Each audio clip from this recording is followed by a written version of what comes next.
This week on the first episode ever of my new show, Weekend Popcorn. Jack Quaid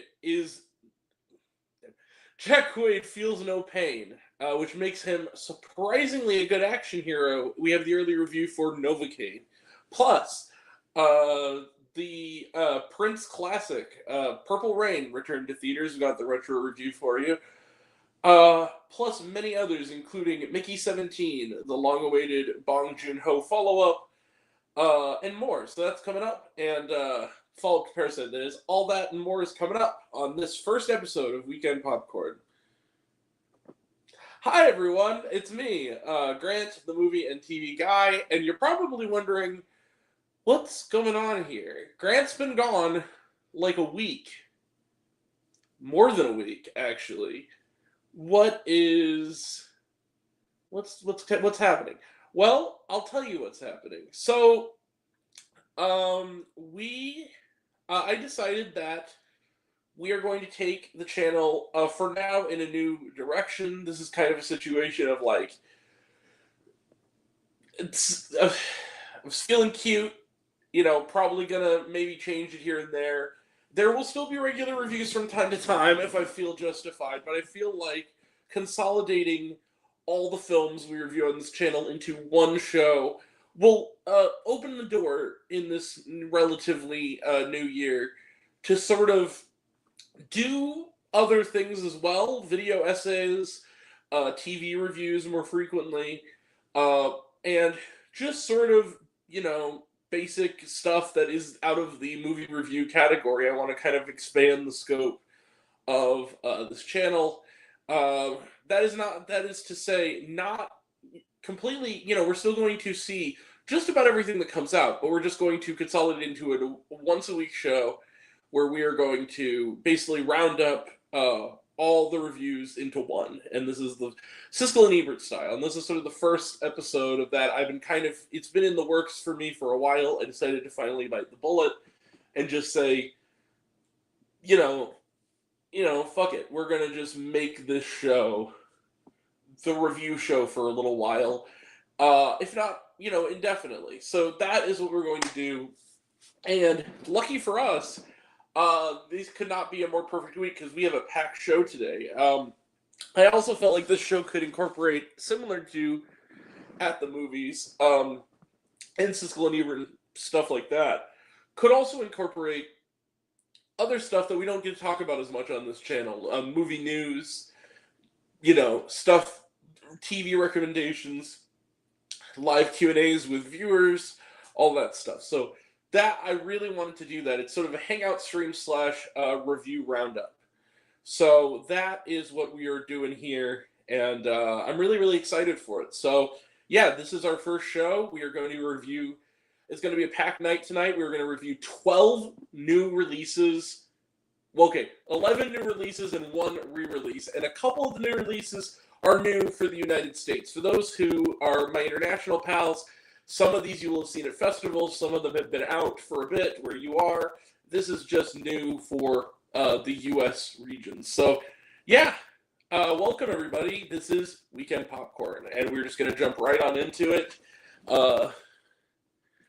Becca, how's it going? I will send that to you right away. Michael, how's it going, buddy?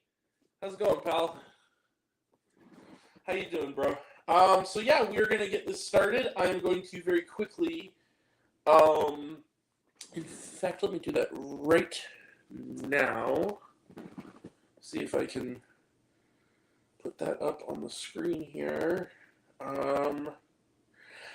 So before we do that, we will start with a review, and I've decided that we're going to kind of put reviews in a certain, we're going to kind of do a review, and then maybe a little other segment in the middle, just kind of, split up into categories. We're still going to have, by the way, don't worry, we're still going to have shawarma, we're still going to have trailer trash. That stuff's not changing. But, yeah, let's begin with a review that I know a lot of people, are interested in. It hasn't come out yet, although it's had so many sneak previews at this point, it might as well be out already. But we have an early review to start off the first episode. So this is an early review. And that movie is Novocaine. Novocaine is directed by Dan Burke and Robert Olson. And it is an action comedy starring Jack Quaid, the always terrific Jack Quaid. What is Novocaine about? Well, Novocaine, the plot is this. When the girl of his dreams is kidnapped, a man incapable of feeling physical pain turns his rare condition into an unexpected advantage in the fight to rescue her. Yeah, shit hits the fan. So, Novocaine is, I'm not even going to beat around the bush here. Novocaine is great. This is a really fun, really balls to the wall, gonzo, dark, brutal, silly at times, action comedy that sort of has a sort of cartoon energy to it. When I first saw the trailers for this film, I kind of was under the impression, I'm like, okay, it's Kick-Ass, but if it was the first hour of Kick-Ass was kind of the whole movie. That's kind of what this is, but it's kind of not at the same time. And my one worry going into this, because I saw this movie a week and a day ago. I saw this movie like 8 days ago. I've seen it twice now. I actually saw both of the sneak previews for it. I went into it kind of with the worry when I found out that's what it was the mystery film. And I went in kind of worried about, like, okay, this could be really, really good if they don't just use the premise as an excuse to just have a bunch of fistfights. Like, use this premise and have fun with sort of the loopy logic of it. It does. And that's one of the things I really love about Novocaine is it takes this concept, this really great elevator pitch of a movie, this idea of a love story and an action comedy where the guy who is rescuing the girl doesn't feel pain. And so literally his body is being put through the most horrible shit.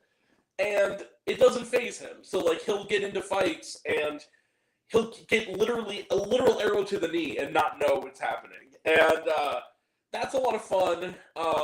And it's a Christmas movie, kind of. It's all set relatively on Christmas Eve, sort of overnight Christmas Eve.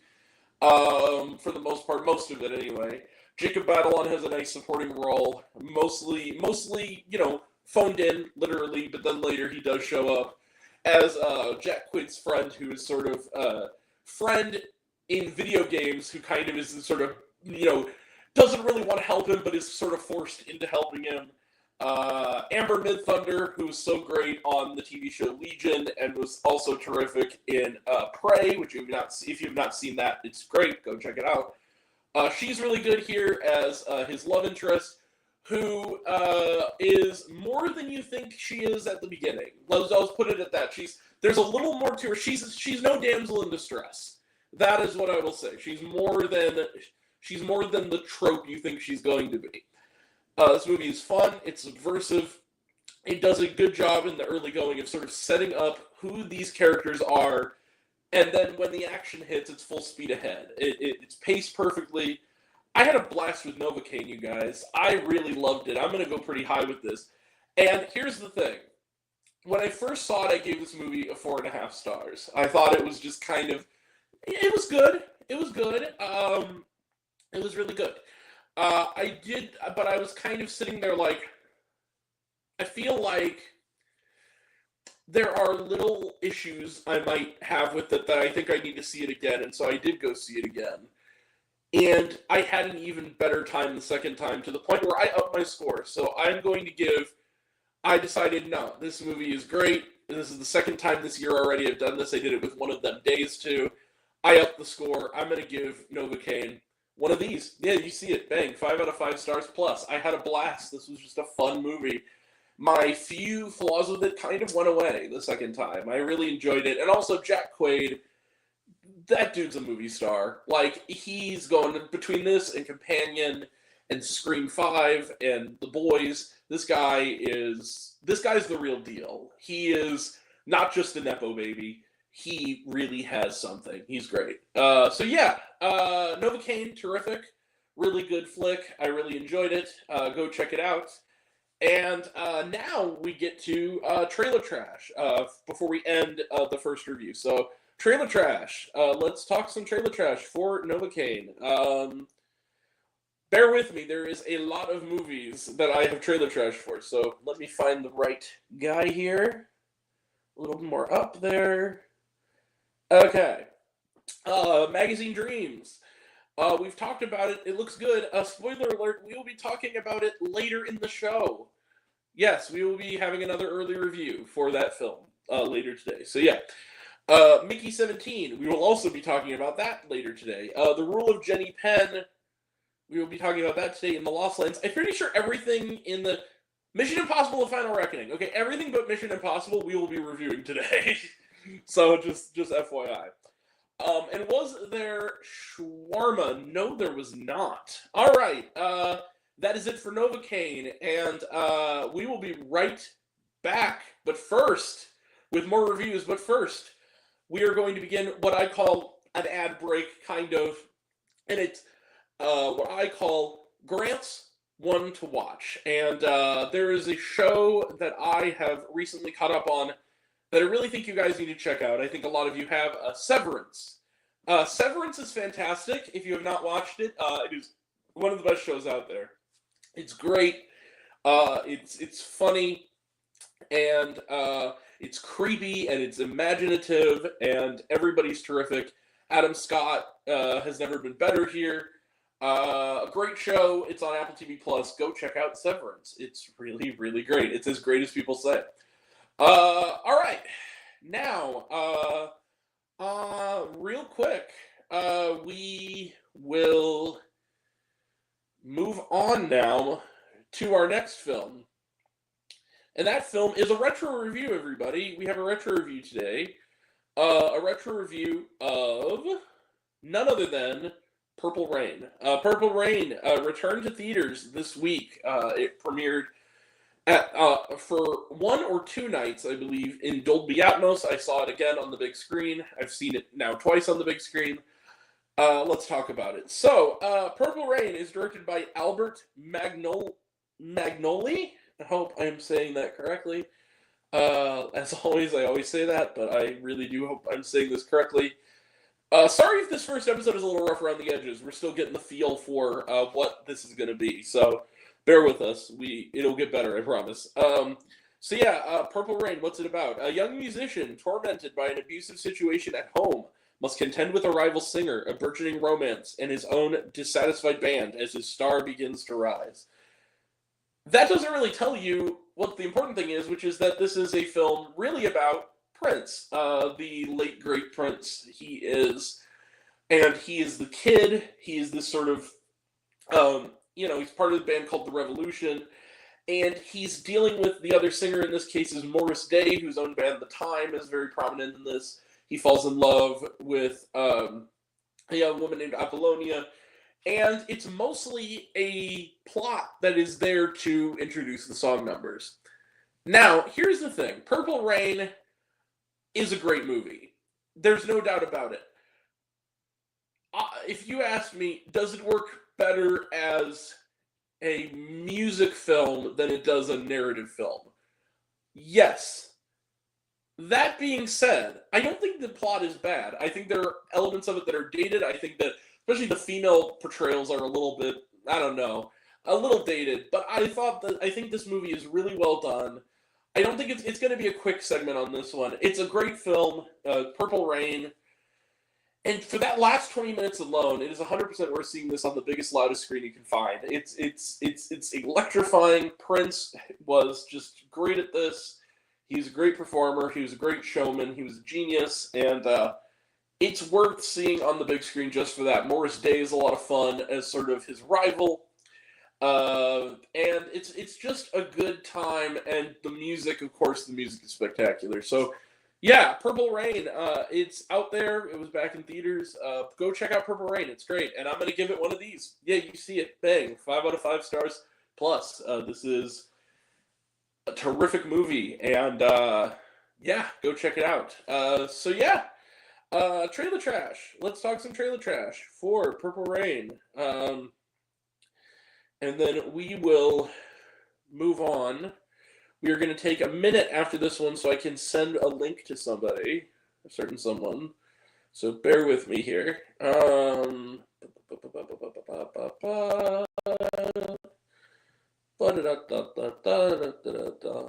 Okay, Purple Rain. Trailer Trash. Opus. Talked about it, looks good. We will be reviewing it on next week's episode. The Ballad of Wallace Island. Talked about it, looks good. Seven Veils. We will be talking about that today. Magazine Dreams. We'll be talking about that today. Sinners. Talked about it, looks good. And Mickey 17. We will be talking about that today as well. Was there shawarma?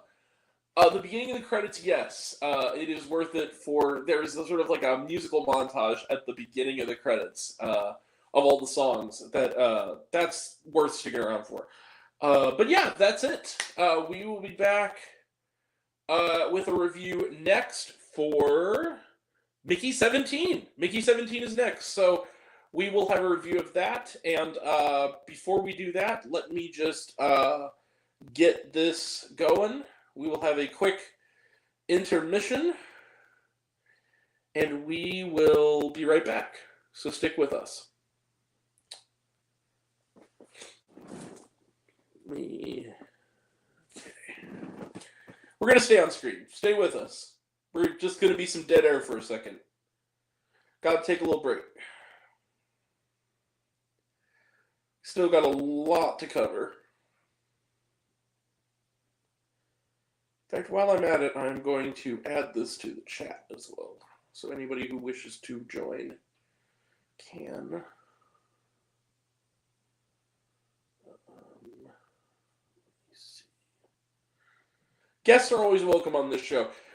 This is going to be a pretty free-form thing, so it's not going to have, as you can probably tell by now, it's not going to have a lot of structure. Other than we're going to try to get through all the films, and that's what this is really going to be. But yeah, it's going to be more than that.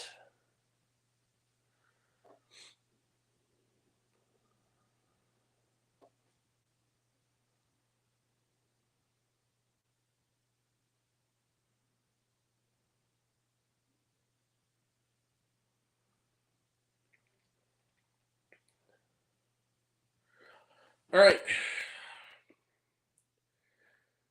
Being said, while we're sitting here waiting for our first guest to arrive, I have a joke for you. A dad joke, I guess you could call it. Hey, hear the one about the cannibal lion? He had to swallow his pride first. Ba-dum-bum.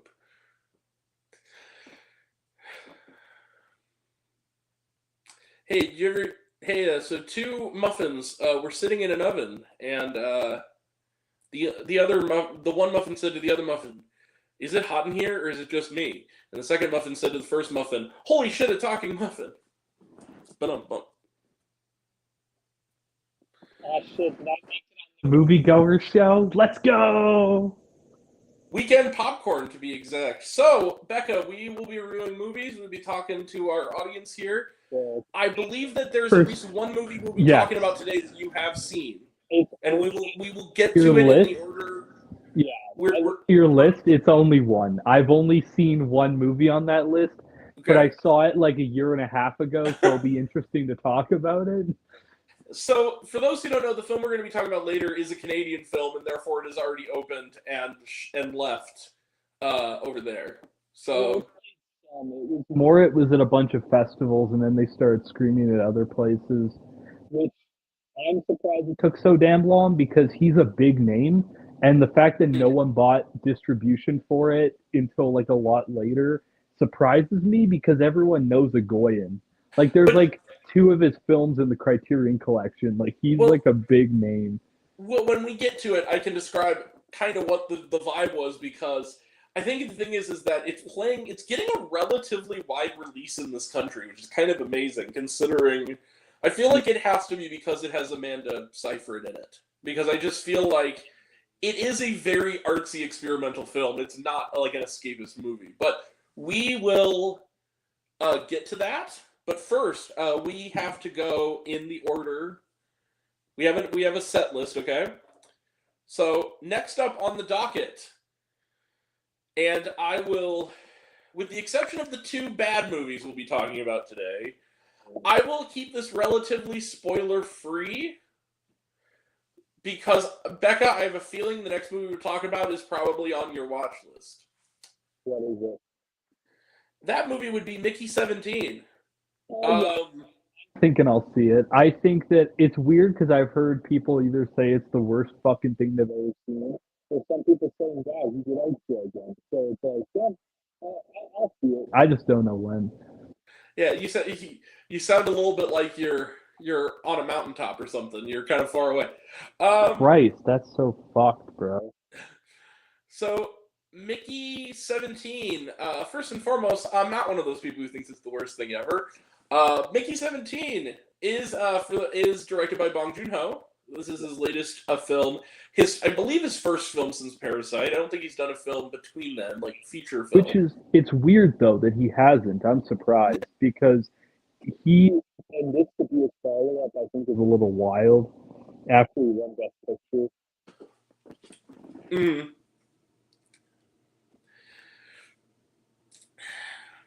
You sound. You're cutting in and out. Just FYI.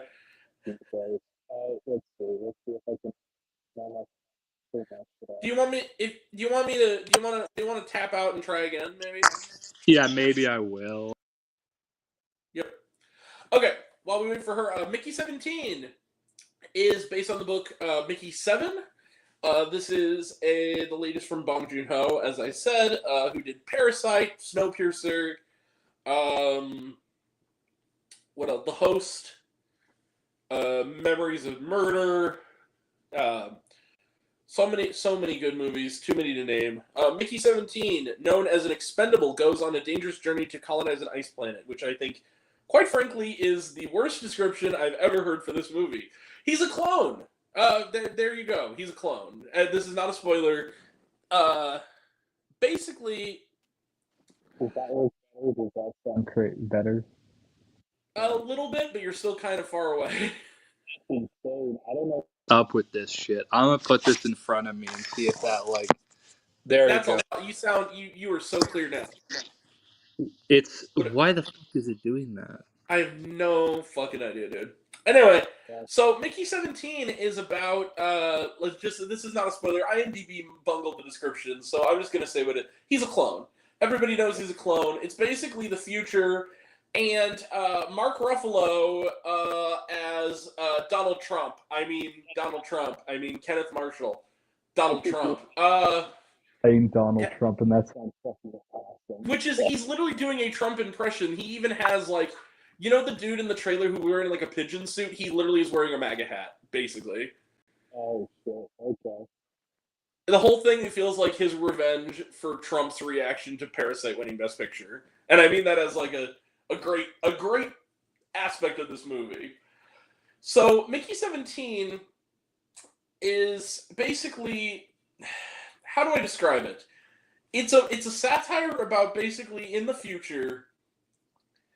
It almost has a bit of a Looper idea in the sense of this technology is created on Earth, but because of moral objections, it is immediately outlawed. So they literally have to go to outer space to create this cloning technology.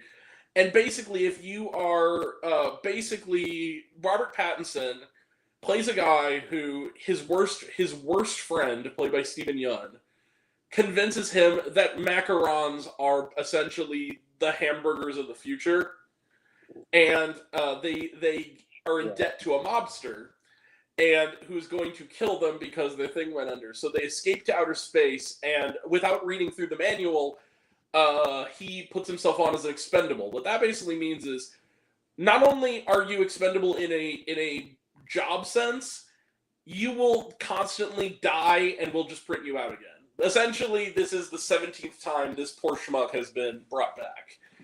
But then he doesn't die, and they already print him again, and each Mickey is a little different every time, and so this one is a more assertive, aggressive version of Robert Pattinson than Mickey 17 is. Mickey 17 is more timid and kind of goofy and kind of, Buster Keaton-esque, I guess, if you will. and then it keeps going from there. It's basically that Bong Joon-ho thing of it starts out as one thing and it keeps morphing, and that's what I like about his movie. She's back.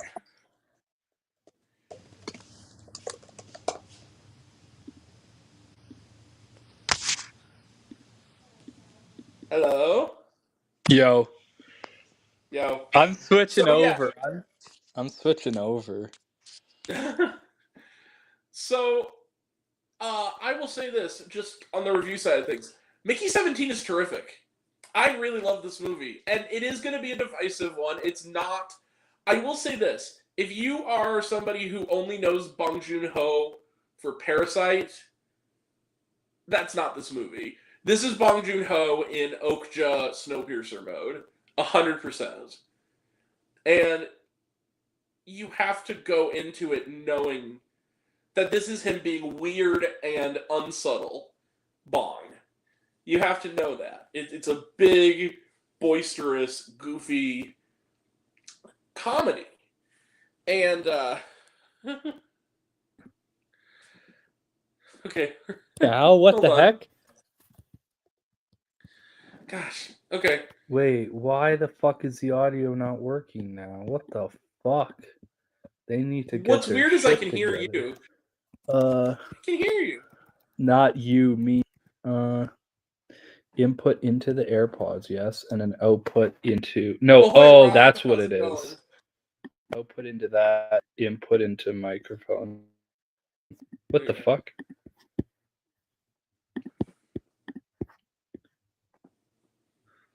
Hang in there, babies. Ahoy, Rob. There you go. Ahoy from Winnipeg, Canada. Ahoy to you, Rob. Thanks for coming. God. Canada. What was I saying? Oh yeah. The 51st state. Say, that's crazy. What was I gonna say with Mickey 17? Really weird that this is his follow-up to Parasite. I feel like when I saw the trailer, I was kind of dumbfounded that this is what he decided to make after, because it feels like it's not to... I haven't seen the movie, so I can't say anything, but it seems like it's very lesser quality, and I don't know if that has anything to do with the fact that it's Warner Brothers versus Neon, but it's very much... He went from a movie that was very much the Korean sensibilities that he's used to, and then he's making the studio film that I'm like, yeah, it just doesn't... something about it doesn't make it seem like it. Rob, respectful. I was being a smartass. I was joking. I was being facetious. Fuck Donald Trump. Yeah, no. And don't try to fuck him though, because you know what? You don't even need to try, and he'll probably try to have sex with you. You know, since he's one of those. Our first episode. It took us 28 minutes to get to our first Donald rape joke. Everybody, and I'm out. That 51st state shit is not funny. Rob, come back. Come back. No, it isn't. It isn't funny. But hey, you know what? Total... Fuck that guy.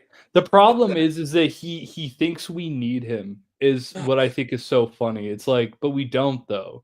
Like, we could exist as our own fucking country without anyone else. Here's the thing: that Shane Gillis episode of SNL was shit, but the one good thing to come out of it was In the Good Nights having Mike Myers wear a shirt that says Canada's not for sale, which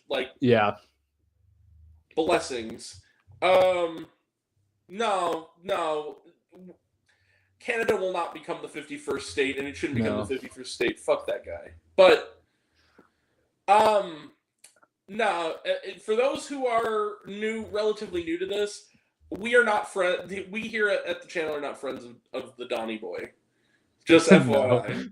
The Last Patriot, bro. I still haven't seen that trailer. Dude, but you sent me it to prove it was surreal. It doesn't exist.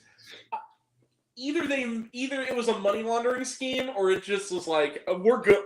It's a concept. It's the early era trailer in front of the Grinch all over again.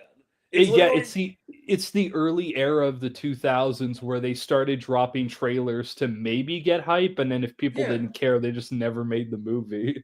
Canon film Spider-Man, anyone? Yeah.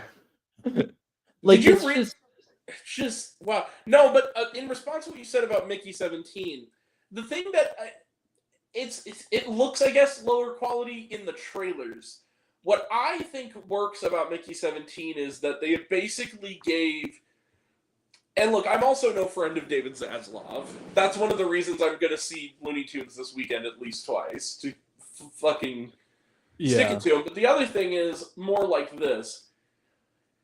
They basically gave him carte blanche to kind of make whatever the hell he wanted with money not being an object, which I think worked in its favor. Sometimes that can blow up in your face. Yeah. When you give even a brilliant filmmaker the budget and the means to kind of do whatever he wants. Yeah. That didn't happen.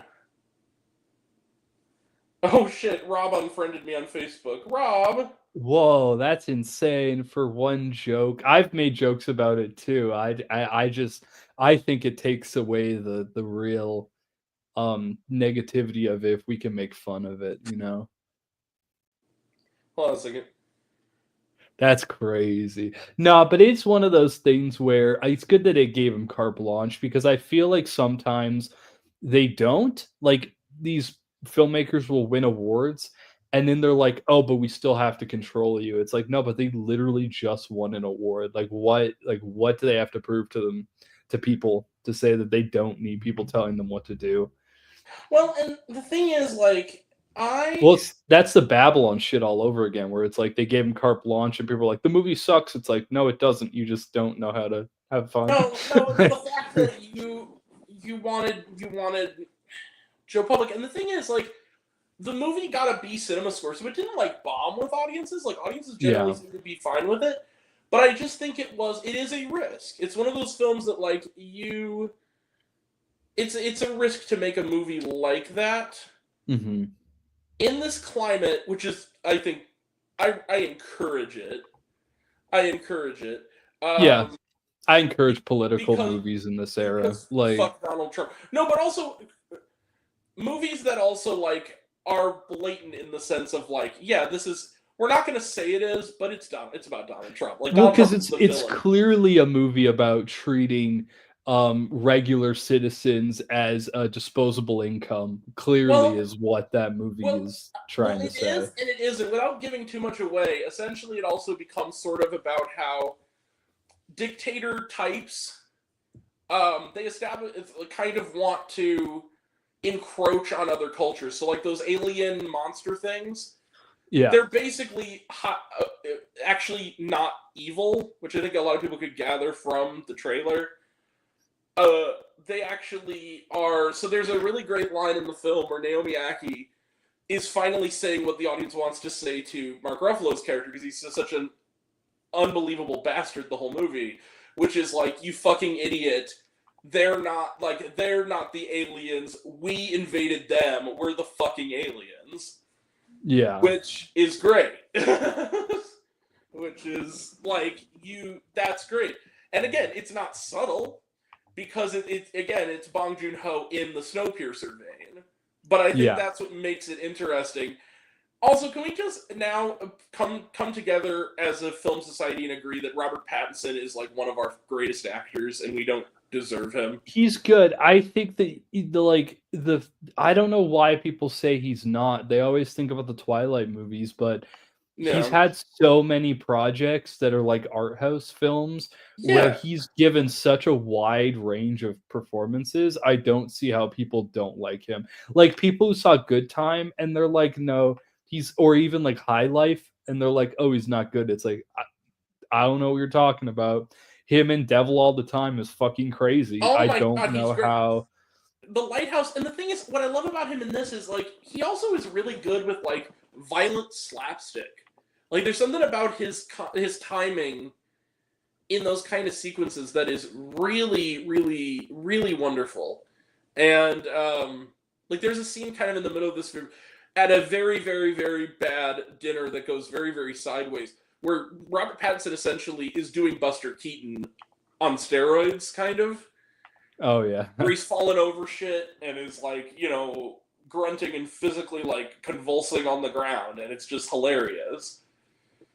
and it's like falling into tables and shit. Like, and it's really, really funny.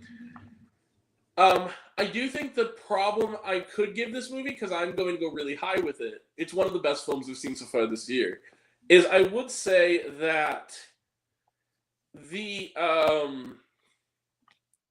it is about, because I've seen the movie twice now. I would say the movie could have shaved in the middle about 10 minutes off of itself.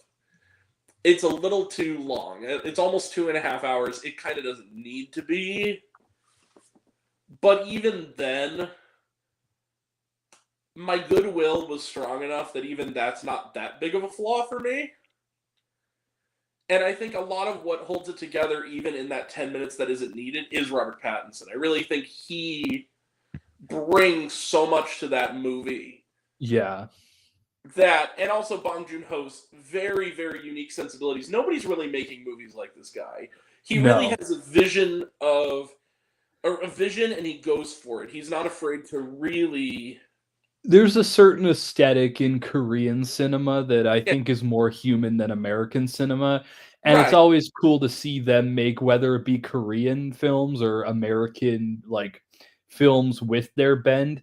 It's always interesting to see these Asian portrayals of humanity, because it's almost more honest and sincere, and sometimes even more groundbreaking than what America tries to do, except for specific directors who are on the ball when it comes to their aesthetic.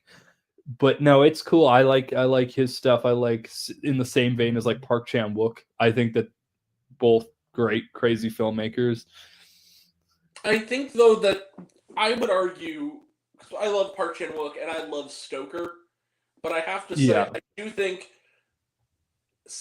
I think that Bong Joon-ho has had a better track record with his American films on some level. That's true. That's true, yeah. So, like, Snowpiercer is a great movie, and, Okja, to some extent, is an American film, and that's also really good. So, like, he has...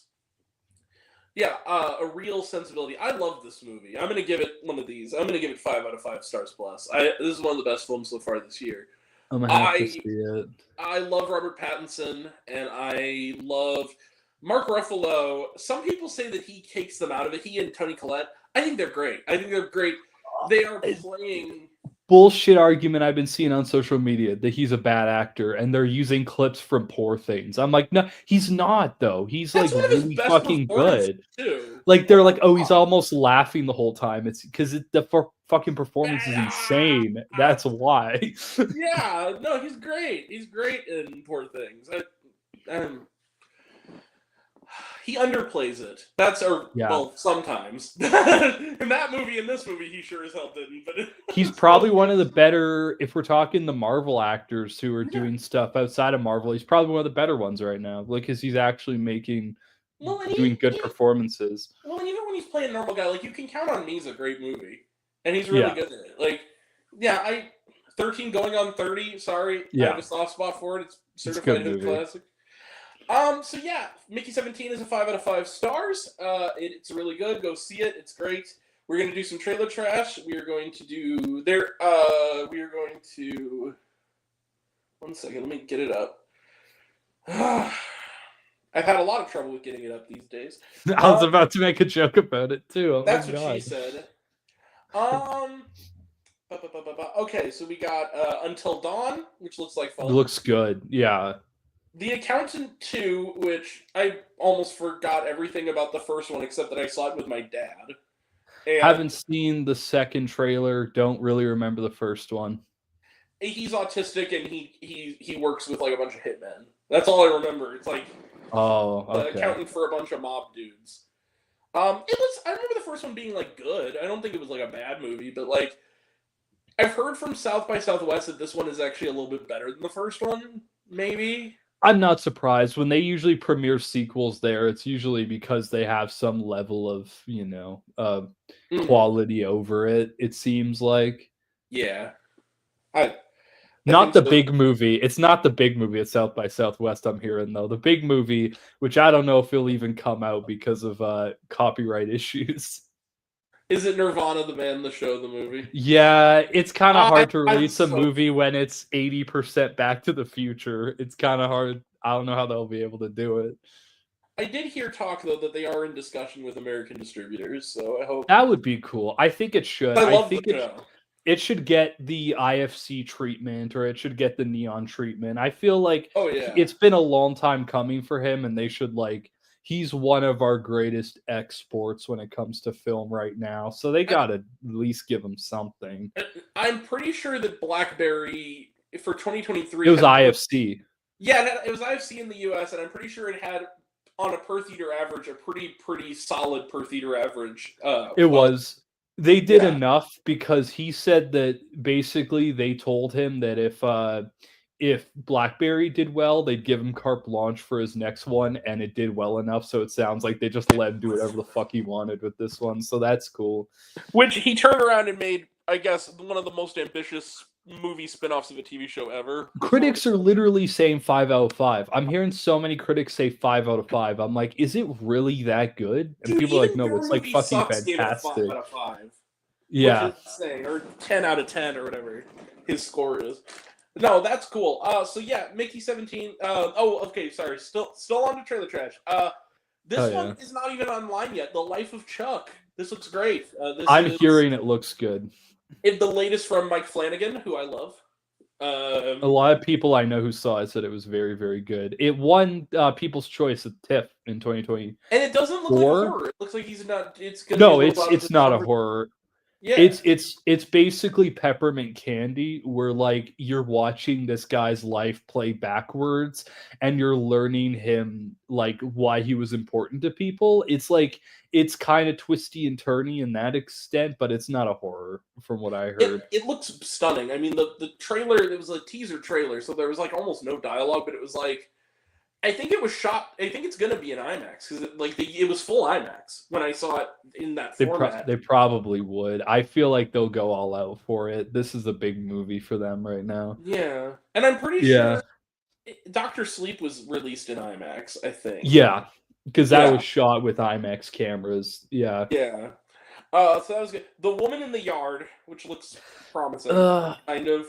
I don't know. I saw the trailer come out, and I'm like, this motherfucker really comes out and releases 2 versions of the same movie every fucking year and just goes with it. It's insane to me. Like, when did we let him be acknowledged as like an active director? Like, he's not good. About? The guy who's directing Woman in the Yard. But here's the thing. I think it's Kwame Colette Sarah, and the thing is, Kwame Colette Sarah, yeah, but he did Orphan. Which is like he did do Orphan, which is great. Which is awesome. But when I look at his track record, I'm like, okay, House of Wax and Orphan are great, but the rest of them are bad. Well, House of Wax we can debate on. Orphan was great. I liked I have a bit of a soft spot for Jungle Cruise. I thought that was kind of it was okay. It was like one of those movies. It was passable. We went and saw it in the theater. I think that was when I was moving out to Toronto that came out. And we were watching it, and I was like, yeah, it's whatever. It's okay. They wasted Paul Giamatti, but other than that. They wasted a lot of stuff. I think it could have been it was trying to be Pirates of the Caribbean, but it was clearly not even close to that. It's one of the better big budget movies with The Rock in it, though. I would put Jumanji 2 over that, probably. Because that one's really fun. That's a good movie. The new Jumanji movies are kind of the blueprint for what you want that kind of movie to be right now.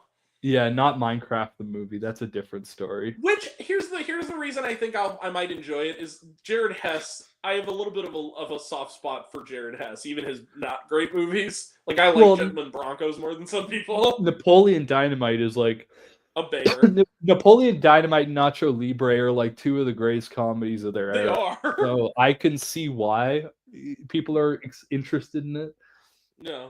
Well, just to see Jack Black in that guy's world again, like, yeah, with the quirkiness and the later trailers have looked a little better. Like they're better than the teaser trailer. Like to me, they look like they're gonna be 6. It's gonna be a 6 out of 10 movie. Where I'm like, okay, it's not the worst thing I've ever seen, but it's also not groundbreaking. It's just kind of there. It does look like a kind of movie where I'm like, Jared Hess will have fun with this. I would love to see this if like Lord and Miller did it It would probably be really fun with their Lego movie aesthetic to it. I think that'd be really cool. Yeah.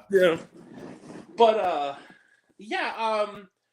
and we got The Woman in the Yard, which looks okay, I guess.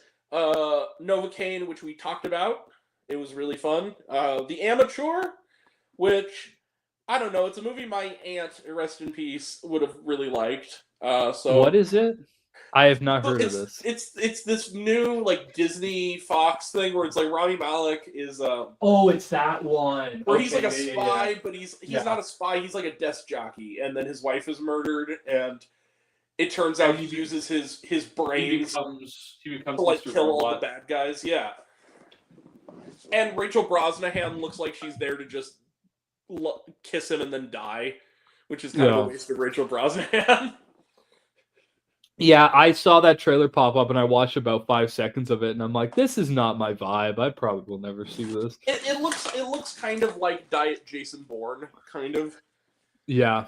Well, like, Diet Jason Bourne because Rami Malek is so skinny. Awful. I shouldn't make that joke. Hey, listen, I do the I'm sorry, Rami. Here. Knock it off. That was good, though. The Amateur, Final Destination Bloodlines, which, look, I love. Oh, my God. I'm excited. One franchise, because everyone looks at me and they're like, oh, you're like an art... Like, some people think I'm an art snob and shit, and it's like, nah, but I like the Final Destination movies. Like, they're so much fun. There is some artistry to them, though. There is some intention to them. I remember...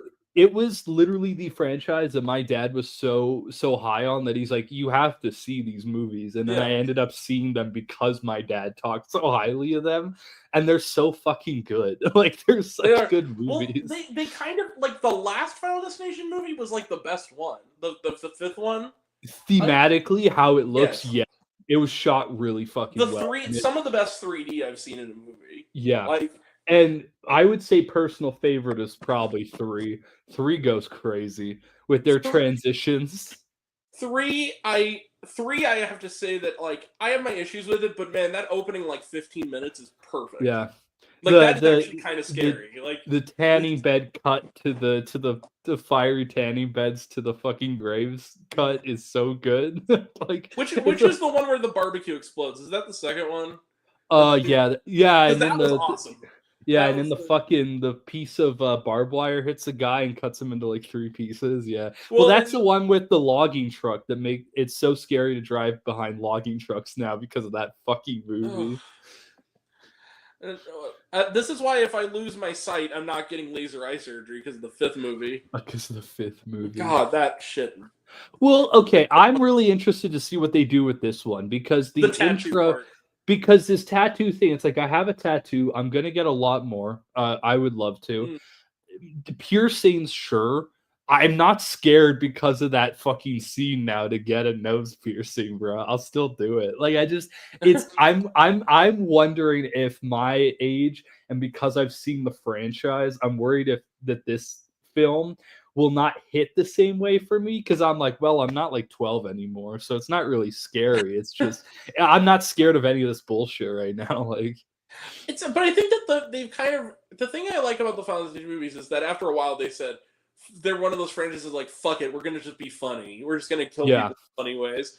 So it's like I don't think it's even trying to be scary as much anymore. It's just kind of like I feel like the writers' it's Saw shit. Movies, it's like Saw. It's like Looney Tunes shit now, where it's like it reminds me of the whiteboard in Cabin in the Woods, where it's just like a bunch of like this is how we should kill people this way and this way and this way and that way, and we'll put it in the script. We'll put it in written form, like she tries to get laser eye surgery and falls out a fucking window. That's crazy that we're getting Cabin in the Woods again this year. That's crazy. With Until Dawn, it's just Cabin in the Woods again. Which I'm like, you know what? Sure, I'm down.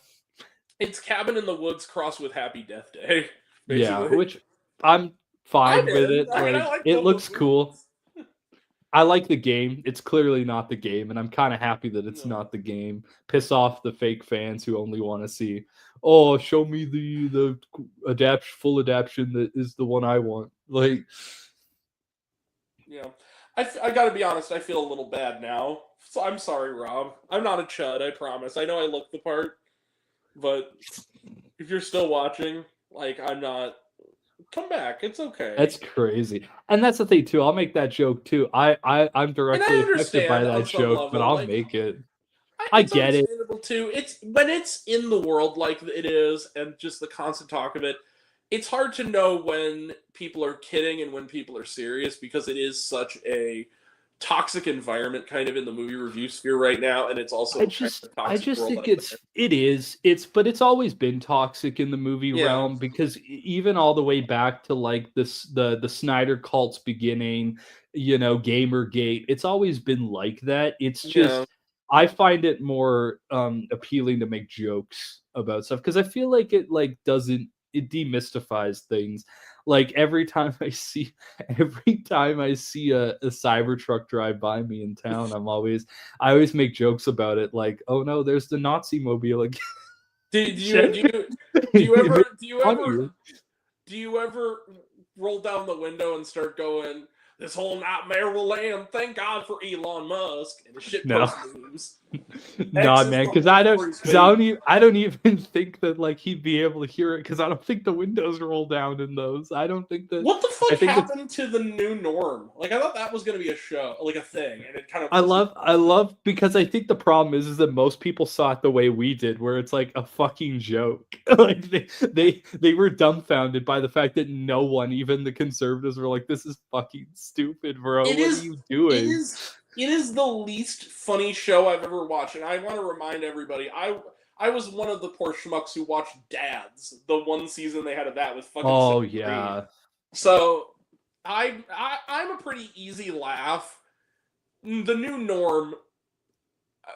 It's literally buzzwords the show, and it's insane. Buzzwords with a really obvious canned laughter, and it's like All in the Family if you took out everything that made that show brilliant, including particularly Norman Lear. Also, because I think that All in the Family was a satire on the old era that was literally leaving and how we should move on from these old opinions. Yeah. The new norm wanted to solidify those opinions and didn't get that All in a Family was like a joke. Like that you weren't supposed to relate to Archie Bunker. You're supposed to be like, wow, he's some old fucker that needs to learn his lesson. Like that was the brilliance of Norman Lear, rest in peace, is that he would take. And his last show, which recently came out, A Clean Slate with Laverne Cox, that was also a really good show. What he does is he takes these hot button issues and he's not afraid to confront them on both sides of the aisle and have them hash it out. He has balls, and he shows it how it is. It's not like some propaganda machine. He just shows life how it is, and he was good at that. And he's on the right side of it. Like Clean Slate. The whole premise is that Laverne Cox comes back to visit her, old curmudgeonly father, and in that time, she has become a trans woman, and it's about the father trying to learn to relate to his daughter now. Yeah, and it was done with humor, but it was done with heart. Like, it was done with a real sensitivity and intelligence that is worthy of Norman Lear. That is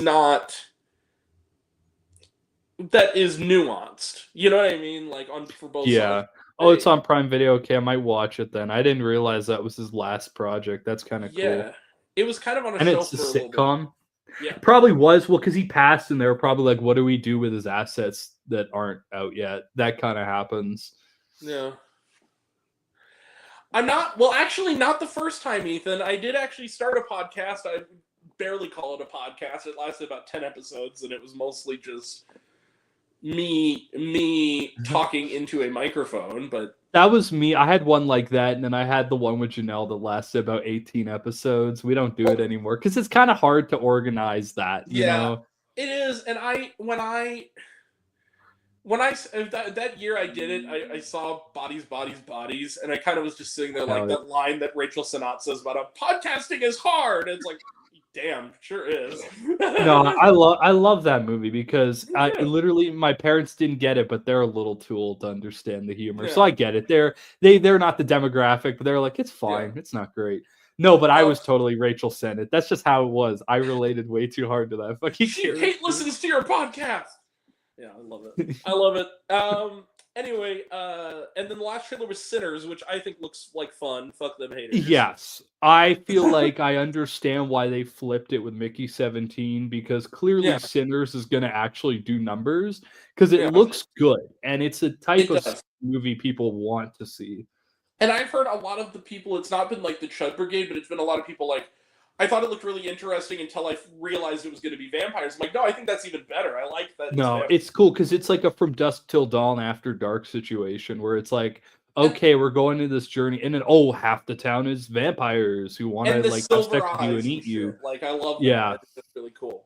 It makes it feel kind of grounded. I like the approach that Coogler's taken with it, and it's shot really interestingly because I think they shot it in 65 mil, so it has a weird like aspect ratio to it. Either 65 mil or I think like 35 IMAX, even something about that. But it looks really weird. But I'm down for that because we don't see a lot of movies that look like that these days. Yeah, it's true.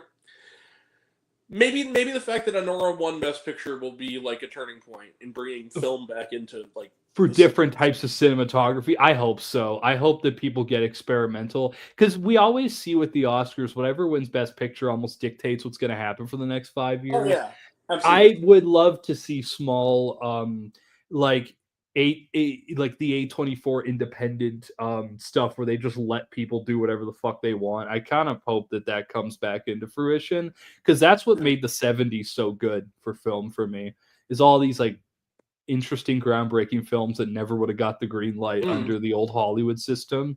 All right. I gotta tell you, Becca, we only are 3 reviews in. We have at least 9 more, and it's coming on an hour. So let's go. Okay. We gotta move it on. So yeah, and then that's it for the trailers. Was a shawarma? No, there wasn't. Although they do like the prayer song from earlier in the movie, which is fun. Novocaine 2, Electric Boogaloo. No, this is for Mickey 17. But yeah, Mickey 17 too, Electric Boogaloo. Because also he's not only is he Donald Trump and he failed his election twice, he's a failed pastor also apparently. Oh, that's fun. Oh, and his little minion is like looks like a priest except that he has like a stud in his chin. Oh, and he says fuck a lot. It's great. You gotta see this movie. It's awesome. I will see it whenever I get around to it. I'll watch it. I'm interested. It's Bong Joon-ho. Okay, Rule Breakers. This is the latest from our friends at Angel Studios, who are hit or miss.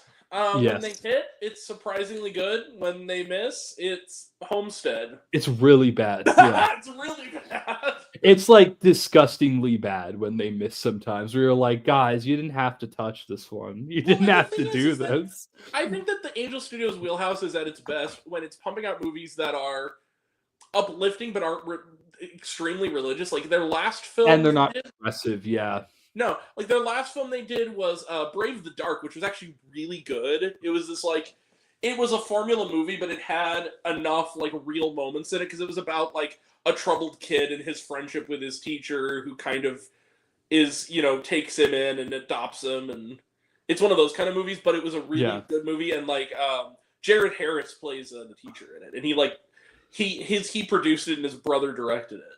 So like it was actually talented people making it. If they're making heartfelt films about loving your family and loving the community, sure. When they acquire the propaganda ones, that's when I'm like, guys, you don't have to touch these. But I see why you're doing it. You're trying to corner a market. Like Cabrini was a spiritual movie in that it's about a nun, but it was actually the premise of that movie. It had real actors in it, like it had John Lithgow in it, and the whole idea of it was. Oh, he did that. That's fun. It's about using your faith to also crush the patriarchy and show that a woman can do whatever, and that was cool. So totally. Like that was neat. Sound of Freedom on its own, I think the people making the film not named Jim Caviezel and Tim Ballard, I think did go into it probably with good intentions. The concept I think is interesting. I think the execution of it though is a little bit phobic to like cultures. I think it's like a little xenophobic. It's very xenophobic. Like it is. But here's the thing. I don't think that, for instance, maybe it's also because I've seen interviews with him. I feel like a lot of people are laying the blame on Alejandro Monteverde, who directed it, and I do think that like he is a pretty good dude. Like I think that he was the first one when people were saying when the allegations came out about Tim Ballard about how we made this movie we made this movie with no knowledge of really to any degree of like his really bad shit, and like we believed him. Basically, he played us for fools. Like he owned up to it. He played us for fools. He made up this story that would have made a great movie, and it was all bullshit. And we're sorry for the actual victims that this movie might have hurt, but we honestly didn't know. Yeah. And I kind of believe him in the sense that, first off, I've met him. He seems like a very nice guy.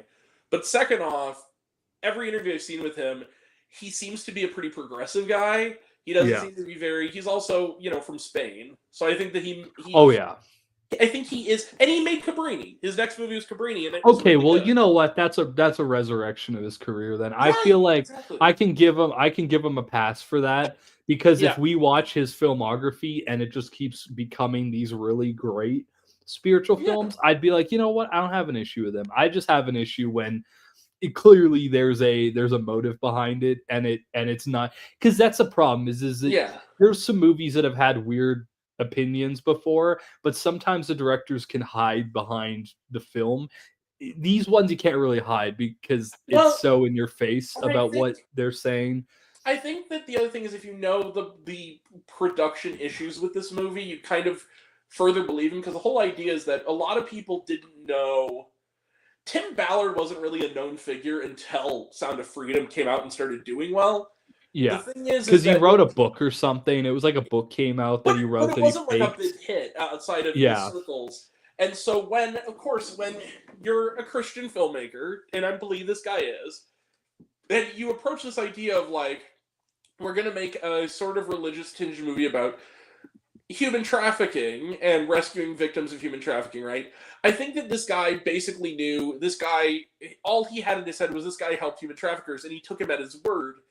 And then the thing is, the movie was made and on a shelf for a while because its previous distributor sold it off to Angel Studios. Angel Studios actually said at the premiere that they didn't even sign on the dotted line to acquire it until 2 weeks before the 4th of July release. Yeah, well, because it was like a Disney. Disney had it for a while, Disney Foxed it, and then it was one of the movies that they sold off after the Fox acquisition. Which it makes sense, because they don't. The Fox films that I'm so used to seeing don't really come out anymore, and that would make sense as a Fox film. Like they would totally drop that shit. I think it was actually going to be one of the a Fox VOD movie. It wasn't even going to be in theaters. Yeah. It was like Fox Home Entertainment or something. But again, it was, I think on its face value, if you take it at its word, a couple of scenes of Jewish stereotypes looking up kids on the internet aside, I do think the movie as a movie in and of itself, if you look at it with the level of ignorance I'm sure that the people who acquired it had, you could buy it as like, okay, this is just kind of, it's not very polished, but it's not really that offensive, I guess. But then when you find out who Tim Ballard really is, it retroactively makes you go, oh shit, this guy is a monster. And it makes the movie kind of worse because you're like, oh. Yeah, man. It's like finding out directors did terrible things and then watching their movies and being like, oh, they literally just said it in the movie. For instance, we're going to be reviewing on this week's. Oh hell yeah! The new one from what's his face, Victor Salva. Victor Salva's new. Oh movie? No! Jonathan Major's new joint. We're getting an early. Oh yeah. I heard it's pretty good. Despite. Well, here's the thing. That's what I'm going to say. It is very good, and we will get to it at the end. It's going to be the last review for tonight. But now we go to Rule Breakers. So this is directed by a director named Bill Gutentag. That is his actual name. Gutentag. And this is one of their good ones. It's not one of their great ones. It's not in the higher level, but it's also not overtly religious, and I think that's what makes it interesting. So this is, again, like a lot of their films, based on a true story. It's essentially it's about this team of young women called the Afghan Dreamers. They were women in Afghanistan who were won gold in an international robotics competition, like STEM competition. Oh, okay. And it was a true story. Phoebe Waller-Bridge is in it as one of the judges, and she also is an executive producer on it. So it's more of a feminist film than it is a absolutely film. more of this film. Yeah. And, just like Cabrini was. Yeah, that makes sense. Yeah, just like Cabrini was. It's a good film. I think that the character work is strong. I think the lead performances, which are, there's not a single, it's not whitewashed. They all are, Middle Eastern, Afghani actresses and actors playing these parts. Maybe, Indian, some of them. But, like, they could pass as those people, right? As those characters. Their real-life counterparts, I mean. And because it is one of those joints where you do see the real life counterparts at the end, kind of. Yeah. And it's good, and it's good. It's not groundbreaking. It is, for a movie called Rule Breakers. It is very PG. It's very safe. It plays it by the books. Yeah, like, you're dealing with a situation. I did wish it went a little bit harder. It is family friendly, which I think with this subject matter, like, one of the things I really admired about Brave the Dark is that it was PG-13, and it kind of pushed the boundaries of it. Like, this was a movie where that kid was traumatized by real shit. Like, his mom, his dad murder-suiciding himself into his mom in front of him. Yeah. Like, that kind of shit. And so, like, this movie, you're dealing with the fact that, like, they're receiving death threats because they're, Afghan women, and sadly, prejudice of women are still all over the world treated that way. But they kind of gloss it over. It kind of is like, okay, but we'll have a scene where we remind you of the stakes, and then we go back to the cheer-worthy moments.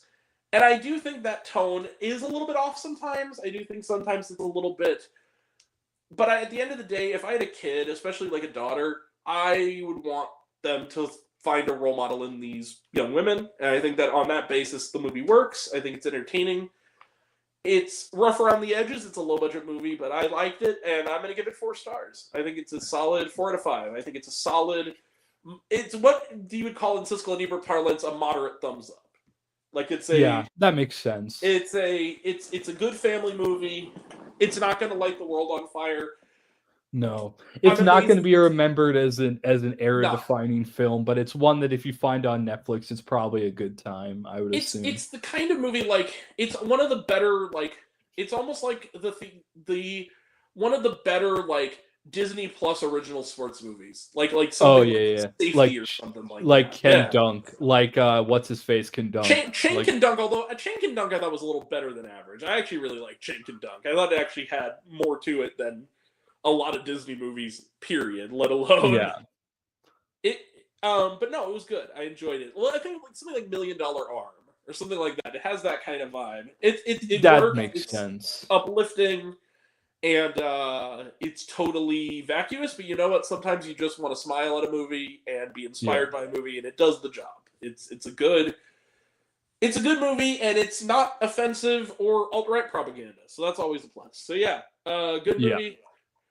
Yeah, good movie. It's a good movie. Go see movie. I'm Yeah. Abdul Mateen II. Let's go. No, yeah from Jimmy Kimmel. Oh, you should see movie. It's good movie. It's me. That's a good segment. I love that fucking. That might be one of the only funny things on Kimmel at this point. This is Angelina Jolie. She was so nice. She was. Or I was watching one thing. Brad Pitt. I had to watch Guillermo on fucking the red carpets again because he's so funny when he goes. I love Guillermo. He's drinking fucking straight up whiskey with all these motherfuckers. It's like, yeah, take a shot with me, and he's like, yeah, take a shot of vodka. It's like, it's so funny, bro. Like, I like some of the mean tweets. I especially like the best one.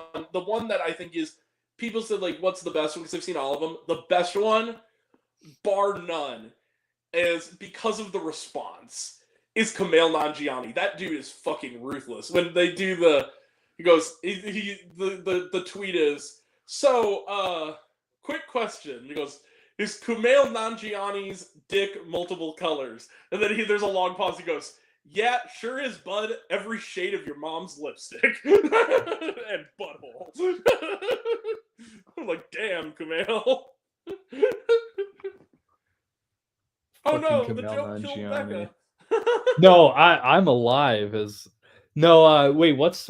I haven't looked at your list. What's next? What's after this one? What is next after this one? God Is almighty. it Plankton the movie? Because I could talk on that one. No. Oh yeah, you saw it on Twitter. That's I right. saw it. It leaked on Twitter, and I watched it. Same with the Sandy Cheeks joint. I watched both of them like last year because they were on Twitter. It's not Plankton the movie. It is. This one we can do quick. In the Lost Lands is next. Oh yeah, I heard it was fucking garbage. Yeah. Review over. Well, what do you expect from him these days? He Right. He hasn't made a good movie in a long time. So. And this is coming from the schmuck. The first regular movie review we did on this channel was Monster Hunter, and I gave it a matinee. So I kind of am. And Monster Hunter wasn't bad. It was not. Well, I would say I would prefer. Mortal Engines was better if we're talking about more recent stuff he did, but I feel like a lot of it is still. He didn't do Mortal Engines. Did he not do Mortal Engines? I actually kind of liked Mortal Engines. It Who took was me. Mortal I didn't Engines? I think it was like one of Peter Jackson's buddies. Like he wrote. Oh well, hey, you know what? Okay, well that's out of the question then. But he did do Pompeii, which was kind of a guilty pleasure. Like Kiefer Sutherland. That was okay. I saw it the same week as RoboCop and Monuments Men, and I'll tell you right now that literally it's the worst. It's the worst one out of that list. I'll be real. RoboCop is the best one in that list. Honestly, the RoboCop remake is kind of underrated. I kind of like. It's not terrible. It's really not. At least it has Samuel L. Jackson being funny in it, doing the whole "I'd buy that for $1" shtick. I'd buy that for $1. Yeah. So, but before we get to that, trailer trash. Let's just go through these real quick. Smurfs. It looks cringe as fuck. Probably. I feel like there's a reason Nickelodeon took their name off of it. I think even they saw the writing on the wall that like this is just a giant advert for a Rihanna album. Which it seems like it. Also, influencer Smurf, fucking blow me. Karate Kid Legends. It looks like fun. Yeah, it's okay. I'll see it. Finally acknowledge Jackie Chan as a part of this universe. I have to catch up. I have to catch up on Cobra Kai to watch it, but you know what? I'll see it at some point. I have not seen a frame of Cobra Kai, so I probably need to do the same. Bob Trevino likes it. This looked kind of cute. This is like it was a festival player. I heard some decent. I didn't hear amazing things about it, but I heard some pretty decent sevens out of it when it played festivals. It looks like the kind of movie that if my Nana was still alive, I'd take her to, and she'd walk out and she'd go, "That was really cute." That was delightful, like that type of energy. Yeah. And also, like I love Barbie Ferreira and I love John Leguizamo, so I'll see anything with them. Barbie Ferreira isn't in enough, but I think a lot of it comes down to the fact that I think she got screwed over with the whole Euphoria thing. But I like John Leguizamo is one of those guys where like even when he's in a bad movie, he's so charming and so funny that it's like I'll watch it if you're in it. Like when he's on the Daily Show, he fucking kills it. He's really funny. And like there's a part in the trailer where like she asks him to help her because her toilet gets like clogged in the trailer, and he's like, "I need to let you know something." He goes like I'm so sorry. Like, don't be sorry. Sometimes shit happens. It's like, okay, it's cute. Yeah, I like you, John Leguizamo. You're likable. Anyway, so that looks cute. How to Train Your Dragon looks great. Totally unnecessary. It looks like the exact same fucking movie. I think the visuals, casting, but other than that, the visuals look fine. But I'm not gonna see it because I don't know why the fuck I would. I've already seen the trilogy when they dropped. Like, they just can't leave well enough alone. That's the thing. Like, it just looks like okay. Like at least Lilo and Stitch. From what I hear of that, they're at least going to do some things differently. This just looks like How to Train Your Dragon. But there's a problem with that one, too, because we have not seen any footage yet, which makes me scared that they are scared that this movie is not... People aren't going to like this movie because they show us fucking shit from it already. Well, which sucks even more because Dean Fleischer Camp is doing it, and he did one of my favorite animated movies ever. So that's a bummer.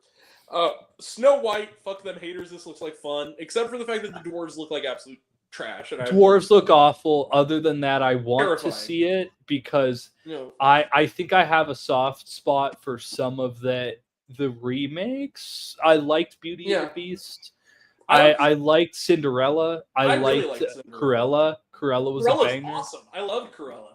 Like I'm sliding into that era where I'm like, no, I do like the was Disney good. princesses. Like they're cool. Yeah. Snow White's probably going to be fine. I'll see it. I'll probably like it more than Little Mermaid just because of. I don't know how big her involvement is, but apparently one of the credited screenwriters is Greta Gerwig. Okay, literally, I didn't hear that till yesterday. Really? Tyler texted me when I was at work. I opened up my phone and he's like, do you fucking realize that she's one of the screenwriters?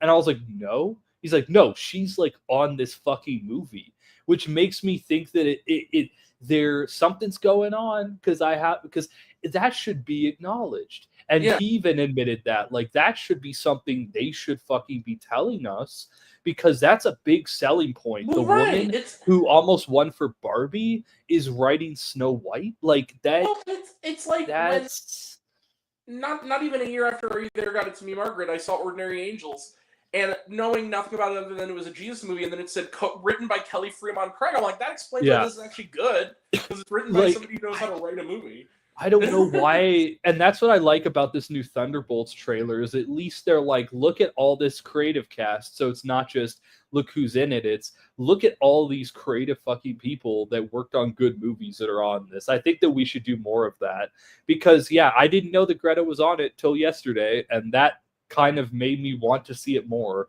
because Greta has done banger after banger her whole career. Oh, and also Rachel Zegler is a perfectly charming and fine actor. People need to leave her alone.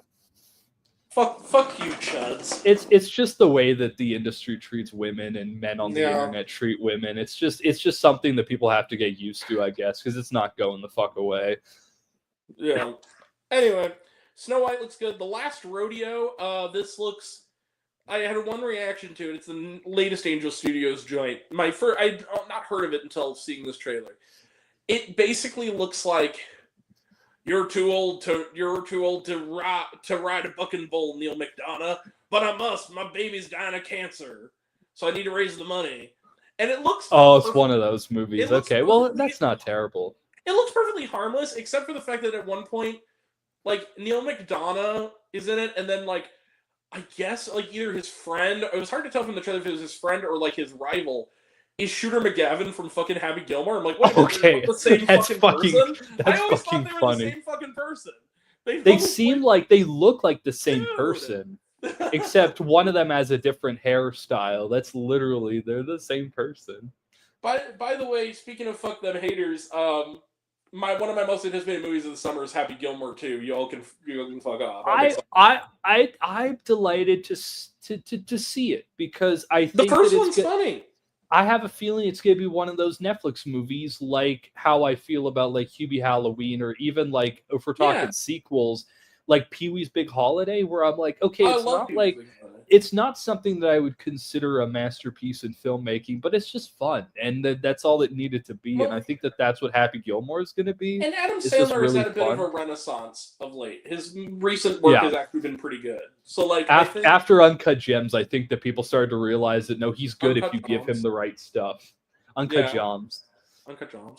No, I like one of my favorite movies was not last year but the year before was You Are So Not Invited to My Bat Mitzvah, which going into it I was like, this looks kind of cheesy and dumb, and then like early and often I was like, this movie's really charming and funny and kind of sweet. Like, I don't know why this movie is kind of just like under the radar because it's good and his daughter's actually a pretty good little actor. I think that's another example of a movie where they didn't properly advertise what it was, so I don't think people ever figured out what the fuck it was for real because they never did the legwork so that people Hustle was kind of the same way with that year with Adam Sandler. That was also a really good movie. But that was also a movie that flew a little over because it was 2020, so there was nothing else coming out. So people were like, "Oh, did you see I heard normal people in my life being like, "Did you see the Adam Sandler basketball movie?" And I'm like, "Oh, what are their fart jokes every 5 seconds?" Like, no, it's actually a drama. Like, it's a serious character study about this guy and his relationship with his star player. It's actually pretty good. Like,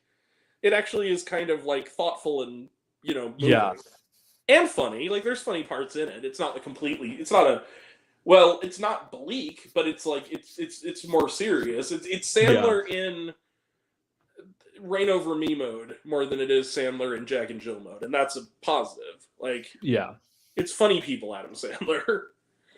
So yeah, that looks like fun.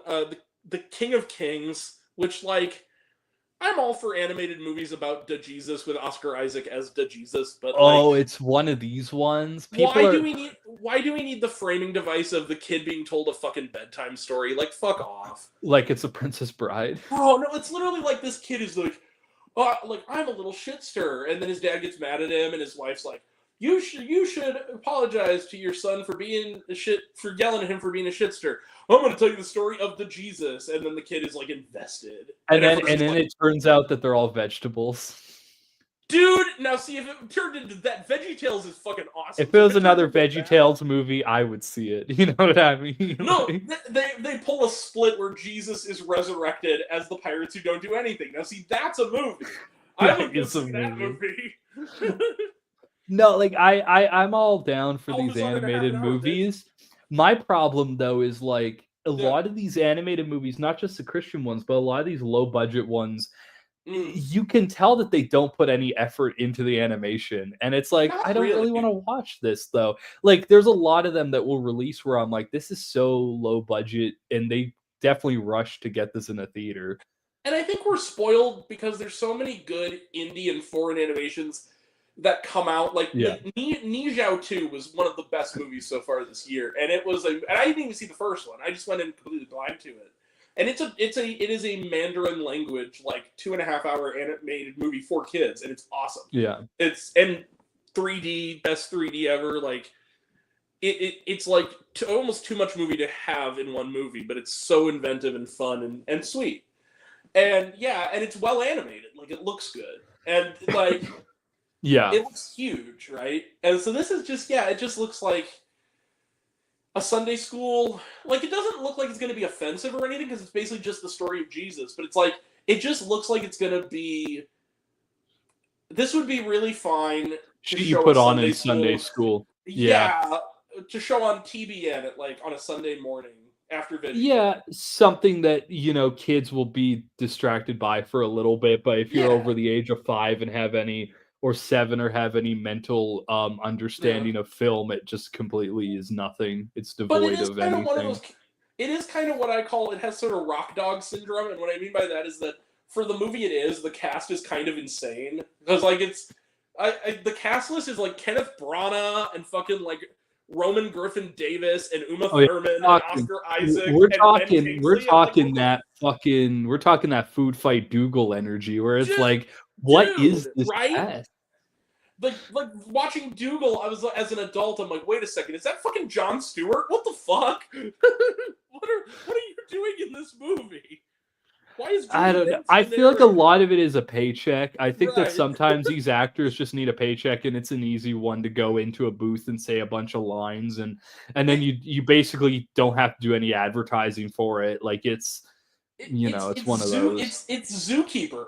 It's literally, remember that movie Zookeeper where it's my god, with Kevin James. It was a shitty Kevin James movie, but the voice cast was like every talented person who was funny in Hollywood. It was like Maya Rudolph, Adam Sandler, Judd Apatow, like Don Rickles, and you're just like, he was getting like actual career best comedians to be in this fucking Zoom movie. Cher, Stallone, like they were all in the like. What did they have on you?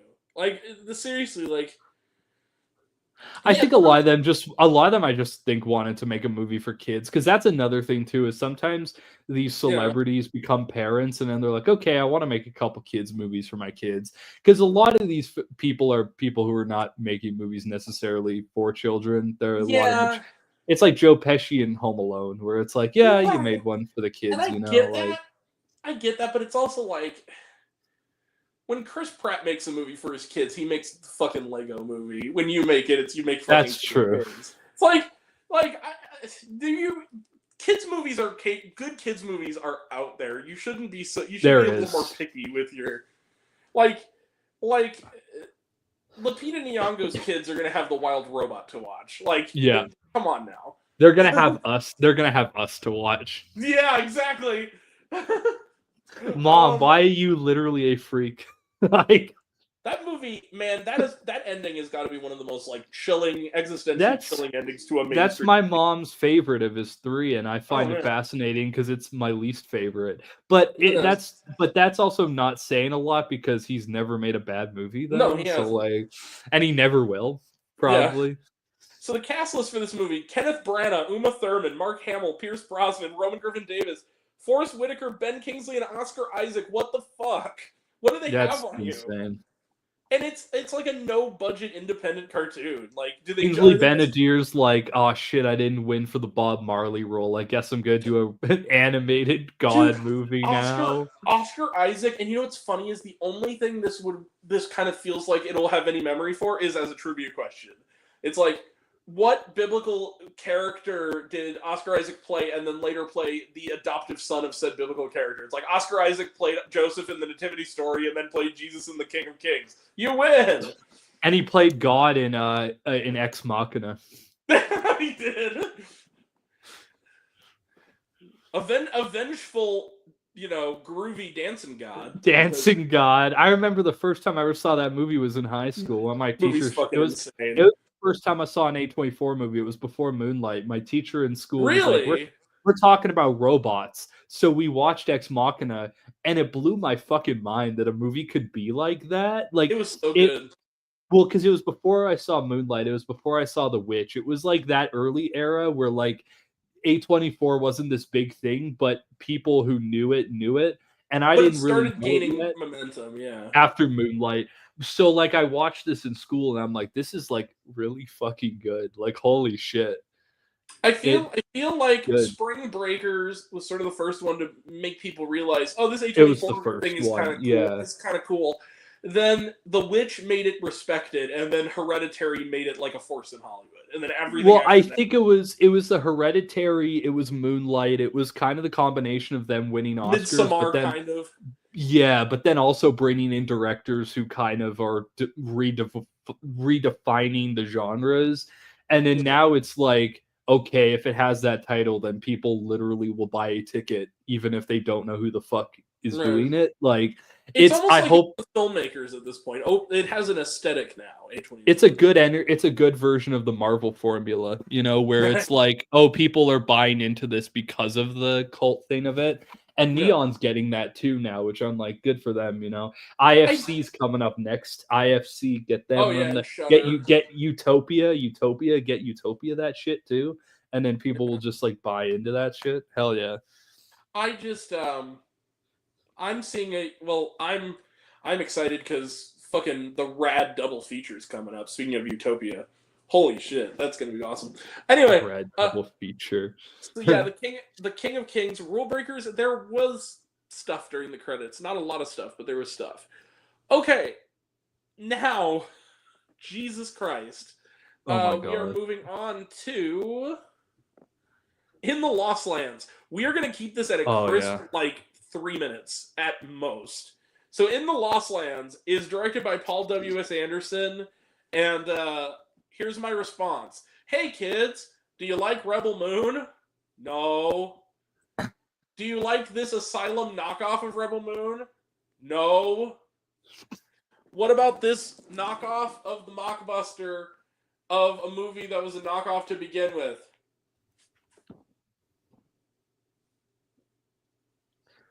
Hold on. Really, bitch? Hold on. Right? Yeah. Stop! Fucking stop! Okay, fine. Okay. I'm thinking that scene in Clockwork Orange, No, literally, this was me. You ever see the movie Hardcore with George C. Scott?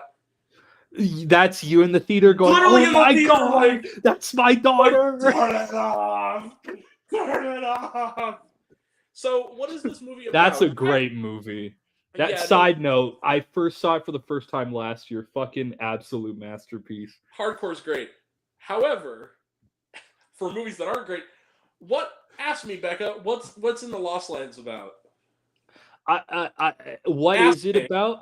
What's it about? I don't think you'll be able to explain it though. I think it's one of those. I watched the whole goddamn thing. So it's literally like Dave Bautista reminding you should be watching Dune again.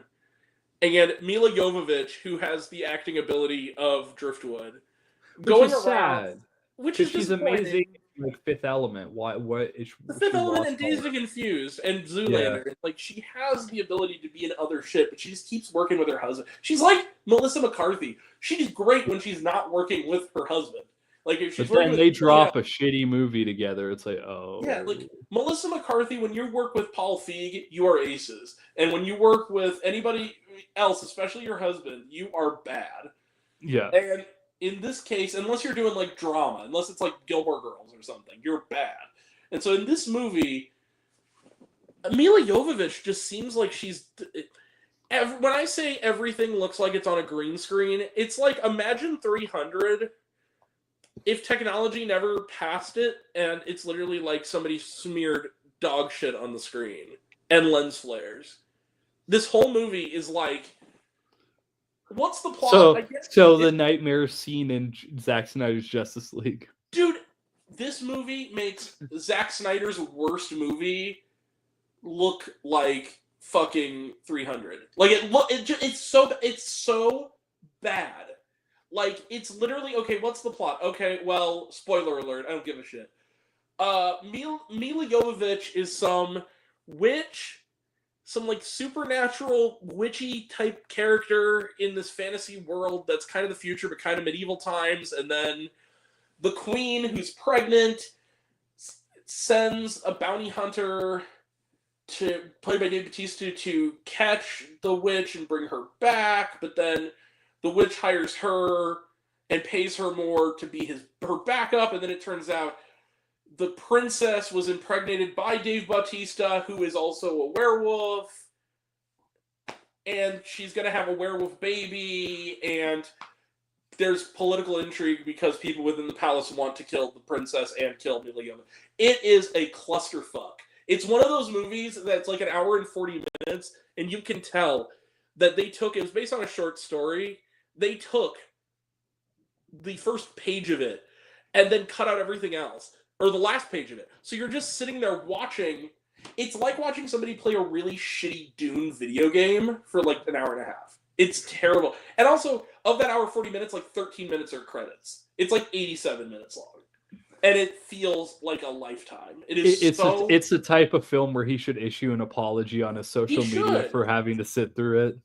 And it's the kind of movie too that's so pretentious because it's things like, we're gonna do Dune, we're gonna have a mythology, but we're also gonna be like fucking new metal, like it thinks it's like on paper, and this should be a layup as far as I'm concerned. It's like, it's like Dune is filtered through the enjoyable shittiness of like Luc Besson or something, but it's not even that. It's like somebody crossed a Limp Bizkit video, a terrible one, with like the worst fake Sci-Fi Channel TV show. It's so bad. It's like you had me in the first part, but then you start talking about Sci-Fi Channel movies. And I'm like, nope. I would love to see a movie with the energy of a really cheesy Limp Bizkit music video. Though. But that's the thing. It's not fun. It's a dirge. Like if it was fun bad, I would have something to say about it. Yeah, it'd be The Fanatic. Yeah, it's ugly to look at, and it's also just dreary to sit through. It's boring. It's, you know what it is? It's kind of like, there is a really great SNL skit that a lot of people don't talk about with Pete Davidson in it. I brought it up before. It's called The Group Hopper, where it's like a bunch of terminology thrown at you. It's basically a spoof of like every teen adventure movie from like post-Twilight, where it's like The Maze Runner, Hunger Games, but it's like if it was all in a blender, and it's like Pete Davidson. And it's like, you're the griever who goes and kills the Grugelgogs, but you can't do that because you need the magical amulet of Diphthong to take. It's like playing Mad Libs. This movie is them playing Mad Libs of like, what would be funny if we put these words together. What sounds like fantasy word vomit. Let's just put it in this movie. It's dull looking. It looks ugly. It's like one of the most unpleasant looking movies I've seen since like fucking Battlefield Earth. It is so ugly looking. It's so fake looking. And the fact that it's playing in a wide release, I think, is only because Paul W. Sanderson still kind of has a reputation. But the thing is, when Anderson is at his best, his movies have never been, I would say, good, but they've always had a certain charm and energy to them, even his bad ones, like even the Resident Evil movies. This is just, or the Three Musketeers, there's a certain sense of fun to it. This is just really bad. It's like he's making an art film, but he still can't help but direct like Paul W.S. Anderson. It's just terrible. It's like he's trying to make a movie that he thinks is deeper, but he still has the sensibilities of himself, right? Yeah. He can't help but stay in his own aesthetic. But he's not having fun this time. He's just kind of throwing it's terminology thrown at you for an hour and a half with really shitty green screen, and it's bad. Yeah. So anyway, that's all we're going to say about it. 0 stars, middle finger. Just fuck this movie. Apparently his next movie is House of the Dead. He might actually make an adaptation that's worse than Uwe Boll at this rate. Well, it won't have the sarcastic wit of Uwe Boll, so I don't know if I'm down for it. I'm sorry, I can't hate House of the Dead for one reason. The freaking needle drop in the big like shootout scene is just too stupid fun. Like I can't hate on him as a director, because he is one of those weird Neil Breen types. He makes where posts basically. He thinks that he's like a great filmmaker, but he's not. But I think he knows he isn't, but he deeply wants to believe that he is. That he will show up in cameos for movies just because he's Uwe Boll, like in the other shitpost movie from last year, directed by what's his name? What the fuck is his name? Where Uwe Boll shows up for 5 minutes just to be there. What's that fucking movie called? The one about the girl that, oh fuck, it's the Bad Luck Banging guy. Yeah, where Uwe Boll shows up for like 5 minutes just to be there. It's something about the end of the world. Don't expect too much from the end. Yeah, he's in that shit. So I didn't know Uwe Boll was in it. Uwe Boll's in it for 5 minutes just playing himself, and she's taking selfies with him, and he's like, I'm Uwe Boll, I made House of the Dead. And it's like, here's the thing, Uwe Boll, I think that like, I like Postal. I actually really like Postal because it doesn't give a fuck. It's like one of those movies that like, whatever, I'm making a movie that's just it's awful. It's awfully insensitive in a lot of ways, but I think it's one where you're kind of just like, even though you don't agree with any of the politics being like shown off, you're just amazed by the fact that he put that all together as a movie. Like you're what? Well, it's also the South Park mentality of like he makes fun of everybody, including people you're against, too. Inevitably. Yeah. Anyway, no, the movie sucks. It was terrible, and of the video game movies coming out, I'm most looking forward to, quite frankly, is the Resident Evil reboot that's being done by hell yeah, that Zach Krager. Oh, you know what? I'm excited for the Silent Hill movie, directed by the guy that did the first Silent Hill movie. Christoph Jens, yes, his new return to Silent Hill, I think it's going to be. When is that coming out? It's been in the can for a while, hasn't it? It has, it had a trailer up, but then I guess the trailer got taken down because they interpolated an Evanescence song, and then they got mad, so they had to take the trailer down. So there's no actual footage of it other than on reaction channels. There's no footage that the movie exists. So it's the Powerpuff trailer all over again. Yeah. Which I saw, I found it a very fascinating watch because... Can I be honest with you? I read the script when it came out live on YouTube, and I was like, it's fine. Like, I didn't hate it, but I also was like, I get why this would never get off the ground. Like, can I be honest with you? Can I give you a hot take for a second? What, you would have liked it as a show? If they aired that show, I'd watch every fucking episode. It sounds... I literally said that. The trailer fine. It looked kind of fun. Like, I don't know. It looked like I literally said that to Tyler the other night when he brought it up. I was like, I would have been down to see a season of this to see if they would have ironed out the issues. Because like this is like, it's Diablo Cody. She would have done something real wild with it, probably. No. Well, and also it's like a lot of people are complaining because like Blossom is played by Chloe Bennett and the other girl. It's like, can we all? It's 2025. Like, fucking hell. Like, come on, y'all. Anyway, so trailer trash. We're going to do this real quick because, again, we got to keep this going, y'all. Day of Reckoning, it looks like shit. The only person I recognize is Billy Zane. I don't know. Fitting for this movie. 28 years later, which, regardless of how that movie goes, that's like one of the best trailers I've ever seen in my entire life. Decent trailer. I'm not very hyped for it though, but I'm interested to see But it's because they Danny Boyle suppose back. That's what it's Danny Boyle shooting with a camera that he shouldn't shoot a film with again. So I'm like, okay, I'm kind of interested because I think he's shooting it with an iPhone. He's shooting it with the whole movie shot with an iPhone, and I'm like, okay, maybe. And I like cool. the creepy ass poem playing in the background, like that. It's effective. 20 years later, looks good. The Surfer. This looks like a lot of fun. Just Nicholas Cage. Yeah, it does. His fucking shit. Jurassic World Rebirth. I don't know. I think it looks like fun. Maybe. Look, it's got to be better than the last one. It's got to be. Hopefully. It has some good one-liners. I like that they're not taking it that seriously. It kind of reminds me of the vibe of the first Jurassic World, which I dig. Like, it's kind of the thing about not, why are we taking it from an egg? Like, we could take it from the mom, but she's like the size of, like, I don't know, like a Chrysler or something. That was funny. Like, there's different parts, and also Mahershala and Scarlett. Yeah, that's true. So yeah, Snow White again. That's all the trailer. One trailer that is not playing in theaters that I feel like should be brought up in the sense because it looks so good is Freaky Tales, with Pedro Pascal, which is interesting because it's Anna Boden and her directing partner from Captain Marvel. Oh yeah, and Half Nelson. Yeah, and they're doing this movie that's about. It's white supremacists. Pedro Pascal is a hitman.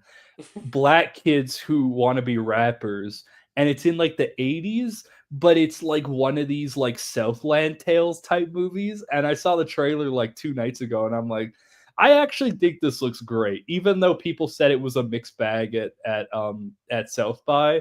I actually think it looks really You know cool. what's funny about the whole Southland Tales thing? When I getting my negative review of Megalopolis, people told me, you're all wrong. This is like Southland Tales. I'm like, you do not dare mention that masterpiece, that misunderstood art film in the same sentence with this piece of shit. It is misunderstood. It's a weird fucking movie, Southland but Tales. It's real cool. Like, listen, Toots. He goes, I'm a pimp, and pimps don't commit suicide. Okay. Now that's the best rock movie. Come on, that movie. Probably, yeah. There's an entire scene where Justin Timberlake or Fighting with My Family. Oh wait! Oh yeah, he was in that as himself. Yeah. That was a good movie.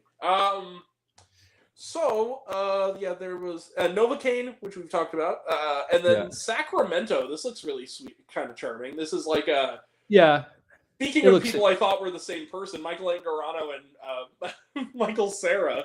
It looks interesting. I think it looks like one of those like indie gems that Sony Pictures Classics would drop, and you'd be like, "Oh yeah, it's cool. It's not going to win anything or be anything big, but it's interesting." It looks like one of those really good slice of life Sundance comedies, like with, and it's it's a bunch of charming. Kristen Stewart's in it also. Like it's I think it'll be pretty good. And then that's it for the trailers. Was there shawarma? No. Could you imagine? It's a teasing that it's actually Rebel Moon. No, 3. they do sequel bait at the end though, kind of. Which fuck you.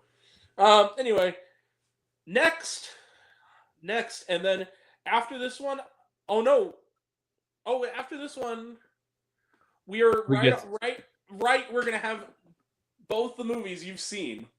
Hell yeah! Okay. Cool. The next movie is Queen of the Ring. This is a film directed by Ash Avildsen, who is the son of John Avildsen, who did I wanted to see this one. It was pretty good. So, Queen of the Ring is about the first $1 million winning female wrestler, first woman in wrestling to earn $1 million. She's played by Emily Bett Rickards, fresh off of her work in the not very good Autumn and the Black Jaguar. She's really good here. She kind of holds this movie together. And it's sort of, somebody said it's like a who's who of CW actors, and they meant it as a compliment. So it's basically, it's her story. It's how she comes about, her struggles with domestic abuse, her struggles with being a woman in society in the 1930s and 40s and 50s, and kind of trying to make it. And it's a pretty straightforward biopic. What isn't straightforward is the casting choices. So it's again, Emily Bett Rickards, got Josh Lucas, Walton Goggins for like 5 minutes. Oh, okay, cool. Her son as an adult is played by one of the dudes from like The Summer I Turned Pretty, and then you got like Tyler Posey from fucking like Teen Wolf as like her husband's son, her second husband's son, her stepson, who she eventually kind of falls in love with a little bit, but it's like it's a love that'll never be. You got like Deborah Ann Woll in there from Daredevil and True Blood as like a fellow wrestler. Kelly Birkland from like Apocalypse yesterday or whatever that was, the Greg Araki show. Yeah, that show that no one saw, which is not bad, but not enough people saw it. And so no, it's a good film. It's again, it is. I kind of feel like you can kind of just take all that I said about Rule Breakers and apply it to this movie. It's rough around the edges. It's a little too long. It's very much a familiar story. It's a familiar trajectory. But considering I think some of the producers of this movie also made Spinning Gold, this is much better than that. And this is a movie that has a lot to say about, it's a feminist film. It's about the strength that women have that people underestimate. And it's a good film for the family. It's a good movie, again, to take the kids to. And it seems like a complete 180 of another boxing film that's going to come up in your list, where it's like more dark and depressing and oh no, absolutely no. Well, actually, that movie's not about boxing, but I know what you're talking about. Is it? But isn't he a boxer though? Isn't that he's the bit? No, he's a bodybuilder. Oh, he's a bodybuilder. Yeah, but still, I guess it's still a movie about the struggles of physicality of certain. Requiem for a Love Lies Bleeding, starring Eminem Stan, is my jokey title for it. Crossed with Rain Man. Anyway, so we'll get there. But yeah, it was charming. I give it 4 to 5 stars. There's one thing I need to point out, similar to what I gave with Rule Breakers. 2 things I need to point out. Movie's way too goddamn long. If you look on the website, it says on any website, it says 2 hours 10. I calculated it was actually 2 hours 20. So they need to adjust that. Secondly, nobody ages in this movie, and it distracted the fuck out of me. So, like, decades will pass, and it'll get to a point where, like, the actor playing Emily Bett Rickard's son in the movie is, like, the same age as her, and they look it. They don't even try to age her up. Like, they don't even change her hairdo or anything. It's really distracting. So, and it does that whole structure. The first thing you see is sort of the tail end of the climax, where it's the son is grown and is talking to her like, Mom. I'm like, Mom, she looks like she could maybe at best be like your babysitter. Like, you look exactly the same age. And then it does that whole, like, you're probably wondering how I got into this, however many years earlier. Baba O'Reilly by The Who starts playing. You're probably wondering how I ended up here. It's a long story. The story of my life is not for the faint of heart. I'm Spider-Man. It's that kind of, It works. It's a solid, charming, good movie. But it's expected. It's very expected what it does, though, I'm assuming. It's the kind of movie that probably would do fine, would be an above average, like, TV movie. So, again, it's a moderate thumbs up, because I think that what gives it theatrical quality, I think what elevates it above the matinee sphere is Emily Bett Rickards. I think she's really, really good. And I think she's underappreciated as an actor. But probably should have premiered on Paramount Plus, like that type of thing. Well, maybe not even Paramount Plus. Maybe more like, I don't know, HBO or something like that. Like it has like an HBO original film, yeah. Right. Okay. Like, it has a certain level of... It's not that it's like a bad-looking movie. Like, it's not like a badly made movie necessarily. It's just clearly a low budget. It's clearly they clearly did the best with the limitations they had. It was good. I enjoyed it. So yeah, we will now, again, quickly, we got speaking of Daredevil, that's coming up. So I want to... hell yeah. Born Again, baby. The first 2 episodes were fucking fire, by the way. Haven't seen him yet. Heard the first episode isn't the best, but the second episode gets better. I like the first episode. I mean, I liked it because it had balls. That's all I'll say. I think a lot of people, the reason people are on it is because if you're a fan of the show, they kind of flip the script on you in the opening scene. That's all I'll say. Oh, yeah. Let me see. Okay. Queen of the Ring. The trailer trash is Karate Kid Legends. We've already talked about it. Mission Impossible: The Final Reckoning. We already talked about it. Jurassic World Rebirth. We've already talked about it. Thunderbolts. Looks like fun. Looks great. Yeah, I'm On excited. on Swift Horses, which like it has Daisy Edgar Jones, so that's enough for me. I heard not great things about it at Yeah. TIFF when it premiered. But then I didn't find out till I saw the trailer like a week ago that it's literally just about a bunch of like gay people fucking each other for 2 hours, Basically, and yeah. I'm like, okay, maybe that won't be that bad. I don't know. They're all hot, you know. Well, and it's pretty good. It's pretty like it's Sasha Cali and like Yeah. Jacob Elordi and Yeah, Will Poulter. So I mean, Will it's a good, Poulter and yeah, pretty good actors. And then The Friend. This movie's gonna destroy me because I have a Great Dane, and so this movie, that's a movie with Naomi Watts. Where basically like her friend or husband, I think it's maybe her friend, played by Bill Murray, dies and leaves her his gigantic Great Dane dog, and she's like very closed off and not great with people, let alone animals, and so she's trying to connect with this dog. oh yeah, And it's one of those kind of movies, but it looks good, and it's directed by a directors who have done good work. They're the guys who did like there's that one movie with Tilda Swinton where it was like she was the least Tilda Swinton-y, where it was like a relationship movie. I forget what it's called. It's like it was on. I saw it. I can't remember what the name of it was. I'll have to look up the director. we need to talk about Kevin. Only lovers A left delightful alive. family film for everybody. No, Yeah. Strange thing about the Johnsons, you know. The Deep End. The Deep End. Oh what it yeah, is. yeah. Scott McGeehee and Okay, David Siegel. that's an older one. Yeah. Yeah. Well, they're the directors here, and that was a good movie. So like, I'm hopeful. It's about a dog. I like dogs. I like Great Danes. I have one. Like, it looks cute. It's rated R though. I can't really imagine why. Probably language. Probably. The dog's gonna say fuck, you know. It was pretty cool until they pulled a Kangaroo Jack there in the middle and had a dream sequence where the dog is. Yeah, wait till you find out that the dog's not even a part of it. It's just some like a movie about a woman who's like going through depression, and then the dog's in it for like one scene. Oh no! It turns into it's literally gonna be like Tully, where it's like the dog was a coping mechanism. Yeah. Oh man. All right. So yeah, that's it for trailers. Was there shawarma? Yeah, there was. Again, there was like epilogue stuff at the end for a bit. Okay. Now, Are we talking about the good one or the bad one first? That's my question. First and foremost, I don't think the other one is as bad as you do, but you're going to start with Plankton the movie, which is okay. Well, here's the other segments. Here's how I'll start it. First and foremost, it is directed by Dave Needham, and it is. For those who don't know, it is in the SpongeBob averse, I guess, which I don't know why it's an averse, but I gotta say one thing about that. Yeah. Steven Hillenburg dies, and what do they decide to do? They decide to piss on his grave with multiple spin-offs, and it's clear from Nickelodeon's side that they don't actually respect his art because and I'm saying this from the perspective of like.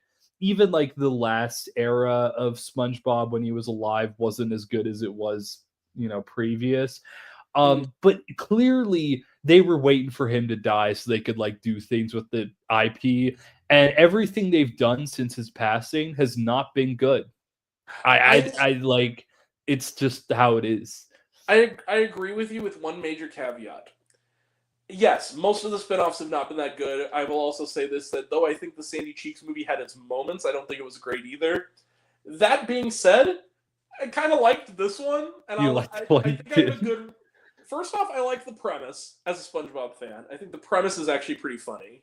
The idea that Karen the computer kind of has finally had enough of Plankton's bullshit and decides, like, I'm going to do what you can't do, motherfucker. And then she becomes like a Hydra robot. That was funny. Here's the other thing I think that's key to this movie's success. I'll tell you what it is. The co-writer of the script is Mr. Lawrence, who plays Plankton, and has played Plankton from the start. You can tell this movie was a labor of love for him. There's a certain sense of a sort of warmth I have to this movie in the sense that, like, it is actually a surprisingly good Plankton movie. Like, it's actually a surprisingly good standalone Plankton adventure. Like, there's actually some depth, I thought, to it. I like the relationship between him and Karen the computer. I didn't think it was necessarily hilarious like SpongeBob can be, but there were moments. I thought SpongeBob's Sigmund Freud impression was kind of funny. They kind of wore out its welcome, but the first couple times it was kind of funny. And overall, I thought that the songs were actually pretty okay, and like I like that Karen is kind of in a like a ladies who lunch situation with like Sandy and Mrs. Puff and Pearl. It's kind of cute. I don't know. I as a SpongeBob fan, I haven't been this delighted by anything SpongeBob in a while. I And don't even think it's just a SpongeBob thing. I think it's a modern Nickelodeon Well, yeah. where they've ran out of ideas, and their idea now is to take stuff from when I was a kid and reboot it. And none of them, in my opinion, have actually worked because they're missing those key components that made, whether it be iCarly or Zoe 101 or the SpongeBob spin-offs or the Rugrats or whatever you want to pull I from kind that of hat. liked the iCarly one though. I liked that it was a little. It was the best one out of all of Yeah. them, but it wasn't anything to write home about. I just think that like they think Yeah. that nostalgia will sell people, but it's like no, but you have to actually like make good content though, because we're all like not kids anymore. We can see through the bullshit of kids. And Nickelodeon also, weirdly enough, Nickelodeon has some sort of schizophrenia because the thing is like, okay, Yeah. this movie notwithstanding, because I did like it more than you do, I'm gonna give it a higher score than you do. It's not a perfect movie. I'm not gonna say it's like one of the best things. It's not on the level of the first SpongeBob movie, for instance. But like, for what it is, I liked it. I think that the best Nickelodeon movies of recent have been the Paw Patrol movies, weirdly enough. Like, it seems like all their energy of making good cinematic adaptations are in those, because they're actually, like, legit good movies, the first two. Like, and they're actually steadily got better from the first one to the second one. But yeah, like, Plankton the movie, I don't know. It was quick, and it was breezy, and it was charming, and I thought it had a little more substance than I expected going in. Wait. Which version did you see? I didn't see any version with the substance in it. What the fuck? Yeah, it was really disturbing when SpongeBob grew out of Mr. Krabs' back. That was very Yeah, and then he's like, "Yeah, I'm gonna go show my ass off to fucking Dennis Quaid now." Yo, got to pump it up. No, but seriously, I'm ready to pump it up. But my friend, by the way, had the best joke. I took my buddy to see The Substance, and when they have that first part with the egg, like that first opening shot, yeah, he went, this is your brain on drugs. I'm like, boy, yeah, that's just the wait, movie. brother. Is your brain on too many drugs? This is, where's Rachel Lee Cook with a frying pan when you need her? Anyway, but no, I thought it had more depth than I was expecting. I thought that there was kind of a sweet love story going on with him and Karen. I thought that was a well done thing. And the thing is that I did read into it. Apparently, this project was in the works as a SpongeBob episode for a really long time. Like, apparently, he pitched this idea like during like season 3 or something, and it kind of sat around for a while. And you could tell, I mean, that there was some heart put into this one. I understand where you're coming from in the sense that it is a symptom of a larger issue within Nickelodeon's handling of the franchise. Well, within a lot of these franchises, Right. which is that, yeah, once the creator dies, there's really no respect for the people who did their art. We're just going to continue without them, and then it's never as good as it was before because they're gone. We might as well just stop while we're at it. Like, but I think that if they have to exist, if it's required to exist, I'd rather have a movie like this one than like Sponge on the Run or Camp That's Cold. true. You know what I mean? At least this one has a little more ambition and a little more. That's true. Behind it, and also the animation was a little better than it was in the Sandy Cheeks movie. I actually thought it looked kind of fun. The nice colors. There was very little live action in it, and in fact, that was the one major issue I had is when they do the live action part where they go to the surface, it kind of feels like an afterthought. It's so late in the movie that it kind of feels like it's an 80-minute movie and they don't get to the surface part that they do in all these movies until like 75 minutes in. So it just feels very and then once they do it, they have to wrap the plot up.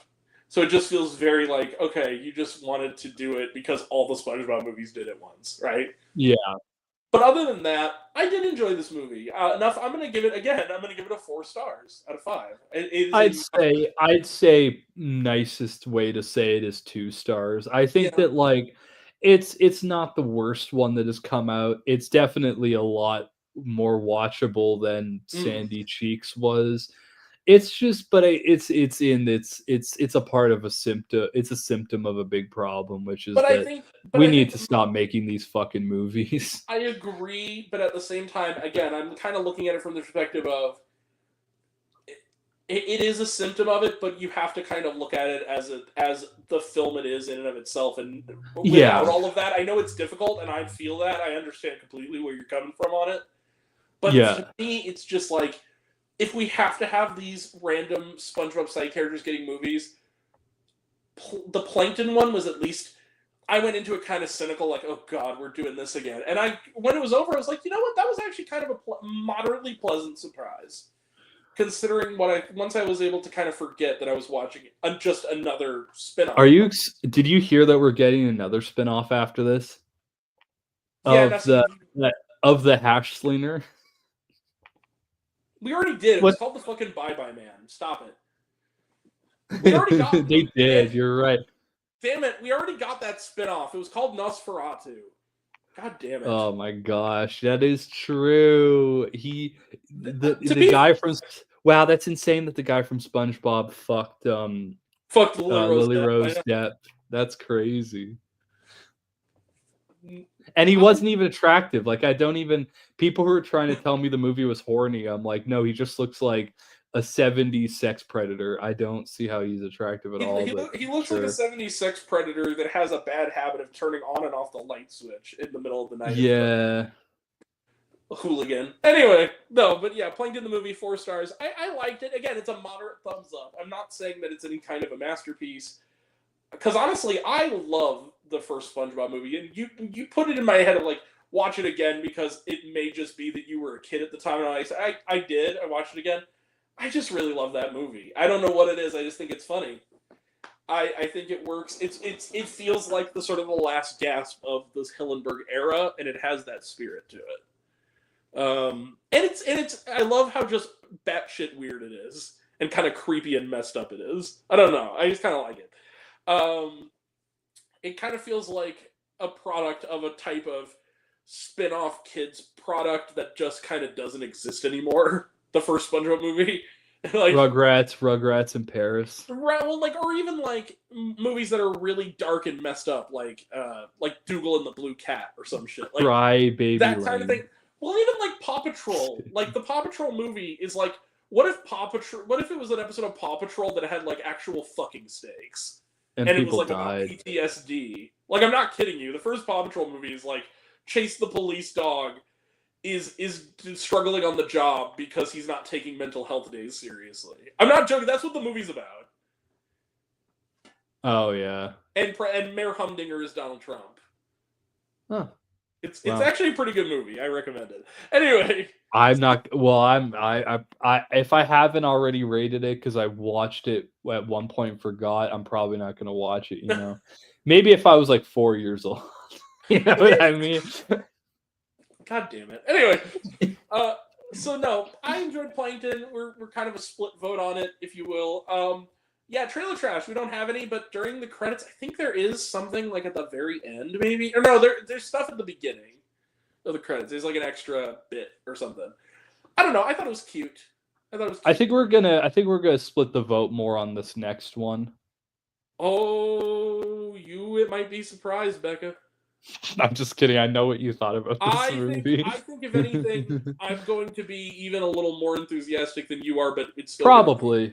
Yeah, probably because I can't really give it a full review because it's been a year and a half since I saw it, and I'm probably going to be a bit until I watch it again. So, yeah. So without further ado, our next film is Seven Veils. This is the latest from now for something completely different. Well, I mean, that scene involving Plankton's repressed memories of molestation was also in Plankton the movie. No, I'm kidding. No, but Seven Veils is the latest film directed by Adam McGoyan. Yeah. At the time, previously great, he kind of was in a dry spell for a bit. I think it's Before this, his last really good movie was Chloe, which also had Amanda Seyfried in it. Oh, yeah. I think he's returned to form with this. So basically what it is it's written and directed by him.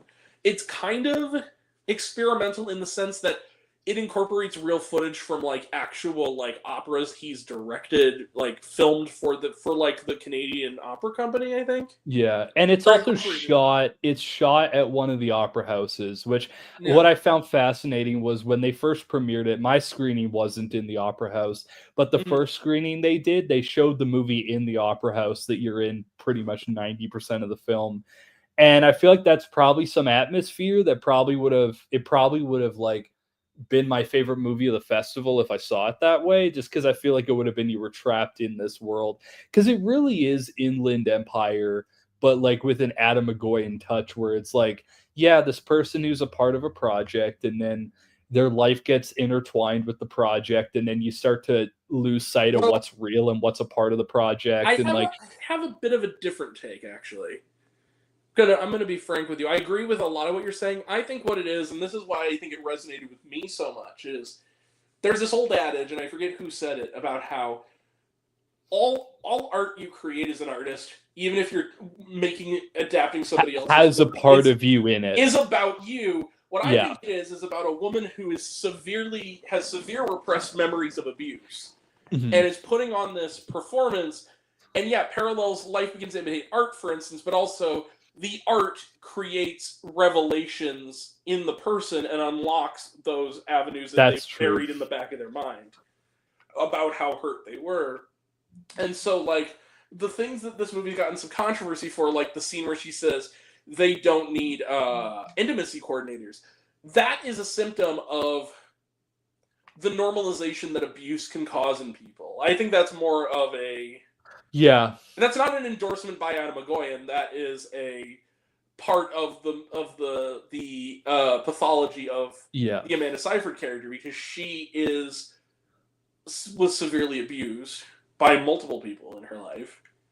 And there's one lovely scene. It actually almost got me choked up, where she is watching through the silhouette of the curtain the play playing out, and she's noticing all these things she's added, these little things like the swing and the tangerine, are beginning to pop into her head, and it's her moment of like epiphany, and it's just Seyfried's face with the silhouette of the curtain behind her, realizing, oh shit, something horrible happened to me. And that was so well done, and it was so subtle and so well acted by her. There were some great visuals. I'll say that the film itself, even if people want to say it's boring, because it is a slow film, I think it's visually impressive. I think that in that theater sitting there were times where I was like, wow, like this is like, it felt, I remember leaving the theater and being like, I really like this one. And everyone else was like, yeah, it was okay. I was like, no, this was cool.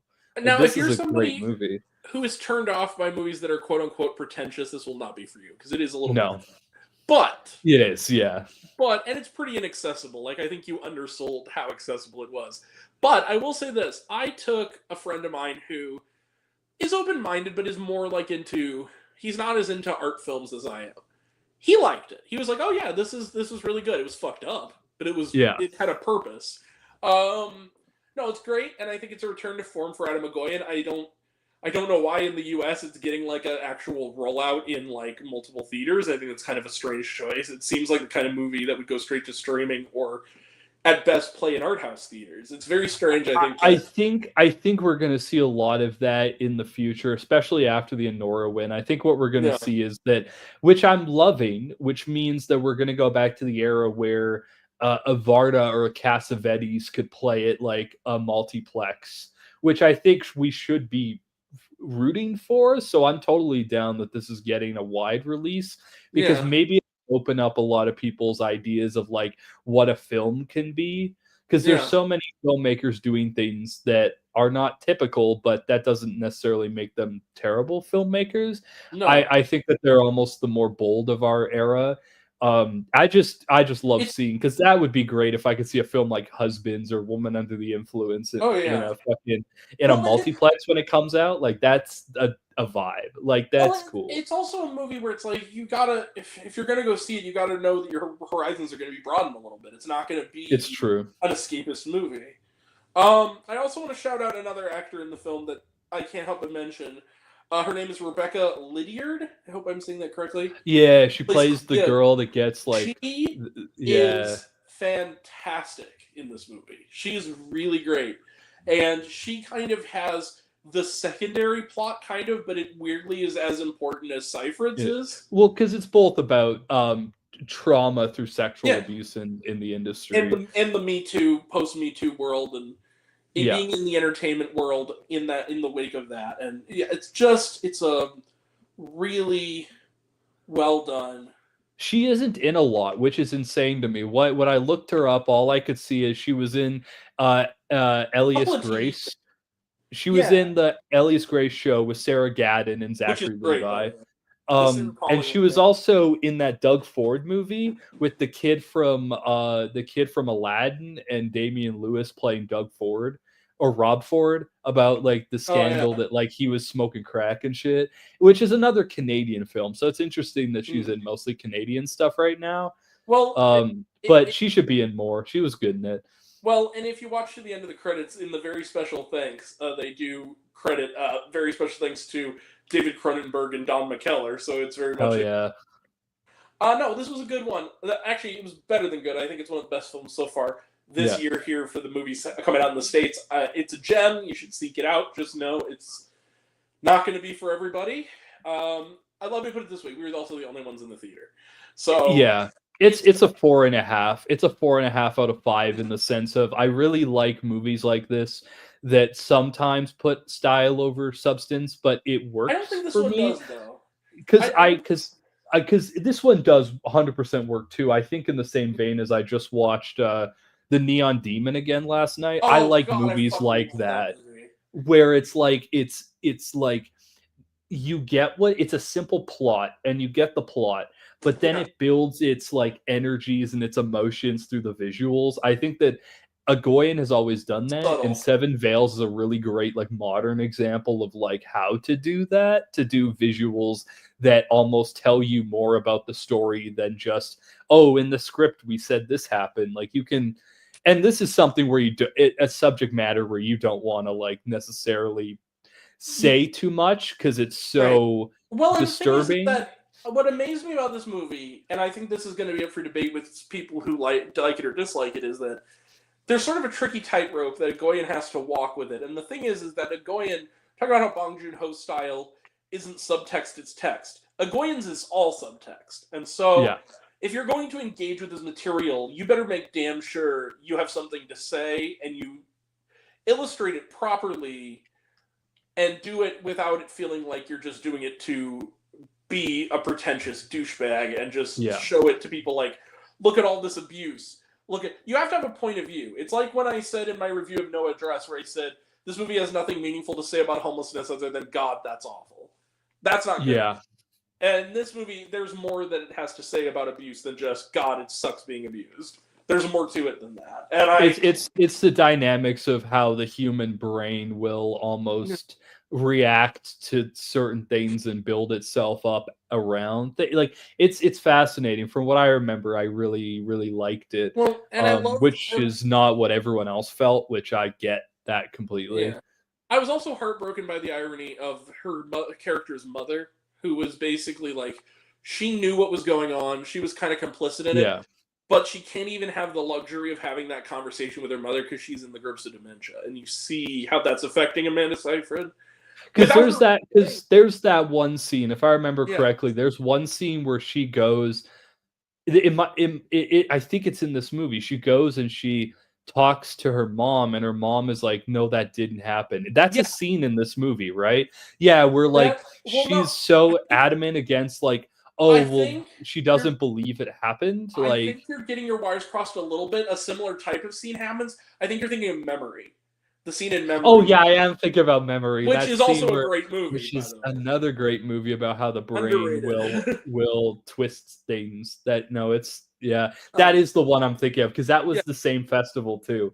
I remember, But this is just, it's heartbreaking. And Amanda Seyfried is so good, and I also like just like the look of it, and I love the right from the beginning, that opening scene where she's walking out of that little compartment below the stage, and it's just her on one side of the frame, and on the other side is the projected background of just the one eye staring at the screen. Like, that was so well done. Like, it just it was made with real craft, and I loved it. I thought it was. I give it 5 stars plus. That was such an interesting tiff, though, because I said it to people. I didn't say it in public because it sounded really bad when I said it. But that year, 2023, we had Memory, we had How to Have Sex, we had Seven Veils. There was a really big theme at that TIFF, which was just women dealing with sex abuse. Which I'm like, that's you cool don't want to be that's like coming out. I like movies now. Don't scare. Oh yeah, where he's like, so Philip This Seymour is what Hoffman, happiness is about. He calls up these women and he jerks off on the phone. And then and there's this one guy who he's a pedophile, and his son asks if he's ever gonna rape him, and he goes, "No, I'll just jerk off first." He's like, "Oh Jesus." That movie is a movie that I recommend people watch, but almost if you're fine with it, because it's like it really is a litmus test in just depravity, which I think works in a lot of ways, but again, it's gonna piss off a lot of people. The thing is, I feel the same way about Happiness in that it's all about context and it's about the tone the filmmaker chooses, and I think what Todd Solondz in that film wasn't condoning the actions of his characters. He was simply observing those actions. And I think you're dropped into a weird, fucked up world that is a little close to ours. It's kind of like, he's holding up a funhouse mirror to society and saying that we all pursue happiness. Some people's pursuit of happiness is depraved. Is deranged. Yeah. And that's But anyway, Seven Veils, terrific. Go see it. Yeah. It's playing in the States in surprisingly a large amount of theaters. Go check it out. It's not a happy movie. It's not an escapist movie, although there is some moments of genuine humor. Like, I think I was more taken aback. Like, of course, when I saw it, I was like, "Oh, it is for sure about sex abuse." But I think I wasn't so much disturbed by it as I was like, there was a mysticism of the beauty of that movie for me. I thought it was a beautiful movie. It kind of takes. It's kind of almost weirdly enough like. Well, it's also similarly the movie I'm going to talk about later.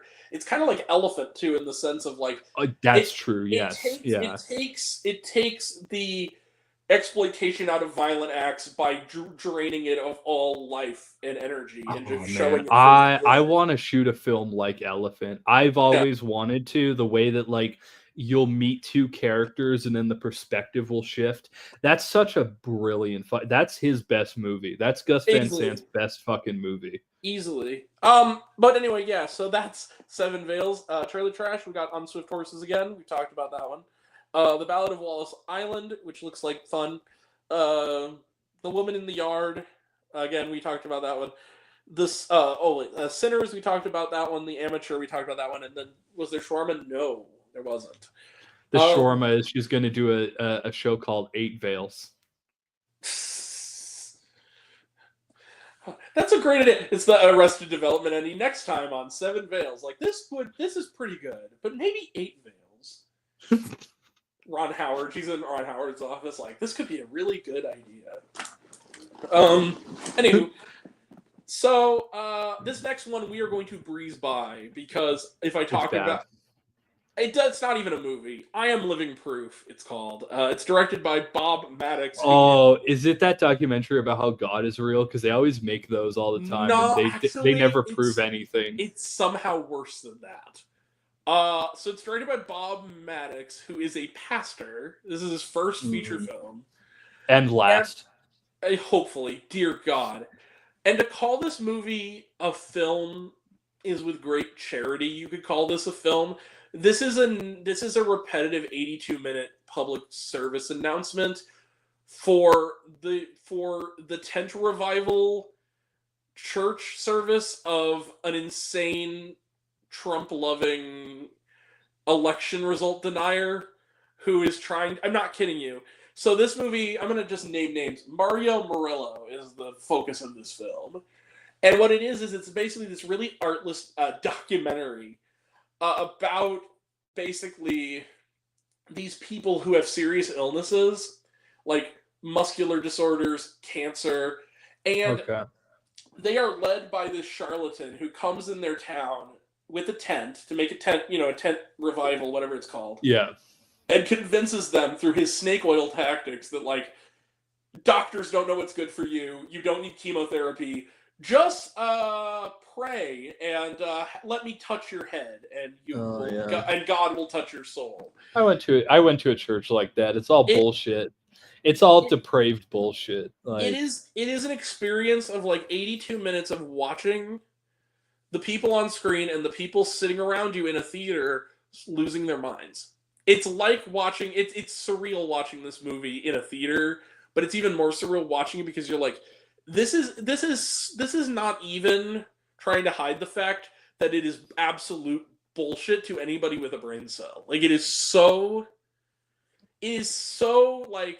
a crock of shit. Like, I was texting my brother during this because it was me and like 3 old women who were really into it. Like, I'm saying, they were doing like prayer hands during this movie, and we're like hugging each other afterwards. I felt so bad for them. And people try to tell me it's not a cult, but then that happens. Like, but it's not even like Christianity. It's like this weird Pentecostal extreme. But it is. But that's what I would say. Pentecostal and Baptist churches that I've been to, both types, they're both in their own ways weird culty shit, and they need to like take a step down from that shit. Like, This is one of the. Do you want to hear one of the gems from this movie before we move on and say goodnight to this piece of shit that doesn't deserve any attention? So, there's a moment in this movie where they try to kind of go back at the haters moment, where, because it's basically done like in typical propaganda fashion. They have 3 real people who were touched telling their stories, and then they intersect, like hyperlinks. Yeah. With interjections of like this crazy pastor dude. With hyperlinks put into the movie. It's like The Master if it was meant to be like taken serious. It's ridiculous. It's like The Master if it wasn't meant to be a criticism of those types of people, but like an endorsement of them. It's insane. So there's no pig fuck moment, There's no moment of like seeing the true colors of the person. Oh yeah, and there's a you know how at that one moment in Peter Pan where Tinkerbell dies and he's like, chant if you believe in fairies.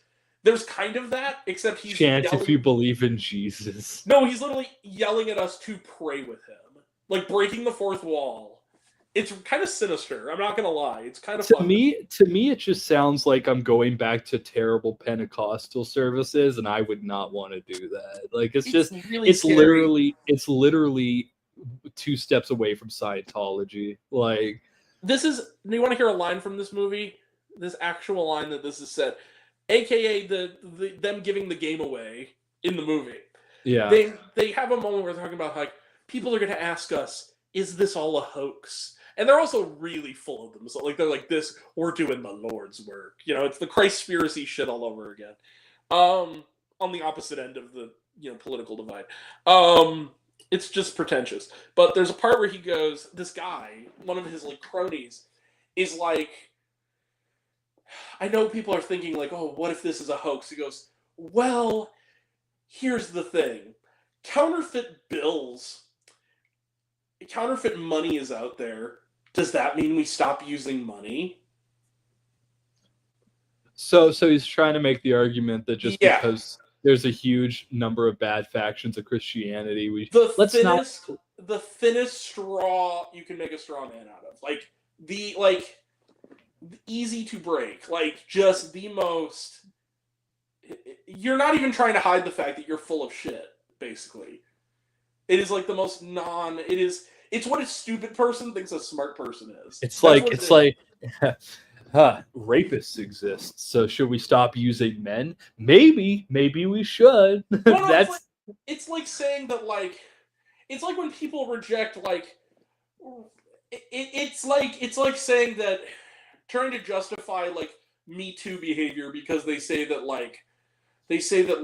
well, you can't rape people without having sex with them. Does that mean we stop having sex? It's like, yeah, if the sex involves you raping them, yeah, it does.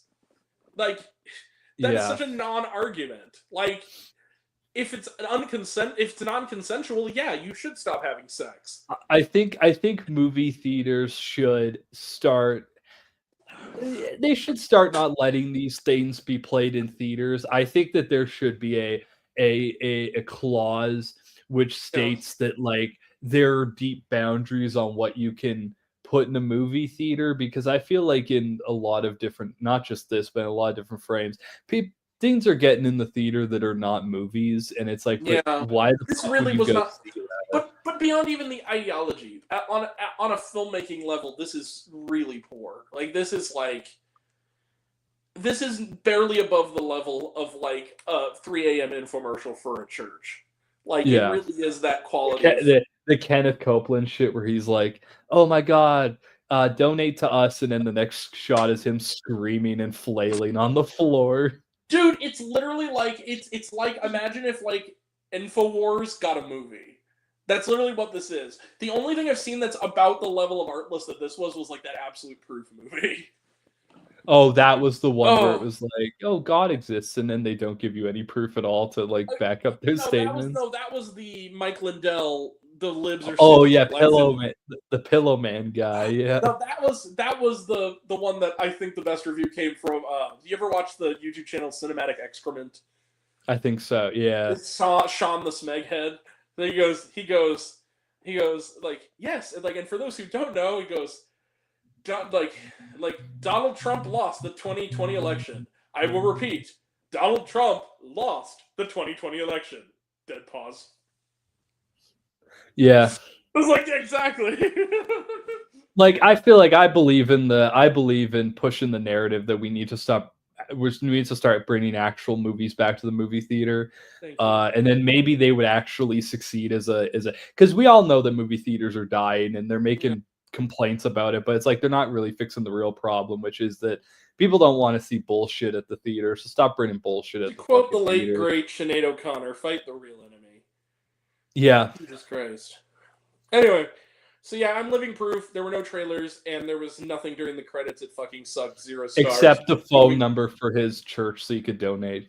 No, apparently not. I was expecting it to go. I honestly was expecting that the last second, someone to call in asking for Battletoads, and the whole thing was secretly a spinoff of like Christian Chatline or whatever. Could you imagine? That I would would have been love amazing. a It was all a movie. shit post the whole time. Fucking Richard Burness shows up at the end and he's like, "We're drinking enough Dad's cream to fill the Nile." No, literally, it'd go, "Thank you, whatever." Like, literally, the last shot would be like, "Thank you, God bless you, thank you for praying for me, bro." And then off screen, it's just like, "What the fuck was that?" I'd love if it ended with the two guys. It ends and it pulls away and you see it's Steven and Richard, and they're sitting there and they're like, "This is gonna get people to buy the Neon Bible." exactly. I love that shit. That's some like fun edgelord shit I discovered when I was like 14. That and the Buddhism hotline. I discovered it and I ended up watching like all of it. I discovered Oh hell yeah. Looking at just prank video compilations for actual like church Me things, too. And it just popped up. And I found it, and then I found the episode where Steven died, and they had a funeral, and he's eating fucking pie.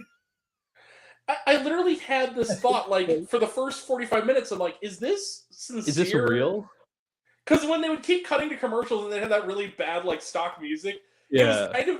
Because it's also that Adult Swim thing of, like, it's kind of funny, but it's also kind of weirdly sinister, kind of like... Yeah. Well, and then you find their movie night clip, their movie night stream, and you're like, oh, it's fake. They're laughing at the Passion of the Christ while they eat like fucking pie. So like it's clearly fake. But no, but after a while, it takes like into that compilation. It's like a 3-hour thing. For the first 45 minutes, they're playing it really straight. You're like, is this real?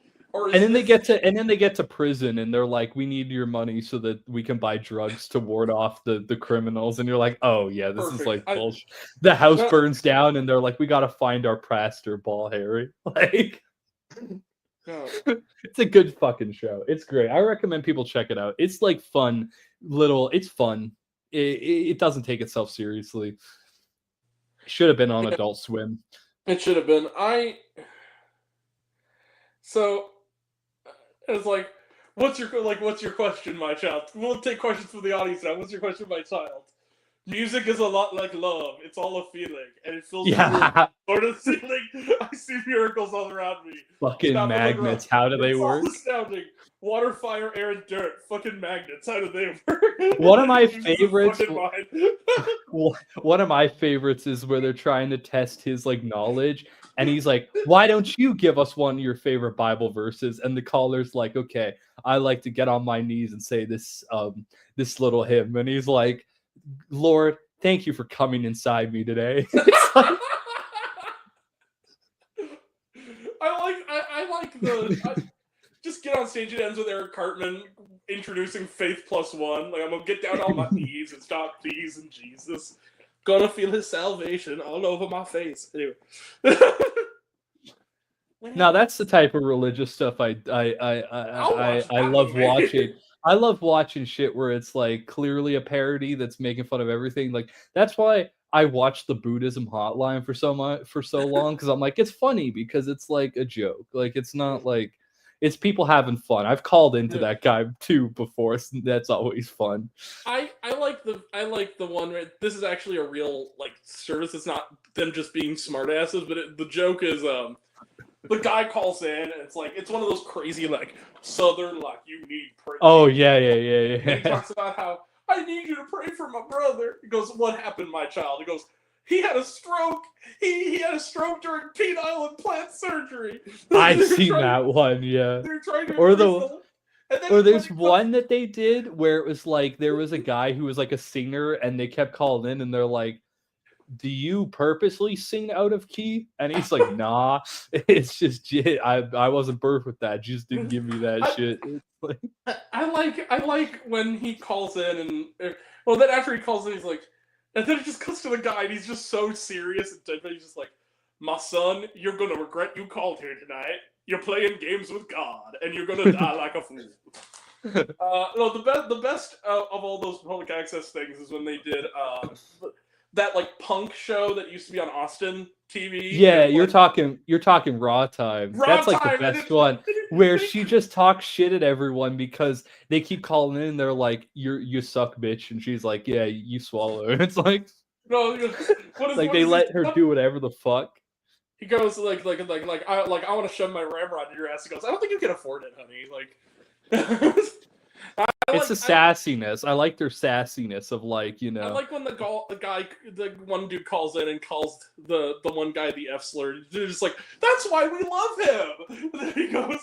And then he goes, man, I thought I had to leave middle school to get those kind of compliments. Thank you, friend. There was a lot of great ones that I think that they're fun to find compilations of because it's the most fun when the people play around with it and they fuck around with. Calls the one guy and he talks about like, I want to go outside and I want to masturbate in the sun. He goes, man, don't call it here. We have children watch the show. He goes, well, I'll masturbate with the children. He goes, shut up. like that was a creative early internet thing that I don't think we'll ever get back to, other than maybe the guy who dresses up as a toad and like does therapy. Like that's like the only one that I'm like, okay, they're still kind of living this energy where just open a phone line and let people call you for fun. Like I like that one guy this guy, he hosts like a political talk show. I think it's supposed to be like he's like a moderate or whatever. It was one of the other ones from Austin where the guy calls in. It's just like old dude, and he seems like a perfectly nice guy. Like he's not. Oh, that guy. He was like a creepy like. He was one of those guys where like people in. I know you're talking about the white-haired dude that they call Danny DeVito from Batman. No, not that one. That one's funny too. No, I'm talking that about guy's crazy. This guy looks like he could be your dad, and basically he talks about like how like he's like, oh, you know, politics. He's just like a political call-in show. And this one dude, either this one dude or this one soundboard, just keeps harassing this guy, and the guy eventually kind of just starts laughing, like I know exactly what you're gonna do, like over and over. He like anticipates it, and they're like, you know, like hello, and he goes, and he's like, what? He like knows the guy's coming. He goes, would you like to touch my monkey? He goes, man, you called it here. He goes, you waited so long for that stupid joke. And then there's the part where a guy calls in. and he can't help but laugh because the guy keeps calling in and he goes, hey man, like what kind of food do you like? He goes, I don't know, what kind of food do you like? Like he knows where it's going. He goes, I like fast food, man. I like McDonald's. I like Subway. I like eating Little Debbie snack cakes. And then he goes, and then it's just the same guy mentioning Little Debbie like over and over, and then it cuts to every once in a while he'll go, hey, I got a joke for you, man. He goes, is it okay? He goes, yeah, go ahead. And he goes, okay. Knock, knock. He goes, who's there? Little Debbie. He goes, Little Debbie who? I'm still fucking her. The guy just keeps laughing. This poor guy is just like every time it's the same idiot just doing the same joke, but it just keeps being funny. Because he like actually feigns interest in the topic for a really long time and then does that.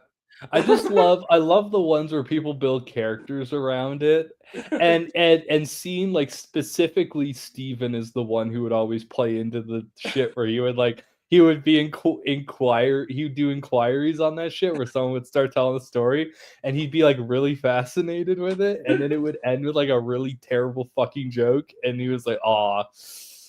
You know, well, there was that or like the episode where he freaked out and Richard slapped him in the face. I like also when they will call into like serious news programs where like people are not supposed to break. Like there was one where it was like BBC News got prank called, and it was this Margaret Thatcher looking woman like answers the phone, and they say that and then at first you're like, oh wait, this seems kind of straightforward, and then you realize, oh my god, that's hilarious. Like what I think is funny is when they send in anonymous photos of like if there was an attack or something, and it's a photo and it's random people off the internet where you're like, oh, okay. They're talking about like some riot that happened in Britain or whatever, and she answers phone. Yeah. And she reads, it goes, and the letter, correspondence was sent in by a nice young gentleman. He says, about the riots. He goes, like, they say that there will be panic on the streets of London, panic on the streets of Carlisle. We need to burn down the disco. We need to hang the blessed DJ. The music that he constantly plays says nothing to me about my life. We need to hang the blessed DJ, hang the DJ, hang the DJ. And the woman doesn't catch on that, like, it doesn't catch on. She never breaks. She doesn't seem to know she thinks it's serious. Like, I guess she hasn't seen Black Mirror then. Or listened to a Smiths album, because it's literally, it's like, man, that was funny. Anyway, also when people call in asking them to praise Howard Stern, calls in GameStop about Battletoads. Yeah, you guys got Battletoads. Battletoads. No, I like the one where it's the one dude where he calls him so much, and then he finally the guy that has, he goes, well, like, what is this Battletoads? He goes, do you have Battletoads? I'm like, listen, young man. He goes, if you call here one more time, like, this pilgrim shoe is going right up your ass. You hear me? You're gonna have a shoe sticking out the crack of your ass. You call here one more time. He's like, you haven't, like, do you have Battletoads? No, son, because I have a life. He goes, yeah. My girlfriend has Battletoads. You have a girlfriend? He goes, yeah, she has Battletoads too. It's like, well, good for you. Did you give her Battletoads? Yeah. There was one, this other one too, the best one with the guy, the old political guys. Somebody calls in pretending to be like a sexy lady. It's like, oh hell, like, hey, you want to do something later? And the guy's like, I don't know. He goes, oh yeah, and he just like kind of rolls his eyes occasionally. He goes, hello. He goes, who's this? Like, oh, and he goes, well, I'm here to talk to you about the last caller. He goes, okay, what about the last caller? He goes, she's my wife. If you put your hand on her, I'll fucking kill you. Okay, anyway, movie sucks. 0 stars. Yeah. No trailers, no shawarma. Let's move on. All right. We have 3 more movies to cover before we can call it a night. That I haven't seen. You have not. So, but Becca, the next one I think you should see. The Rule of Jenny Penn. It's a horror movie, right? I heard it was a horror joint. Kind of. It's got John Lithgow in it, right? John Lithgow and Jeffrey Rush. So the premise is basically, I think that it's marketed like a horror film. I guess if you want to split hairs, I see it more as like a really messed up comedy. And I think if you look at it that... So basically, The Rule of Jenny Penn, it's directed by a guy named James Ashcroft. I don't know this guy's other work. It's a film from New Zealand, and it is basically Jeffrey Rush's judge who is lonely. He doesn't have anybody in his life. He never married, never had a family. He suffers a stroke on the stand and is put in, half his body shut down. He's put in a nursing home. He befriends his roommate, who is a nice-seeming guy who's like a Maori New Zealander. But there's this guy named David, played by John Lithgow, who is a straight-up psychopathic serial killer. Who his whole thing is that he's mentally disturbed, and they give him a baby doll puppet he names Jenny Penn that he walks around with. That's like a hand puppet, and he goes around and he tortures everybody in this nursing home, like consistently every night, like especially the guy's roommate. He comes into this guy's room and like pulls his roommate's catheter around and swings it while he's sleeping, and is like throwing piss on Jeffrey Rush to make it look like he pissed himself, and like just being a genuine shitster. And then he starts killing people, and the bit of the movie is it's in this Lynchian sort of funhouse mirror where you're kind of seeing it through Jeffrey Rush's eyes. And you realize that the orderlies and the people in the place, they seem to act like they don't know it's happening. They seem to act like they're extremely oblivious to the fact that John Lithgow is just going around torturing, molesting and murdering people in this place. And nobody seems to. He's the only one who seems to notice it. Oh, it got Best Director. And everybody thinks he's crazy because he's the only and one. Best Actor. Okay, so won a bunch of shit at like genre festivals. Okay. And yet it's been very divisive with critics. And I think the thing is that I think if you look at it as a comedy, and a campy comedy, sort of like a Whatever Happened to Baby Jane kind of situation. Okay. It's really good. Like, it's the kind of movie where there's a point where he shoves the baby's, like, the baby doll's finger into somebody's mouth and go, like, who rules? And they're like, Jenny Penn. And then he pulls it out and he goes, lick her asshole. And it's like the back of his wrist. And he's like, it's ridiculous. It's over the top. It's on Shudder. It has this like, from what I'm seeing, it has this like Frankenlauder energy, or like the energy of like a Herschel Gordon Lewis film without the violence, just the depravity. There's almost no violence. It's literally like it's almost like Eraserhead logic, where it's like, this is a world that looks like our world, but there's absolutely nothing about it that is our world. It's like it's like we're seeing the world the way old people who are slowly dying, losing their mind, see the world and see the people around them. So you're telling me the soundtrack of the movie is Everything at the End of Time by The Caretaker? That's the whole soundtrack. Someone's losing dementia. There's a part where like there's a song that's like a children's song, like a Ring Around the Rosies, called like "Ease Up, Mother Brown," which apparently is about like atrocities in World War I. And there's like a part where he's tap dancing and singing it like "Ease Up, Mother Brown, ease up, ease up, ease up, ease up," and it's so, and he's like tap dancing. It also becomes sort of a weird like Tom and Jerry situation where like he decides he's not going to take John Lithgow's shit anymore, so it becomes like a battle of wits where like he drains the guy. John Lithgow's one weakness is he has asthma. And so he drains out all his inhalers